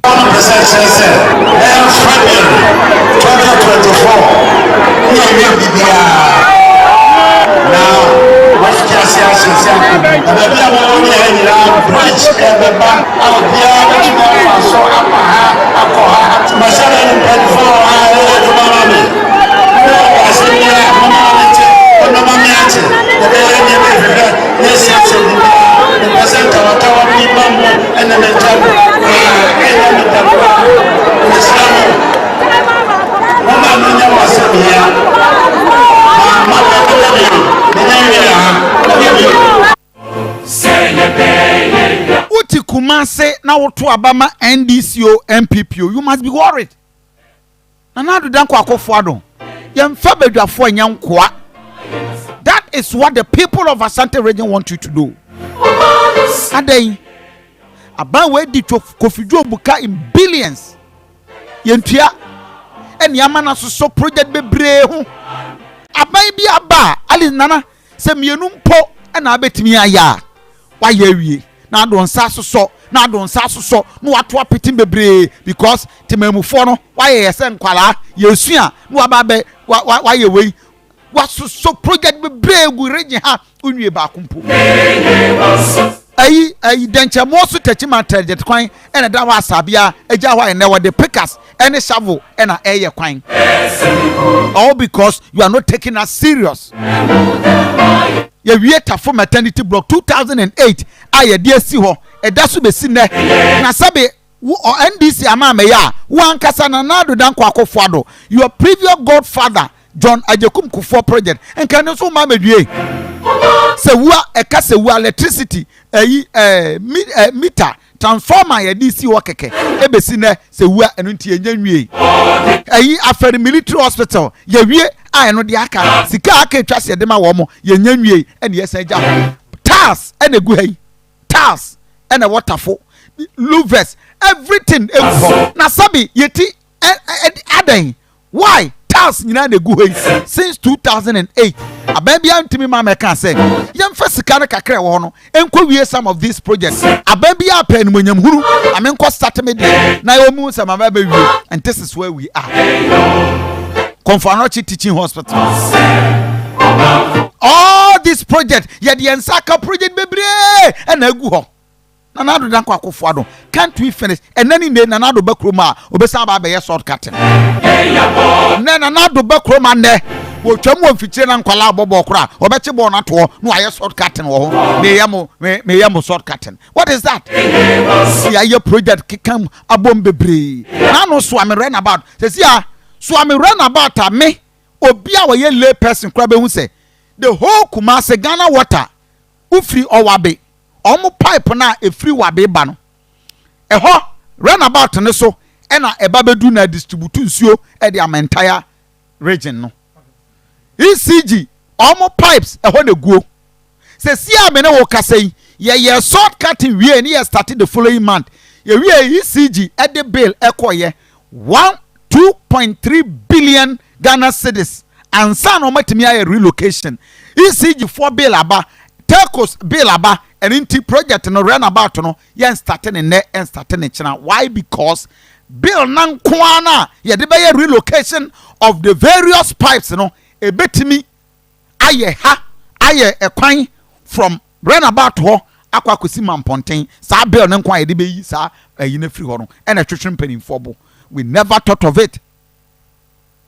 And yakwa start here free Mercury Junction area ho enam ho eba. And we have just deceived the people say we have baba interchange. Abra yan technically obia every layman e wo kroma nim say pipes ahodo egu kumase no run about nisu de gu. It will take more than 6 to 1 year. Say base even yentua compensation na yenye relocation na nti so am run about. Forget about it for now. Obi adwen koso sesia. Another danko akofo adko ye short curtain. Say mu amokeka me ho asem mo nim begu asem maako na ene ye ne. And I'm glad to join you today to cut the sword for work to begin on the Swami Interchange and Complementary Roads project. The Swami Interchange will be the first 4-tier interchange in the Asante region and the second in Ghana after the Pokwase Interchange, which I commissioned on 9th July 2021. It will consist of the following: a 4-tier interchange at the current Swami roundabout, an overpass at the Abreport Junction, an overpass at Krofum Junction, an overpass at Abumanji Junction, an overpass at Magazine Euro Junction, and an overpass at the Bushia Krowa Junction.